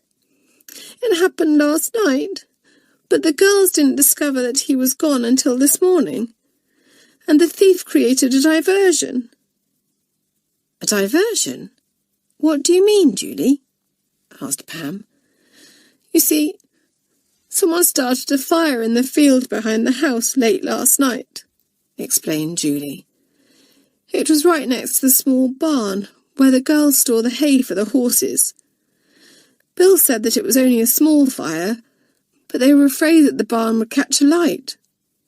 So, of course, they had to dash out immediately and deal with it. And while they were putting the fire out, some wicked beast sneaked into the stable and took Jack," finished Lucy, her eyes narrowed to slits. Angrily, she leapt up and began to pace the floor. "My goodness! I hope that he's caught. I hope that the police lock him up and throw away the key. I hope—" "Lucy, do calm down," Felicity interrupted. "And please stop pacing the floor like that, or you'll wear a hole in the carpet." "Sorry," said Lucy, looking rather sheepish as she stopped her pacing and sat down again. "I just feel so terribly angry and upset." Lucy also felt a little guilty too, because it could just as easily have been Sandy who was taken. But he was safe and well in his stall, while nobody knew where poor Jack was. "Julie, have your people been told the news?" asked Nora. "Yes, Miss Grayling telephoned them while I was in her study," answered Julie. "I was able to speak to them too, and it was such a comfort. They both told me that they are certain Jack will come to no harm." "Of course he won't," said Susan bracingly. "You may be sure that the police are doing everything possible to find him." "That's what Sergeant Dobbs told me," said Julie. "He's the policeman who came to see me this morning, and he was awfully nice. But I just feel so helpless. All I can do is wait and wonder and worry." "Well, Julie, we will all be waiting and wondering and worrying right beside you," said Esme, who was quite as horrified as the others. What a welcome back this had turned out to be. But the idea of sitting back and waiting for things to happen didn't appeal to June at all. She liked to be up and doing, and was turning over several ideas in her mind, which she prudently kept to herself, for Felicity most definitely would not approve. Bonnie was also entertaining a pleasant daydream about unmasking the thief and reuniting Jack with his mistress. Why, if only she could pull it off, she would be the heroine of the school. The news of Jack's disappearance spread rapidly, of course, and everyone was shocked. For the little horse was a great character, and most of the girls loved him dearly. Several of the first formers were in tears, and had to be comforted by Matron and Mademoiselle Dupont. Not that tender-hearted Mademoiselle Dupont was much help, for she became so upset at the girls' distress that she had difficulty holding back her own tears. Miss Peters, of course, understood better than any of the mistresses how Julie must be feeling, for she was a great horse-lover. Her own beautiful horse, Midnight, meant more to her than anything, and she could only imagine how miserable she would feel if anything happened to him. Even the stern Mademoiselle Rougier, who did not like horses at all, spoke kindly to Julie, and guarded her sharp tongue when the girls' thoughts wandered in class that afternoon. Kay Foster, the head girl, came up to Julie, an earnest expression on her friendly, open face as she said, "What a dreadful thing to happen. Do let me know if there is any news, for everyone in the sixth form is terribly upset." Most surprisingly of all, Eleanor Banks sought Julie out and offered her sympathy. The third formers were in the courtyard when Eleanor, looking even paler than usual, approached them and said to Julie, "I'm sorry to hear about what has happened. You must feel simply terrible." Eleanor's voice shook a little as she went on. "But I'm quite certain that you will have Jack back with you, safe and sound, in no time at all." Julie, rather taken aback at this, thanked Eleanor, but June, who had been watching the fifth former closely, raised her eyebrows and said, "Why are you so certain, Eleanor?" But Eleanor immediately reverted to her usual haughty manner and said coldly, "I was speaking to Julie, not to you, June." Then she stalked off, and Freddie said, "Well, wonders will never cease. Imagine the Ice Queen feeling sorry for someone." But Julie felt heartened by everyone's kindness and concern. That was one of the best things about a school like Malory Towers, she thought. When someone was in trouble or things went wrong, everyone rallied round, ready to offer sympathy and to help in any way they could. Even Eleanor Banks. Julie didn't much like the girl, but she desperately wanted to believe in her words. Jack would come back to her, safe and well. He would. Chapter 14. Detective Work. June decided to pop over to Five Oaks and do a spot of investigating when afternoon lessons finished the following day, and she was a little put out to discover that Bonnie had arrived a few minutes before her. Each girl knew why the other was there, of course, and after greeting one another, they went their separate ways. June spoke to Clarissa, who looked very white and anxious. "I feel absolutely terrible about Jack being stolen," she told June. "If the police don't find him, I don't know what I shall do." "It wasn't your fault, or Bill's," said June. "I don't see how either of you could have known that the fire was started to distract you." "Perhaps, but it doesn't stop us both from feeling guilty," said Clarissa, sighing. Just then, Bill came out of the house, and with her were two dark-haired, stocky young men. "Who are they?" asked June curiously. "Two of Bill's brothers," said Clarissa. "They're on leave from the army. Bill telephoned to tell them of our troubles. They said that they would come and stay for a while to keep an eye on things." "Well, I should think they'll be more than capable of dealing with any intruders," said June with a grin. "Yes, and I must say that I do feel a great deal safer having Harry and John around," said Clarissa. "I just hope that it isn't too late to save Five Oaks." "Whatever do you mean?" asked June. "Things aren't going well for us," said Clarissa frankly. "Of course, word has spread about Jack being stolen, and several people who had been stabling their horses with us have taken them away.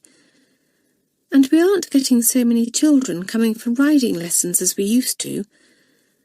I suppose with Bill's accident, and then the fire, their parents feel that this isn't a very safe place." "But surely you're not thinking of selling Five Oaks?" said June, dismayed. "We may have no choice," said Clarissa bleakly.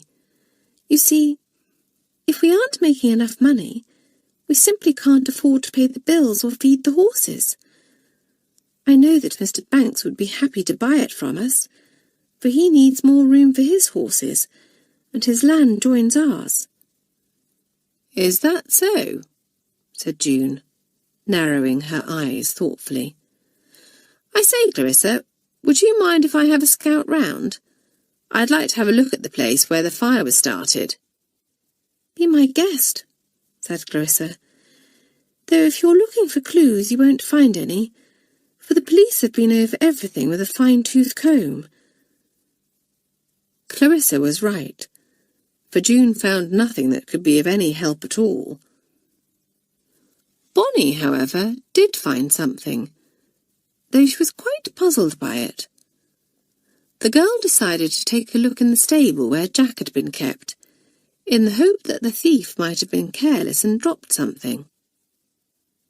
Eleanor Banks's beautiful white horse, Snowball, lived in the stall next door but one to Jack's, and the fifth former was leading him out as Bonnie approached. Eleanor looked surprised and displeased to see Bonnie and said, "What are you doing here?" "I've come to feed the horses," answered Bonnie coolly. "Not that it's any business of yours, Eleanor." "Don't be cheeky," said Eleanor angrily. "And if you have walked over here alone, it is my business. Girls from the lower forms are not allowed out on their own." This was true. The lower forms had to go out in twos or threes if they wanted to go into town or take a walk along the cliffs. Normally everyone stuck to this rule very strictly, except when it came to visiting Bill and Clarissa. Because Five Oaks was only a few minutes' walk from Malory Towers, one or other of the girls would sometimes slip over alone. Most of the top formers turned a blind eye, but it was just like Eleanor to cause trouble. Thinking quickly, Bonnie said, "Actually, June and I walked over together. She's here somewhere, and you can ask her if you don't believe me." She decided that she had better get hold of June later, and make sure that the two of them walked back to school together, just in case Eleanor was keeping an eye on them. For now, though, the fifth former seemed satisfied, and she walked away without another word, leaving Bonnie to pull a face behind her back. Sandy, Lucy's pretty little horse, put his head over the door and whinnied a greeting. He was very pleased to see Bonnie, for he felt a little lonely now that his friend Jack was no longer living next door. Bonnie was a little nervous of some of the bigger horses, and was glad that they were all shut in, but Sandy was rather sweet and very friendly.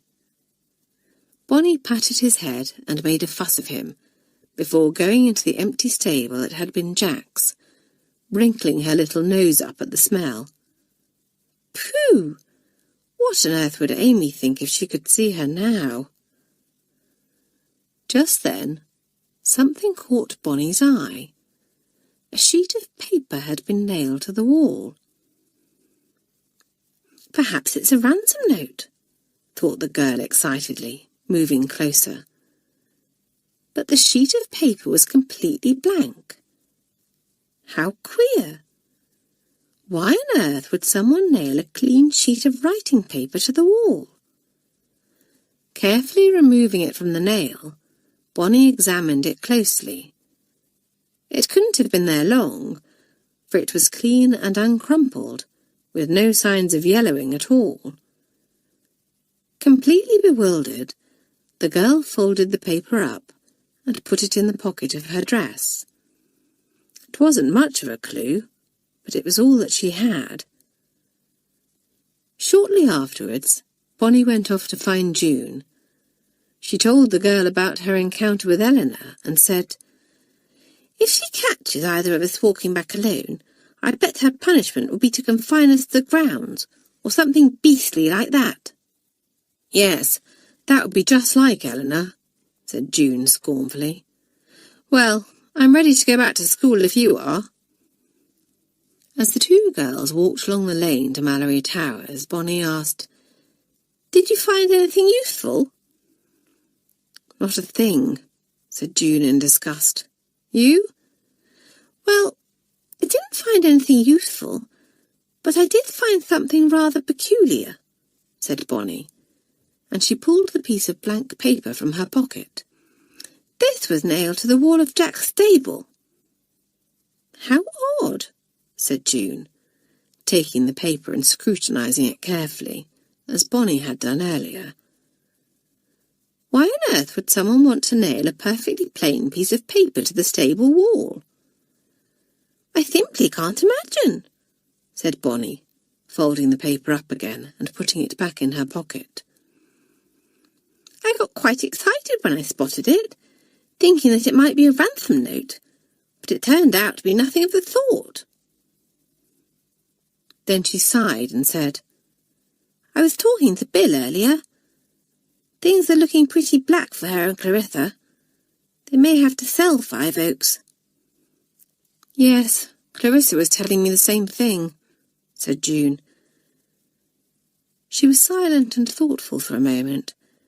Then she said in a rush, You know, Bonnie, I wanted to be the one to find Jack and unmask the person who's behind all these beastly tricks simply for my own glory, and so that I could bask in everyone's admiration. I think that you had the same idea, didn't you? Yes, admitted Bonnie rather solemnly. But since talking to Bill, I don't feel like that anymore. It doesn't matter who solves the mystery. What is important is that someone solves it, and quickly. The girl's livelihood is at stake, and Julie needs to be reunited with Jack as quickly as possible. That's exactly how I feel now, said June. Perhaps we would get further if we worked as a team. You and me? Said Bonnie, sounding very surprised. Yes, why not? Said June. 2 heads are better than 1 and all that. All right then, agreed Bonnie. We'll pool our resources. Not that there's anything to pool at the moment. The other third formers had been very busy too. Felicity had come up with the idea of making some notices about the missing horse and sticking them up around town. You know the kind of thing, she said. We could write a description of Jack, and I'm sure that Miss Grayling won't mind if we put the telephone number of the school on them. Yes, then we can stick them on lampposts and trees, and ask some of the shopkeepers in town if they wouldn't mind putting them in their windows, said Susan. That's a marvellous idea, Julie said. It would make me feel as if I was actually doing something to help find Jack. What a pity we can't offer a reward, said Susan. I'm sure that would encourage people to go and look for him. Perhaps we can, said Julie. I'm sure that my father would put up some money, though it won't be an awful lot, and I would give up my pocket money for a year if it meant getting Jack back. Let's get to work on the notices now, said Pam, and then we can go out after lunch tomorrow and put them up. Miss Linney, the art mistress, was happy to provide the girls with some paper and allow them to use the art room to work on their notices. We can do the writing in bright colours so that it will be really eye-catching, said Felicity. And perhaps we can use some of Miss Linney's special coloured paper for some of them. Pam, who was very good at art, did a beautiful and very lifelike drawing of Jack on her notice and coloured it in carefully. Pam, that's Jack to the life, exclaimed Esme in admiration. Yes, you've even put in the little white patch that he has over one eye, said Julie. We must put your notice in the sweet shop, for that always seems to be busy and lots of people will see it. Even Amy, who generally had little time to spare for anyone's worries but her own, made one of the missing notices. It's good to know that she's willing to do her bit when someone is in trouble, said Felicity to Susan as they went into tea. Yes, though I expect she only joined us because Bonnie wasn't about, and she was at a bit of a loose end, said Susan. Where is Bonnie? Asked Felicity. I haven't seen her for simply ages. Or June either, for that matter. The 2 girls were at the tea table when the third formers went into the dining room, hungrily tucking into bread and butter. We've been over to Five Oaks, said June, and began to tell the others the news that Bill and Clarissa might have to sell up. They can't, cried a horrified Nora. Why, Malory Towers just wouldn't be the same without Bill and Clarissa just along the road. Isn't there something we can do to help? Asked Lucy. The only thing that will help is finding Jack and the person who is trying to ruin the girl's business," said Bonnie. "And I'm afraid we seem to have come to a bit of a dead end there." But something was niggling away at the back of June's mind. Something concerning that piece of paper Bonnie had found.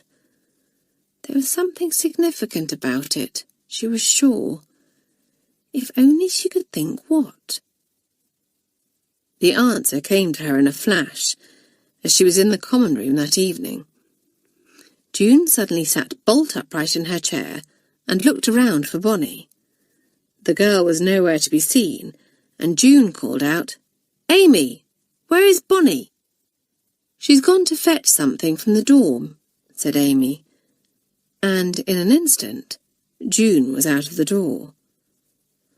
"Bonnie!" she cried, bursting into the dormitory. "Where is that piece of paper that you found in Jack's stable? Oh, don't say that you've thrown it away."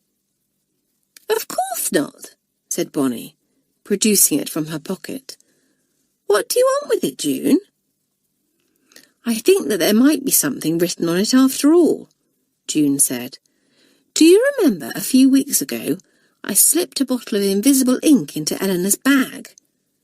"Yes, I remember," said Bonnie. "Golly, do you think that Eleanor might have written something on here, not realising that she was using invisible ink?" "It's possible," said June. "It takes about 10 minutes for the writing to disappear. So if Eleanor nailed the note up immediately after she had written it, she wouldn't know that no one would be able to read it." "Yes, but what reason could Eleanor possibly have for writing a note and putting it on the wall of Jack's stable?" said Bonnie, frowning. "I say, June, you surely don't think that she could be behind Jack's disappearance and all the horrible things that have happened to Bill and Clarissa?" "I think that her uncle could," answered June gravely, "and I think that Eleanor could be helping him. You see, Clarissa told me that Mr. Banks would like to buy Five Oaks, so perhaps he is trying to drive the girls out." "I believe that you could be right," said Bonnie excitedly. "But what a pity that we can't read what was written on that paper." "We can," said June, grinning. "If we make the room dark and shine a torch on the paper, we should be able to make out the writing. Draw the curtains, Bonnie." Swiftly, Bonnie darted to the big windows at the end of the dormitory and pulled the curtains across, while June fetched a torch from her locker. Then the two girls sat side by side on Bonnie's bed, and June shone the torch on the piece of paper. The girls could hardly breathe as writing appeared, very faint but readable. "To Bill and Clarissa," June read aloud. "If you want Jack back, follow these instructions exactly. Both of you must come to the clearing in Bluebell Wood at midnight tonight. Don't tell the police, and don't inform anyone else of the contents of this note." The two girls stared at one another in consternation. "Midnight tonight!" gasped Bonnie. "June, what are we to do? Should we take the note to Miss Grayling? Someone must tell Bill and Clarissa, and Julie ought to be told too." "Hush a minute," said June, getting to her feet. "I need to think." There was silence for a few moments. Then at last June said, "We can't take the note to Miss Grayling, for she is out. She and Miss Potts are going to the theatre tonight. And we can't tell Julie, in case this turns out to be a hoax or something goes wrong. She would have her hopes raised, only for them to be dashed again." "Yes, that's true," said Bonnie. "June, do you think we should telephone the police?" "Absolutely not," said June firmly. "You saw what the note said, Bonnie. I think that we should sneak into the head study and telephone Bill and Clarissa." "All right," said Bonnie, standing up.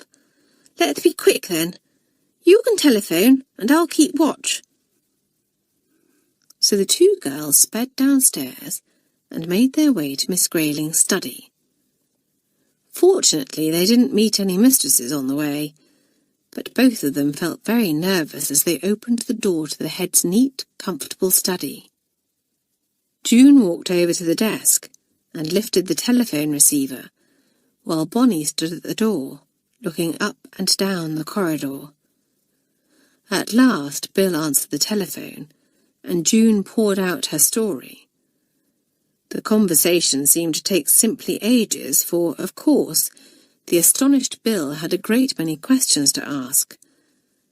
But it was finally over, and the two girls left Miss Grayling's study, shutting the door behind them. "What did Bill say?" asked Bonnie. "Are she and Clarissa going to the wood?" "Yes," answered June, "but Bill's brothers are going to go there about half an hour before them and lie in wait. What a jolly good thing that they turned up today." "Where is Bluebell Wood, anyway?" asked Bonnie. "About a mile down the road from Five Oaks," said June. "We sometimes have picnics there. It's a beautiful spot during the day, but I should imagine that it's a little creepy at night."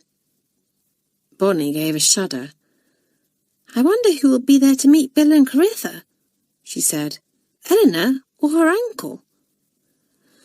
"I shouldn't imagine that it will be either of them," said June. "Neither of them will want to come out into the open and admit that they are involved. It will probably be one of Mr. Banks's grooms, or someone else that he has paid to do his dirty work for him." "Well, whoever he is, he's in for quite a shock when he runs into Bill's brothers," said Bonnie with grim satisfaction. "They will make him talk all right. Then the game will be up for Mr. Banks." "Yes," said June with a broad grin, "and I intend to be there to see it." "June!" gasped Bonnie. "You can't sneak out of the school at midnight?" "Oh, no," said June blithely. "I shall have to leave much earlier than that if I'm to get a good seat. There's a nice big apple tree in the wood. I think I shall climb up there to watch. No one will be able to see me, but I shall have a splendid view." "You'll get into the most frightful row of your court," said Bonnie, quite horrified. "Well, I shan't be," said June confidently. "I shall slip out of the side door that leads into the garden and leave it unlocked so that I can sneak back in again. And I'll borrow a bicycle from the shed so that I can get there and back quickly. No one will be any the wiser, except you, of course, and I know that you won't say anything."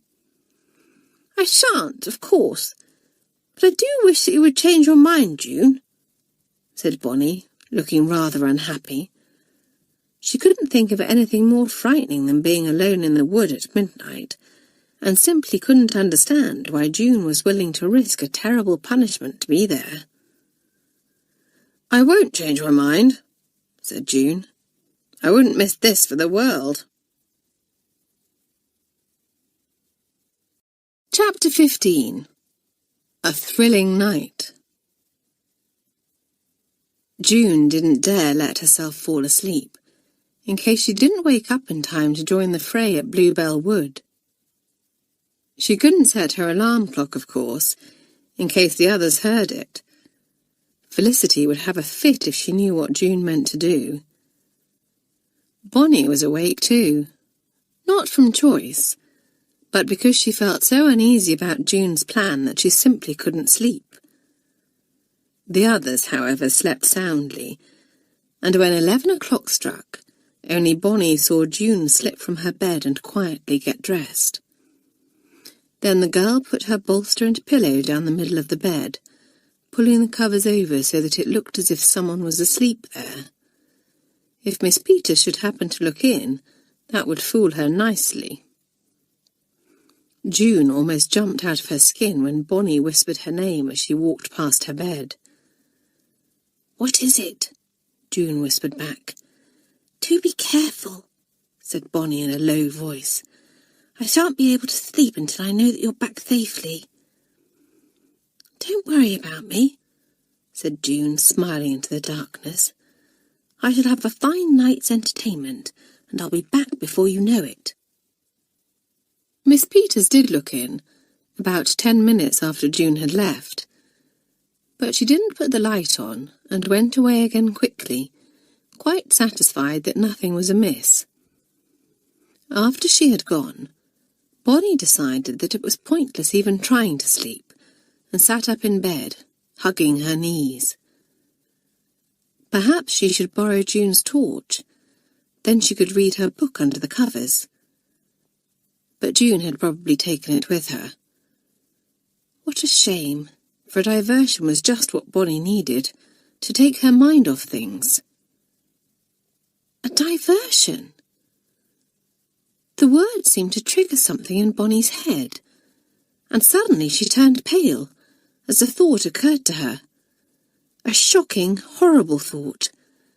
She sprang out of bed and went to Felicity, shaking her. "Felicity!" she hissed in her ear. "Felicity, do wake up!" Startled, Felicity opened her eyes and sat up sharply. "Bonnie!" she whispered, none too pleased. "What on earth do you mean by waking me like this?" "I need to talk to you," murmured Bonnie urgently. "Come into the bathroom, so that we don't wake the others." Tired, cross and bewildered, Felicity got out of bed and reluctantly followed Bonnie into the bathroom at the end of the dormitory. "What is it, Bonnie?" asked Felicity with a yawn, as she shut the bathroom door behind her. As quickly as she could, Bonnie told Felicity of how she and June had discovered the note to Clarissa and Bill, of how they had alerted the two girls, and, finally, of how June had gone off alone to Bluebell Wood to watch the drama unfold. Wide awake now, Felicity listened open-mouthed. "You and June have done very well," she said at last. "But what an idiot June is, to sneak off to the woods like that. It's bad enough being caught out of bed at night, but if she's caught outside the school she could be expelled. Just wait until I see her." "Yes, but do listen, Felicity," said Bonnie impatiently. "On the night Jack was stolen, someone started a fire behind the house to create a diversion. Remember?" "Of course I remember," said Felicity, "but I really don't—" "Don't you see?" cried Bonnie. "Suppose that this note to Bill and Clarissa is a diversion too, to get them away from Five Oaks, so that Mr. Banks, if he is the one who's behind all this, can do something else.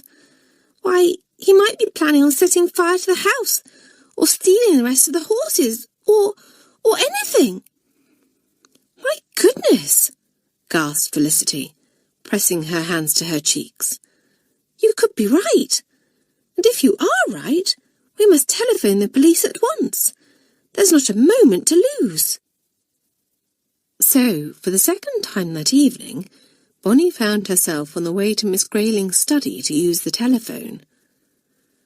She came to a halt outside the door and turned to Felicity, whispering, "Suppose that the head is in there. She must be back from the theatre by now." "Yes, but surely she would have gone to bed," said Felicity. "Besides, the chances are that we will have to wake her and tell her what has happened anyway. I shouldn't be at all surprised if the police turn up here once they have finished at Five Oaks." So Bonnie tapped timidly at the door, but the head's voice did not call out, so she pushed it open and went in. This time Felicity kept lookout, while Bonnie called the police. Then she telephoned Five Oaks to see if she could warn Bill and Clarissa of her suspicions, but there was no reply. "They must have left for Bluebell Wood already," said Bonnie. "But the policeman that I spoke to said that he is going to send someone over to Five Oaks at once." "It's 10 minutes to midnight," said Felicity, coming further into the room and glancing at the clock on the wall.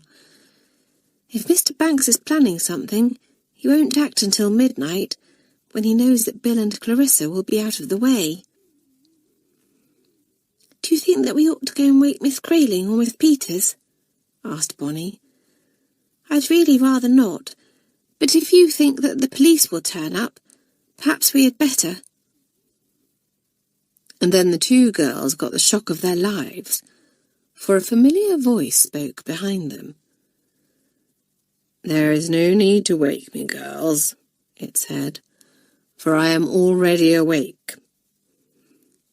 Felicity and Bonnie had been standing with their backs to the door, and they turned sharply to see Miss Grayling standing there, in her dressing gown. "I thought that I heard a noise and came to investigate," she said, looking rather stern. "I trust that the two of you have a good explanation for being in my study at this hour." "We do, Miss Grayling," said Felicity, realising that there was nothing for it but to tell the head everything now, though she would try to keep the fact that June had sneaked away from the school out of it, of course. Miss Grayling went and sat behind her desk, indicating that the two girls should sit opposite her. Bonnie had grown quite tired of recounting the events of the evening, so she let Felicity do the talking, interpolating a word here and there. The head was very shocked, of course, particularly when the name of Eleanor Banks was mentioned. "If it is proved that Eleanor has been involved in this terrible business, her future at Malory Towers will be in serious doubt," said Miss Grayling very gravely. "Well, if it hadn't been for that note, written in invisible ink, we wouldn't have suspected that she and her uncle were involved at all," said Bonnie. Miss Grayling smiled and said, "You and June are to be congratulated, Bonnie. That was a very neat piece of detective work. Where is June, by the way?" Felicity hesitated for a moment, not quite liking to lie to the head. Bonnie, however, had no such scruples, and said at once, "Why, asleep in bed, of course, Miss Grayling." "It's not like June to be asleep when there's excitement afoot," said Miss Grayling, raising her eyebrows. "Didn't you think to wake her, Bonnie, when you realised that the note might have been a ruse to get Bill and Clarissa out of the way?" "No, for she seemed so tired earlier," said Bonnie glibly, "and I thought that Felicity was the proper person to consult, as she is head of the form." "Well, you both acted very sensibly in calling the police," said the head. "Of course, you should have come to me first, or to Miss Potts, but I realised that time was of the essence." Then she noticed that Felicity was shivering slightly. Both girls had come downstairs without their dressing gowns on, and although the days were hot, the nights were a little chilly. "Let me go and find Matron," said Miss Grayling, getting to her feet. "I'll ask her to make us all some nice hot cocoa." "Phew, that was close," said Felicity as the door closed behind the head. "For a moment I was afraid that Miss Grayling was going to suggest that we wake June." "So was I," said Bonnie with a nervous giggle. "I do hope that she comes back soon and manages to get in without being seen." Soon Miss Grayling was back, followed by Matron, bearing a tray with 3 mugs of steaming cocoa on it. "Well," said Matron, putting the tray on the desk, "Miss Grayling tells me that you girls have had quite an adventure this evening.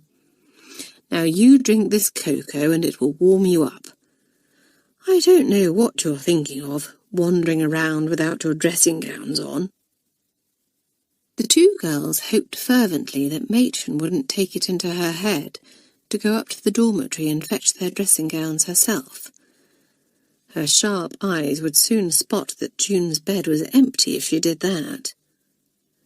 Luckily, though, it seemed that Matron was far too busy, for she said, "I must dash, for I have young Jenny from the second form in bed with a stomach upset, and I don't want to leave her for too long." Heaving a sigh of relief, Felicity and Bonnie sipped their cocoa and hoped that June would not be long. Both girls were beginning to feel most peculiar. They felt very tired, but at the same time very excited. And there was more excitement to come, for as the girls drank the last of their cocoa, they heard the sound of cars outside. Miss Grayling went to the window and pulled aside the curtain. "The police are here," she said, turning back to the girls. "Now, perhaps we shall find out if this mysterious note really was a ruse after all. And no doubt they will want to interview you, Bonnie, and June." Felicity and Bonnie exchanged glances of horror, and the head said, "I hate to disturb June, but I really think—" "No, for she seemed so tired earlier," said Bonnie glibly, "and I thought that Felicity was the proper person to consult, as she is head of the form." "Well, you both acted very sensibly in calling the police," said the head. "Of course, you should have come to me first, or to Miss Potts, but I realised that time was of the essence." Then she noticed that Felicity was shivering slightly. Both girls had come downstairs without their dressing gowns on, and although the days were hot, the nights were a little chilly. "Let me go and find Matron," said Miss Grayling, getting to her feet. "I'll ask her to make us all some nice hot cocoa." "Phew, that was close," said Felicity as the door closed behind the head. "For a moment I was afraid that Miss Grayling was going to suggest that we wake June." "So was I," said Bonnie with a nervous giggle. "I do hope that she comes back soon and manages to get in without being seen."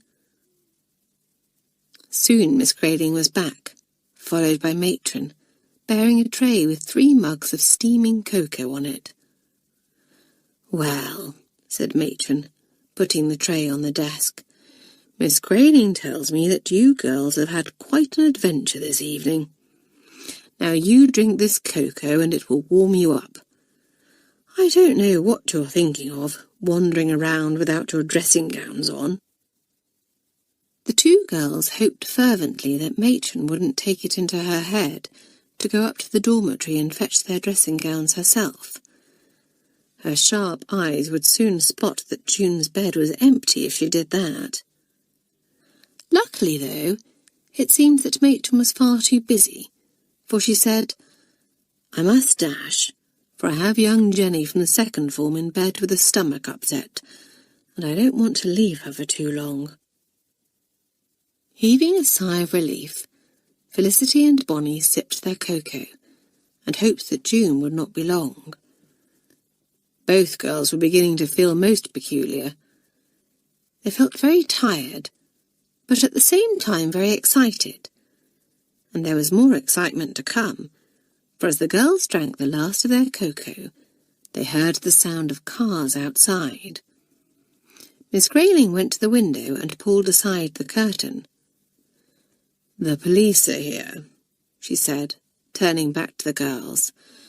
"Now, perhaps we shall find out if this mysterious note really was a ruse after all. And no doubt they will want to interview you, Bonnie, and June." Felicity and Bonnie exchanged glances of horror, and the head said, "I hate to disturb June, but I really think that you had better go and fetch her, Bonnie." June, meanwhile, was not enjoying herself at all. She had borrowed a bicycle from the shed and ridden to Blueberry Wood, hiding it in a hedge before shinning up the big apple tree. Then she had settled herself as comfortably as possible on a large branch, her back against the trunk, and waited for events to unfold. Bill's brothers had arrived a few moments later, and June watched as the 2 of them hid in the bushes, snatches of their conversation floating up to her on the still night air. "I hope this fellow isn't going to keep us waiting for too long," said John in a menacing tone. "I've a thing or two that I want to say to him." "Yes, he might be a little more careful about who he picks on next, when we've finished with him," growled Harry. "We'd better keep quiet now," said John. "If we frighten him off before the girls turn up, the whole thing will have been a waste of time." Then, a little later, Bill and Clarissa themselves turned up on horseback, both of them looking pale and nervous. The two girls caught a glimpse of John and Harry in their hiding place, but ignored them, in case anyone else was watching. However, the only person watching was June, and she soon grew heartily bored. There was no sign of anyone else, no sound of footsteps, no snapping of twigs. She was also becoming very uncomfortable, perched on her branch, with the trunk of the tree digging into her back. The minutes ticked by, and the people in the wood heard the sound of a car in the distance. Everyone waited with bated breath, but the sound died away, and all was silent again. "Well," said Bill at last, "doesn't look as if anyone is coming, does it?" "No," agreed Clarissa, sounding rather crestfallen. "Blow. I really did hope that we would have some good news for Julie tomorrow." The two boys came out from the bushes and dusted themselves down. "Might as well go home," June heard Harry saying. "Either that note that the girls found was a hoax, or the writer has got cold feet." And with that, the four of them departed, and a very disgruntled June climbed down from the tree.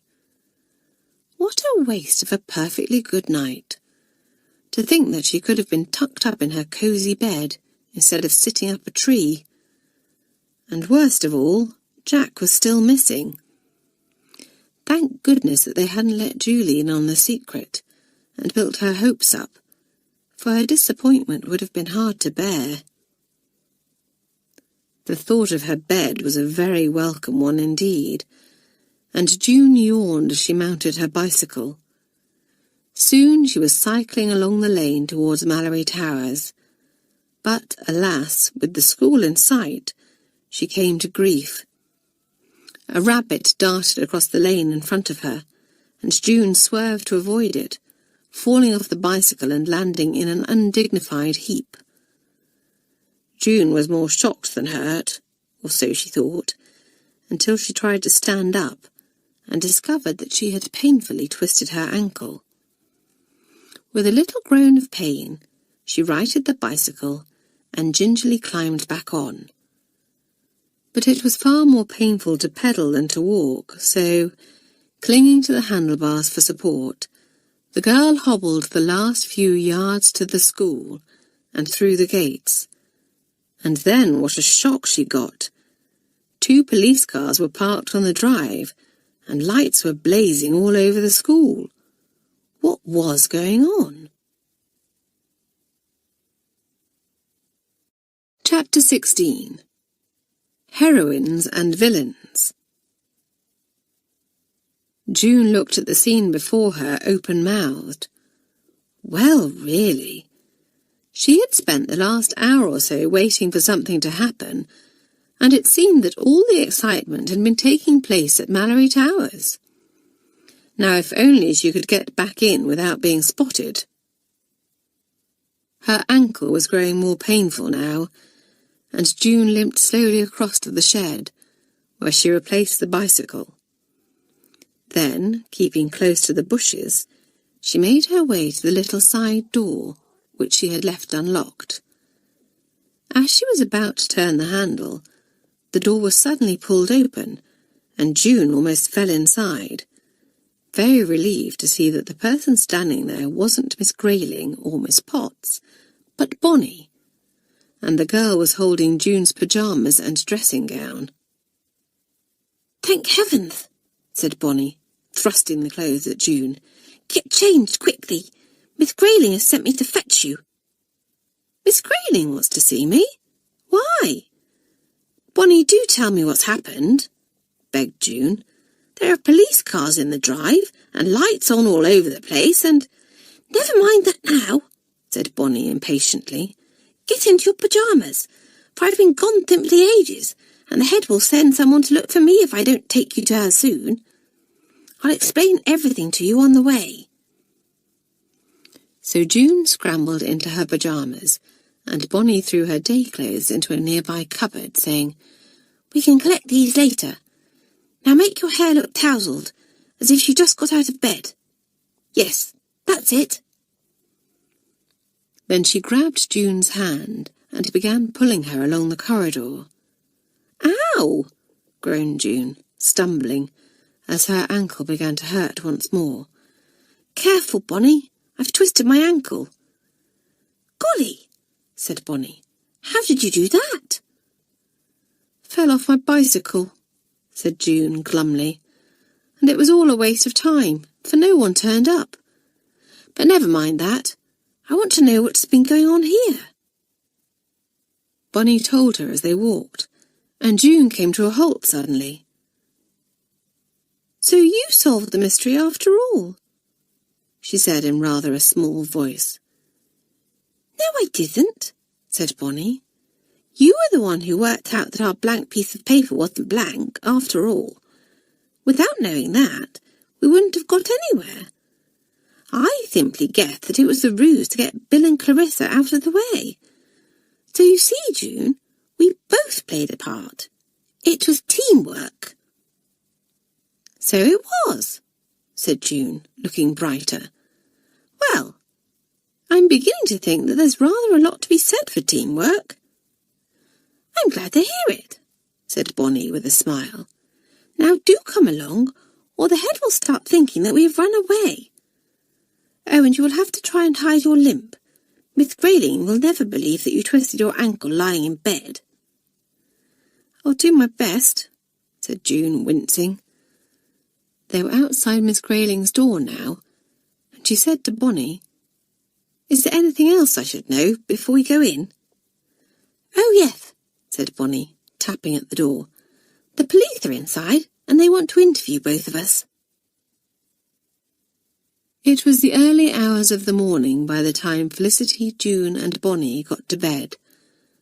By that time, the whole dormitory was awake, for Bonnie had accidentally bumped into Esme's bed when she slipped in to fetch June's nightclothes. Bonnie had disappeared by the time Esme was fully awake, and the girl had lain there for a moment, wondering what had disturbed her. Then she sat up and, as her eyes became accustomed to the darkness, she spotted the 3 empty beds, and gave an involuntary cry of alarm. This roused the others, of course, and they stared at the empty beds in astonishment, quite unable to imagine what could have happened to the 3 absentees. "Surely they haven't all gone off somewhere together," said Amy, rather put out that she hadn't been taken into Bonnie's confidence. "Well, if they haven't, it's a bit of a coincidence," said Susan, who was also feeling rather hurt that Felicity had gone off somewhere without her. "I know some of the South Tower girls were talking about a midnight feast," said Freddie. "Do you suppose they've been invited to that?"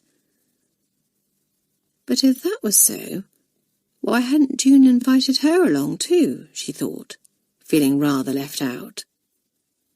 Pam shook her head decidedly and said, "You know that there is a strict rule about girls leaving their tower to go to another after lights out. June and Freddie might break it, but Felicity never would." "No, she wouldn't," said Susan, her brow clearing a little. "Perhaps they're hiding somewhere and playing a trick on us," suggested Nora. "Yes, that's it," cried Freddie. "I'll bet they're all in the bathroom, listening like anything and laughing their heads off at us." and Freddie had leapt out of bed and run to the bathroom, pulling open the door. But of course it was empty. "Where can they be?" asked Freddie, scratching her head. There was a good deal of speculation until the three girls themselves walked in. First Felicity, then Bonnie, and then June, who was limping quite badly now. They were immediately pounced on by the others, and what a tale they had to tell. The note had been intended as a diversion. When the police, alerted by Bonnie, arrived at Five Oaks, they had caught Mr. Banks and several of his grooms in the act of letting the horses out. "And then they planned to set fire to the stable block," said Bonnie. "Did you ever hear of anything so wicked?" "The police got there in the nick of time," explained Felicity. "Of course, Mr. Banks and his accomplices were arrested, and they admitted being behind all the unpleasant happenings at Five Oaks." "Yes, it seems that Eleanor's uncle wanted to buy Five Oaks for himself," said June. "But he knew that the girls would never sell willingly, and set about trying to put them out of business, so that they would have no choice in the matter." "Mr. Banks? Who would have thought it?" "And we all thought he was being so kind to Bill and Clarissa, when all the time it was an act." "You said that he looked sinister, Felicity," said Susan. "And you were right." Julie had sat pale and silent as the tale unfolded, for, exciting as it was, there was only one thought in her head. With a flicker of hope in her eyes, she looked at the three girls now and said, "What about Jack?" "That's the best news of all," said June happily. "Jack is safe and well. The police found him stabled at Mr. Banks's. He has been well looked after and not ill-treated in any way. They took him straight back to Five Oaks, so you can go over and visit him tomorrow." There was silence for a moment, then a rousing cheer went up. Suddenly everyone went mad, jumping up and down on the beds and clapping one another on the back. Lucy hugged Julie so hard that the two of them almost overbalanced, while Nora did a little tap dance in the middle of the floor. "June and Bonnie, I simply can't thank you enough," said a grateful Julie, her face shining with happiness. "I just wish there was some way I could repay you. If there's ever anything I can do for either of you, anything at all, you only have to say the word." "You're a real pair of heroines," said Lucy. "3 cheers for June and Bonnie." And once again the third formers cheered for all they were worth, while June and Bonnie turned red and beamed with pride. "Oh, how I wish I could go and see my darling Jack right this very minute," said Julie longingly. "Well, you're just going to have to be patient," laughed Felicity. "I've had quite enough excitement for one night, thank you." "Sandy will keep an eye on Jack for you tonight, old girl," said Lucy, clapping her friend on the shoulder. "He will be so glad to have his old friend back." Julie's expression grew serious suddenly, and she said bitterly, "Eleanor must have known where Jack was all along, and she pretended to feel sorry for me. The beast!" "Yes. What part did dear Eleanor play in all this?" asked Amy. "Well, she was in on the plan to drive Bill and Clarissa out, of course," said Bonnie, taking up the story. "It was she who stole Bill and Clarissa's cash box, on her uncle's orders. I always knew that Eleanor was mean, but I didn't think that even she would stoop so low," said Pam in disgust. "Apparently, Mr. Banks told the police that Eleanor tried to talk him out of stealing Jack," said Felicity. "But he had made his mind up, and she had no idea that he had planned to burn the stables down tonight. It was Eleanor who wrote the note that Bonnie found in Jack's stable, but she really believed that her uncle was going to hand Jack over to Bill and Clarissa tonight. "We saw her briefly after the police had spoken to her," said June, sounding very serious for once. "They must have been quite hard on her, for she looked simply dreadful and very shaken indeed." "I'd jolly well like to shake her all right," said Lucy harshly. "Perhaps she didn't know all of her uncle's plans, but she did know that he was up to no good, and she went along with it." "Of course, Miss Grayling isn't going to keep her here," said Felicity. "She's to leave tomorrow and go to live with her aunt until her parents are back in the country." "So she'll still be nearby," said Nora in disgust. "Not for long, I don't suppose," said June. "I should think that Mrs. Banks will want to sell up and move away, for the shame will be too much to bear once word gets around that her husband is an out-and-out villain." "Bill and Clarissa must be awfully bucked," said Pam. "They won't have to sell Five Oaks after all." "Yes, they arrived home just as Mr. Banks was being arrested," said Bonnie. "Of course, Bill's brothers were all for dealing with him themselves, Sergeant Dobbs said, but the police wouldn't allow it." "Pity," said Nora with a sigh. "I dare say they would have taught him a lesson he wouldn't forget in a hurry." "And Sergeant Dobbs also said that Mr. Banks will have to pay the girls compensation for all the damage he has done to their property and their reputation," Felicity said happily. "So that's jolly good as well." June and Bonnie's interview with the police had been a much more pleasant experience than Eleanor's. Sergeant Dobbs and his colleagues had been most impressed with their detective work, and had praised the two girls quite extravagantly. "Well, it's no more than you deserve," said Julie when the girls recounted this. "I'll say," agreed Esme. "My goodness, what a night it's been." "Yes, it's just a pity that we missed most of the excitement," said Nora.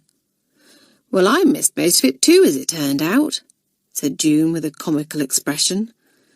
"For I spent most of the night sitting up a tree, and ended up falling off a bicycle." The others roared with laughter at this, and at last Felicity said, "I was going to tick you off properly for sneaking out, June, but everything has turned out so well, and I feel so happy that I just can't be angry with you any more." "I should jolly well think not," said June, putting on an enormous air of self-importance. "After all, I am a heroine. Besides, I've punished myself already, for my ankle is going to be black and blue tomorrow." "Golly, yes, your poor ankle," said Freddie. "We shall have to think up a story to account for that." "Perhaps you can pretend to slip on your way downstairs tomorrow," said Susan with a yawn. "Tomorrow? You mean today?" said Pam, looking at her alarm clock. "It's almost 3 o'clock. "Heavens," said Felicity. "We have to be up in a few hours, and I suddenly feel worn out. I shall never be able to do it." Just then they heard the sound of footsteps outside the dormitory, and then the door opened, and Miss Grayling herself stood there. It was a most unusual occurrence for the head to visit one of the dormitories, and the girls stopped talking at once, all of them looking rather sheepish. Gracious, they must have been making a frightful din to have brought Miss Grayling on the scene. But the headmistress's blue eyes twinkled, and she said, "It's all right, girls. I haven't come to tell you off, for I realise that this has been no ordinary night. In fact, it has been quite extraordinary." The girls smiled at this, and the head went on. "I know that you have all had a lot to talk about, and no doubt feel thoroughly overexcited, but I really must insist that you get to sleep now." "But Miss Grayling, if I drop off now I shall never wake up in time for breakfast," protested June. Can't we go to bed early tonight instead?" "No, June," said the head firmly. "Once you close your eyes, I think you will find that you are a lot more tired than you realize. All of you, into bed at once, please." The third formers obeyed immediately, for most of them really did feel very tired, and were secretly quite glad to be ordered into bed. "Now, I don't want another sound from this dormitory until the dressing bell rings," said the head, turning off the light. Then she stood quite still for a moment, silhouetted in the doorway. "There is just one more thing that I need to say to you, June, and to Bonnie," she said softly. "I am very, very proud of both of you." And with that, Miss Grayling closed the door gently, and the third formers heard her footsteps fading away into the distance. "Well," whispered Freddie, "fancy the Grayling saying that. I bet that you're as pleased as Punch, aren't you, June?" "June?" But there was no answer, for Miss Grayling had been quite right. June was fast asleep. Chapter 17. A Surprise for June. Felicity, June, Bonnie and Nora all found it quite impossible to get out of bed the following morning. "Though I don't know why Nora should be so tired," said Esme, looking down at the sleeping girl. "She didn't have an adventure last night like the other three did." "Nora can never get out of bed in the morning," laughed Pam, bending down to give her friend a shake. "Come on, Sleeping Beauty. Wakey, wakey." Nora opened her eyes a fraction, mumbled something that no one could understand, then turned over and promptly went back to sleep again. "There's only one thing for it," said Pam. "We shall have to pull the covers off her." And Pam and Esme did just that, causing Nora to sit up angrily and shake her fist at them. But no one quite liked to dish out the same treatment to the other three who were still asleep. If anyone had earned a lie-in, they had. Just then, though, Felicity opened her eyes, lying quite still for a few seconds as the events of the previous night came back to her. For a moment she thought that it had all been a strange dream, but then she saw Julie, chattering happily to Lucy, a beaming smile on her face, and she knew that it had really happened. Julie would not look so happy if her beloved Jack was still missing. Bonnie began to stir too, then June, and just as the three girls were thinking about getting out of bed, Matron bustled in. "Come along, you third formers," she chivied them. "There'll be no breakfast left for you if you don't get a move on." "I say, Matron," said Pam, "we shan't have to face Eleanor in the dining room, shall we?" "Indeed you shan't," said Matron grimly. "Her aunt will be along to fetch her very shortly, and until she arrives, Eleanor will stay in her dormitory, out of the way." Privately, Matron thought that it would have done Eleanor the world of good to have to face the scorn and hard stares of the others, but the girl was far too weak to do that. She would never be able to look at any of the Malory Towers girls again. Felicity swung her legs over the edge of the bed, and Matron said, "Not you, Felicity, or June, or Bonnie.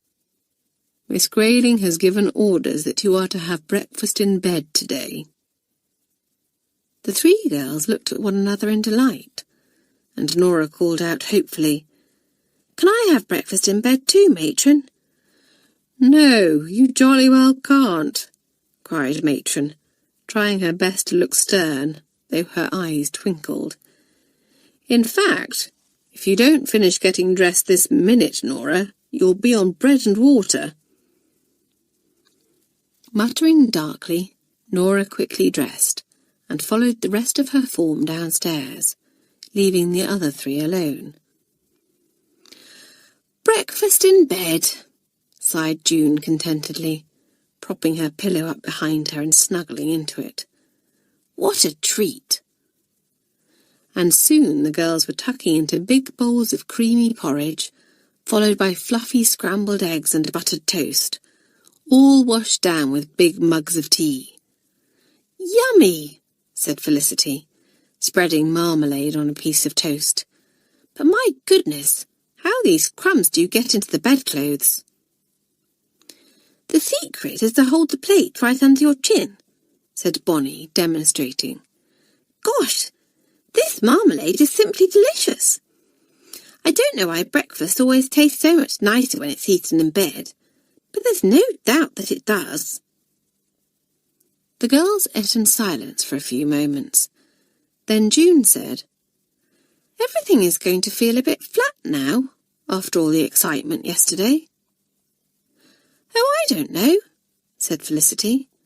"There is still the tennis tournament with St. Margaret's to look forward to." "So there is," said June, sounding more cheerful. "With everything that has happened lately, I had almost forgotten about that." Then her face fell and she cried, "Oh, my goodness! There's something else I'd forgotten about. My ankle. Suppose it's not healed in time for me to play." "Have you looked at it this morning?" asked Bonnie. "Perhaps it will be better now." June put her breakfast tray aside and gingerly pulled back the covers. Then all three girls gasped. Far from being better, June's ankle had swollen up dreadfully and was quite horribly bruised. "Oh, June," said Felicity in dismay. "That looks awfully painful." "Well, I can't feel it at all while I'm just lying here," said June. "But I expect it will be painful when I try to stand." "You had better arrange to have a little accident before Matron sees it," said Bonnie. "She'll be back to take our breakfast trays away soon." "I know," cried Felicity. "Go into the bathroom and you can pretend that you've slipped on the soap. Hurry, for I think I can hear Matron coming." Trying not to put any weight on her ankle, June carefully got out of bed and hopped into the bathroom. She shut the door behind her just as Matron came into the dormitory. "All finished?" she asked. "Good. I'm pleased to see that last night's little adventure hasn't affected your appetites. But where is June?" Before either of the girls could answer, there came the sound of a crash from the bathroom, followed by a squeal. "Ow!" yelled June. "Do help me, someone! I've hurt myself!" Felicity and Bonnie were out of their beds in a flash, but Matron reached the bathroom before them. "Goodness me!" she exclaimed, throwing open the door. "What on earth have you done to yourself, June?" "Someone dropped a bar of soap on the floor, Matron, and I slipped on it," said June, who was half sitting, half lying on the floor, her face screwed up in pain most convincingly. "I seem to have twisted my ankle." Matron crouched down beside the injured girl and rolled up her pyjama leg a little way. "You certainly have twisted it," she said. "Quite badly by the look of it. Normally the swelling and bruising don't come out for a good few hours," she added, looking hard at June. She stood up and helped June to her feet, saying, "You'd better come along to the sand with me, my girl, and get it bandaged up." Then Matron turned to Felicity and Bonnie, who were hovering by the bathroom door, saying briskly, "Get dressed, please, girls, and go to your first lesson. Explain to Miss Peters what has happened, and tell her that I will send June along as soon as I have finished with her."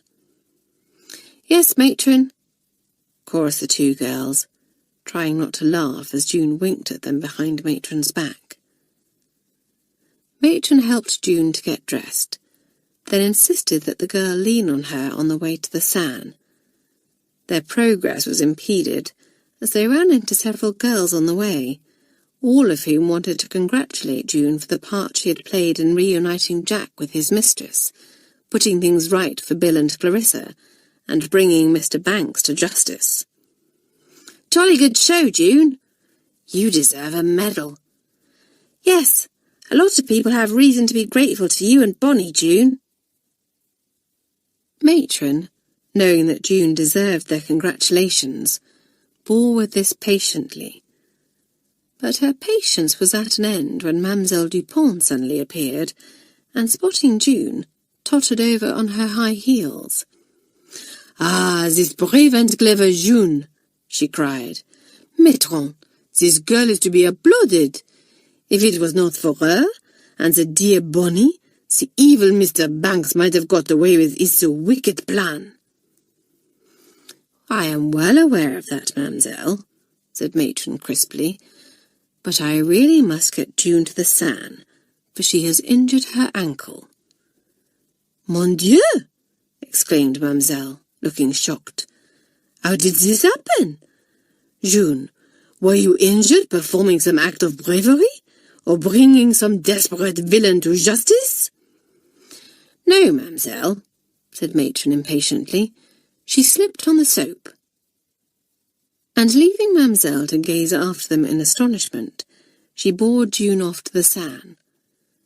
There she bandaged her ankle up very tightly and very efficiently. "You are to rest it completely," she instructed, in a tone that invited no argument.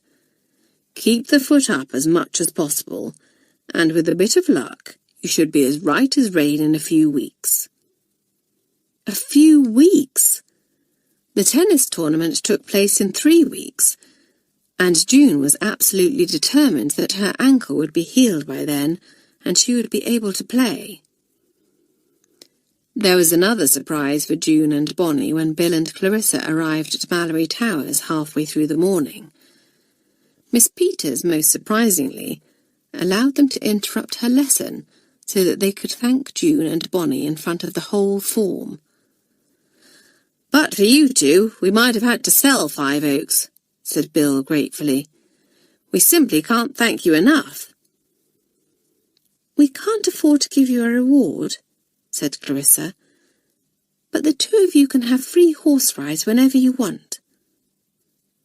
Bonnie, who was no horsewoman, didn't look awfully thrilled at this, though she appreciated the spirit in which the offer was made.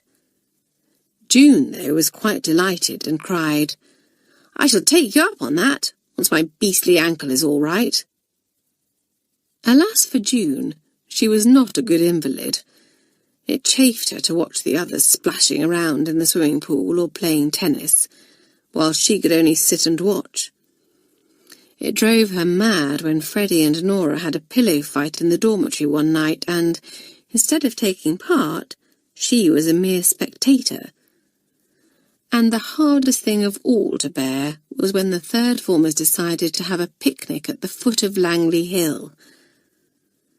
Langley Hill was a popular beauty spot, and the girls were thrilled when Miss Peters suggested that they have a picnic tea there one day. "Super!" said Felicity.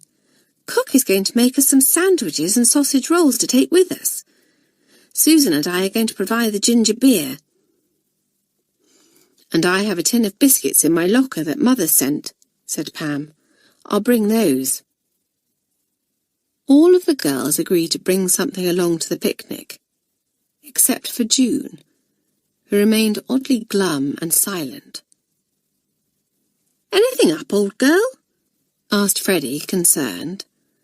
"Aren't you looking forward to the picnic?" "I shan't be coming to the picnic," said June in a tight little voice. "Langley Hill is a good half-hour's walk away, and my ankle will never stand it." "Oh, June!" cried Freddie in dismay. "I never thought of that. Well, I shan't go to the picnic either, then. The two of us will stay at Malory Towers and do something together. But June would not hear of this. No, I don't want to spoil your fun, she said, trying to sound like her usual carefree self. But Freddie wasn't fooled for a minute, and nor was Julie, who overheard this. An idea came to her suddenly. She was very much in June's debt, and she was going to repay that debt by making sure that June joined in the picnic. Julie, of course, was absolutely thrilled to have Jack back, and had spent every spare moment over at Five Oaks. Almost as if she's afraid to let him out of her sight, as Pam said to Nora. Julie wasn't afraid, for now that Mr. Banks was out of the way, she knew that Jack was not in any danger. But she had missed him quite dreadfully, and wanted to make up for lost time. But she wasn't so wrapped up in Jack that she couldn't spare a thought for anyone else, especially June, to whom she owed so much. She took the others into her confidence, and on Saturday afternoon, when they were in the common room, Felicity said to June, "Do hurry up. We're going to leave for Langley Hill in a few minutes." "I told you, I'm not coming to Langley Hill," said June rather crossly. "How can I?" Felicity exchanged a glance with Freddie, who nodded. Then the two girls each grabbed one of June's arms, hauling her up out of her chair. "Hey!" cried June, bewildered. "What do you think you're doing?" "We're taking you on a picnic," laughed Freddie. Between them, the two girls managed to get June outside, and there, waiting for her, was Julie, leading Jack. "I've organised some transport for you, June," said Julie with a grin. "All you have to do is sit on Jack's back, and he will carry you to Langley Hill. I'll hold his reins, so that he doesn't take it into his head to gallop off with you or anything."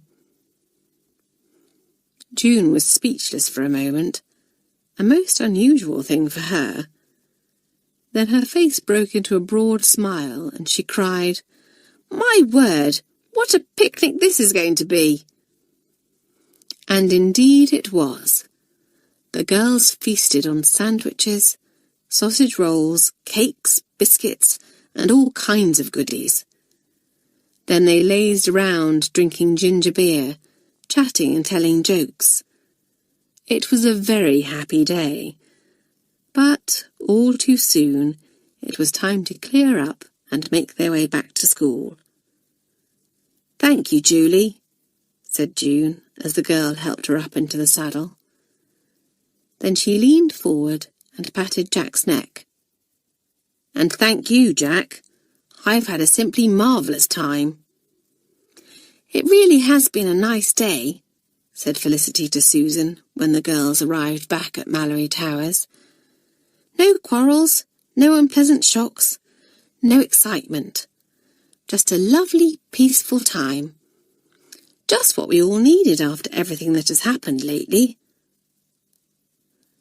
The girls were in the common room that evening when a second former put her head round the door and called out, "I say, Miss Grayling wants to see Esme Walters in her study." "Goodness, not more trouble," said Susan. "What does Miss Grayling want with you, Esme?" But Esme didn't have the slightest idea, and went off to the head study feeling mystified and a little worried. Whatever could the head want to see her about? Chapter 18. A Lovely End to the Term. "Come in," called out Miss Grayling, as Esme knocked timidly on her door.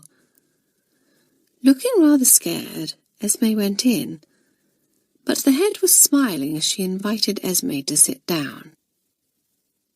"Esme," she began, "I have been speaking to Miss Peters, and she tells me that your work has improved a great deal as the term has gone on. Miss Hibbert and both the Mamsells are very pleased with you too. Now that you have settled down and learned to work hard, you are far ahead of most of the third formers in many subjects." Esme turned quite red with pleasure and said, "Well, I really have been trying my hardest, Miss Grayling." "That is quite obvious," said the head, "and your hard work has paid off. You see, Esme, you are quite a bit older than the rest of your form. Starting off in the third form was only ever meant to be temporary, until we saw what you could do. And Miss Peters agrees with me that next term, when the others go up into the fourth form, you should go up into the fifth." Esme was so astonished that she couldn't utter a word. Her feelings were rather mixed. On the one hand, it was a great honour to go up into the fifth form next term, and her parents would be absolutely delighted with her. But she would miss the others quite dreadfully. Lucy, Bonnie, Amy, Felicity, and the rest. Almost as if she could read the girls' thoughts, Miss Grayling said, "Of course, I understand that you will miss your cousin and the friends that you have made. But although you won't be in the same form any longer, you will still be able to see them." "Yes," said Esme, "but friendships aren't quite the same if you are in different forms." "True," said Miss Grayling, "but there will be new girls for you to meet and new friendships to make." That sounded exciting, and Esme felt a little cheered as she returned to the common room to tell the others her news. The third formers too had mixed feelings, for although they were thrilled for Esme, they would have liked her to stay with them. She really had changed a lot as the term went on, and since she had stopped trying to copy Amy, her own natural, very likeable personality had shone through. Felicity and Susan's shouts of, "Good for you, Esme," mingled with Bonnie's plaintive, "Oh, I shall miss you so much, Esme." "And I will miss all of you," said Esme, "though I feel terribly pleased that Miss Grayling thinks that I'm good enough to go up into the fifth." "I don't suppose you'll want anything to do with us next term," said Freddie with a laugh. "You'll go all high and mighty on us, I expect." "Never," said Esme. Then she turned to Lucy and said, "Well, cousin, just as we've made friends again, it looks as if we're about to be split up." "Of course we aren't, silly," said Lucy. "We shall still be able to have the holidays together, and I shall expect my fifth form cousin to look after me next term." "I'll jolly well take you under my wing, all right," said Esme, and the others laughed. "You sounded quite English for a moment there, Esme," said June. "Another term, and I think your American accent will be gone completely." "Well, I don't know if I will ever lose it completely," said Esme.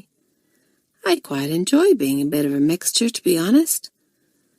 But I have come to see that there are a lot of good things about being an English schoolgirl. Why, I'm even looking forward to learning how to play lacrosse next term." This was going too far for Amy, who uttered a faint murmur of protest. But Felicity clapped Esme on the back and said, "Well, if you do as well at lacrosse as you've done at tennis, you'll be just fine." "Speaking of tennis," said Pam, "do you think that you'll be able to play in the tournament, June?" "Yes, of course," said June, with more confidence than she felt. "Matron says that I should be able to take the bandage off next week, and as long as I take things slowly for a few days, everything should be all right." When the time came for the bandage to be removed, it was difficult to read Matron's expression. She prodded June's ankle gently, and ahhing a good deal. Poor June grew quite nervous. Surely she couldn't have done any serious damage, could she? But at last Matron said, "It's healing very nicely. The bruise has almost disappeared, and the swelling has gone down quite a bit. All the same, I don't want you doing anything too strenuous for a while, June, or you'll set yourself back." "Yes, Matron," said June in a meek voice that didn't fool Matron at all. Then she went off to the tennis court to find Amanda Chartelow. The sixth former was playing a practice game against one of her friends, and, as she watched, June marvelled again that someone who was normally so ungainly could be so graceful and lovely to watch when she played tennis. Amanda spotted June as she came off the court and went across to her. "Ah, you've had your bandage off," she said, looking pleased. "Did Matron say that you'll be fit to play against St. Margaret's?" "As long as I take things easy in the meantime," said June, "which is exactly what I intend to do, for I badly want to play in the match." This was just what Amanda liked to hear, and she clapped June on the back, saying, "That's a spirit. All the same, June, if there's the slightest doubt in your mind about whether you are fit to play, I would rather you told me. I'm going all out to win this tournament." And although she was quite fed up with watching the others all have the fun, June stuck to her word and didn't do anything that might strain her ankle for the next week or so. 2 days before the tournament, she said to Amanda, "I really think it would be as well if I practised a little today. It seems like absolutely ages since I last played tennis." "Yes, I suppose that would be an idea," said Amanda. "And it will be a good way of testing if your ankle really is up to the strain. Go and have a game with Freddie." So June found the ever-willing Freddie, and the two of them took their places on the court. She and Freddie played pat-ball at first, just to get June used to swinging her racket again. But June soon grew impatient with this and said, "That's enough. Let's play properly, Freddie, and no going easy on me." Freddie took June at her word, and a couple of fiercely fought games ensued. Then June ran forward to return one of Freddie's serves, and suddenly her ankle just seemed to give way. She stumbled, but didn't fall, and although June managed to stop herself crying out in pain, she winced. "What's up?" called Freddie, walking up to the net. "Oh, don't say that your ankle's given out." "No such thing," said June, determined to play on. "I just tripped, that's all. Serve again, Freddie." Freddie did, and no one would have been able to tell from June's manner that she was in pain. True, her game was a little off, but Freddie put that down to the fact that she was out of practice. June even managed to laugh and joke with Freddie as the two of them walked off to the changing rooms. But how relieved she was to be able to sit down on one of the benches in there and take the weight off her ankle. Blow, she thought. If only she had listened to Bonnie and not gone to Bluebell Wood that fateful night, she would never have fallen off that beastly bike. Now what was she to do? It didn't take June long to decide. She would play in the tournament, and she would jolly well do her best to win. Why, when people learned afterwards that she had played with a badly hurt ankle, they would simply praise her to the skies. So it came about that, when the Malory Towers team gathered on the drive to wait for the coach that was to take them to St. Margaret's, June was among them. As usual, Amanda gave the team a little pep talk while they were waiting. "I want you all to do your best, for the honour of Malory Towers," she said. "No one can ask more of you than that. If you play as well as you possibly can, and lose, I shall still be proud of you. But woe betide anyone who doesn't try her very hardest." The girls stood straight and proud, all of them looking very smart in their white tennis dresses and cardigans, as they listened to their captain. Each and every one of them felt determined not to let their school down, but June looked rather pensive. Amanda's words had given her food for thought. How could she possibly play her best and try her hardest when she simply wasn't up to it? She was letting Malory Towers down just by taking her place on the team, a place that should be taken by someone who really could give of her best. Taking a deep breath, June went up to the games captain and said, "Amanda, there's something I need to tell you. You see, my ankle isn't really better at all. I thought that it was, and when I realised it wasn't, I kept quiet, because I so badly wanted to play in the tournament. I see now, though, that the best thing I can do for Malory Towers is to stand aside and let someone else play." Amanda stared hard at June for a moment.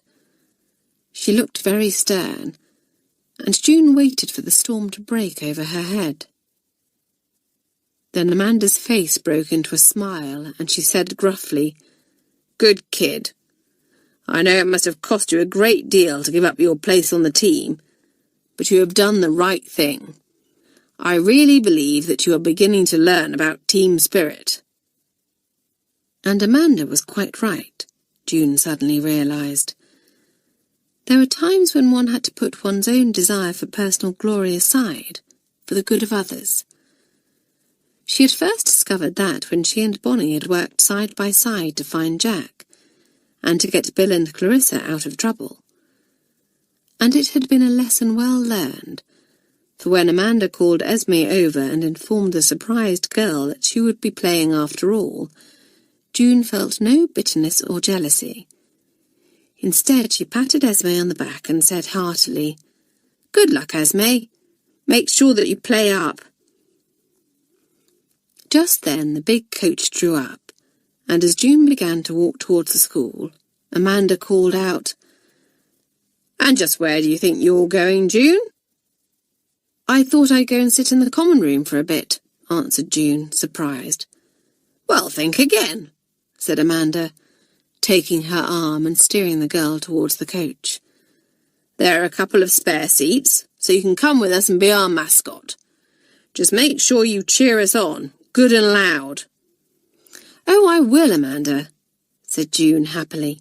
"Yes, I'll do that all right." And June yelled herself hoarse. Amanda won her match easily, the St. Margaret's girls gasping at the brilliance of her play. Poor Vanessa Tyler wasn't so lucky, and, although she played her heart out, was narrowly beaten by her opponent. Then came the doubles match, and Felicity and Susan walked out onto the court, both of them feeling very proud and very nervous. "Come on, Felicity!" shouted June. "Come on, Susan!" And, to the delight of June and Amanda, the two girls played superbly. Their opponents were very good too, and did their best, but they were no match for the Malory Towers pair. "Jolly well played, kids," shouted Amanda. 2-1 to Malory Towers. Emily from the 4th form is playing next. I should think that she's certain to win. But alas, this was Emily's first match in front of a crowd, and her nerves overcame her completely. She made some bad mistakes, with the result that the St. Margaret's girl won. "It all depends on Esme now," said Amanda, looking very tense. "Her match will decide whether we go back to Malory Towers as winners or losers." June cheered her head off as Esme came out, a tall, graceful figure. The girl she was playing against was much more heavily built and had a powerful serve. But a calm determination had settled on Esme, and she fought back well. The play was very even until the last couple of games, when the Malory Towers girl really settled down and, to the delight of her teammates, took the lead. Then it was the final game of the set, and Esme was serving for the match. At the side of the court, June and Amanda were silent now, both of them holding their breath. Esme served beautifully, the ball whizzing across the net and sending up a little puff of chalk as it bounced off the line. "The St. Margaret's girl will never reach that," said June, clutching excitedly at Amanda's arm. And she didn't. Game, set, match and tournament to Malory Towers. While the girls from the other school clapped sportingly, the Malory Towers team, and June, of course, went quite mad with joy. They shouted, cheered, hugged one another, and leapt up and down. "Congratulations," said the St. Margaret's captain, coming over to shake hands with Amanda. "That's quite a team you have there." "Yes," said Amanda, beaming round proudly at the girls. "The best team ever." Of course, the girls got a hero's welcome when they returned to school. Felicity and Esme clutching the big silver cup that was the team prize between them. "What a super end to the term," said Pam. "Absolutely marvellous," agreed Freddie. "But it's not quite the end of term," said Nora. "There are still a few days to go." And those few days simply sped by, and then it really was the end of term. The girls were plunged into the usual last-minute frenzy of packing, and, in the dormitory, chaos reigned. "Has anyone seen my slippers?" "I say, where has my hairbrush got to?" "Nora, do get your big feet off my music case." Felicity, what do you mean by going off with my pyjamas?" "Oh, are those yours, Lucy? Sorry, they look exactly like mine." Matron, popping her head round the door to see how the third formers were getting on, winced as a wave of noise hit her, and clapped her hands over her ears, before quickly withdrawing again. At last everyone was packed, and they made their way down to the big hall, where girls from all of the towers were waiting for the coaches to take them to the station, or for their parents to collect them by car. Mademoiselle Dupont was fussing round everyone, as she always did, saying fond goodbyes, and the girls smiled to see her. "Dear old Mademoiselle," said Susan. "I shall miss her funny ways during the holidays." "I shall miss everything about Malory Towers," said Felicity with a sigh. "My last term as head of the form is over now, and what an eventful term it has been." "Yes, it certainly had its ups and downs," agreed Susan. "Luckily, in the end, the ups seemed to outweigh the downs." "I wonder what will be in store for us next term," said Felicity. "Who knows?" said Susan. "We'll just have to wait and see."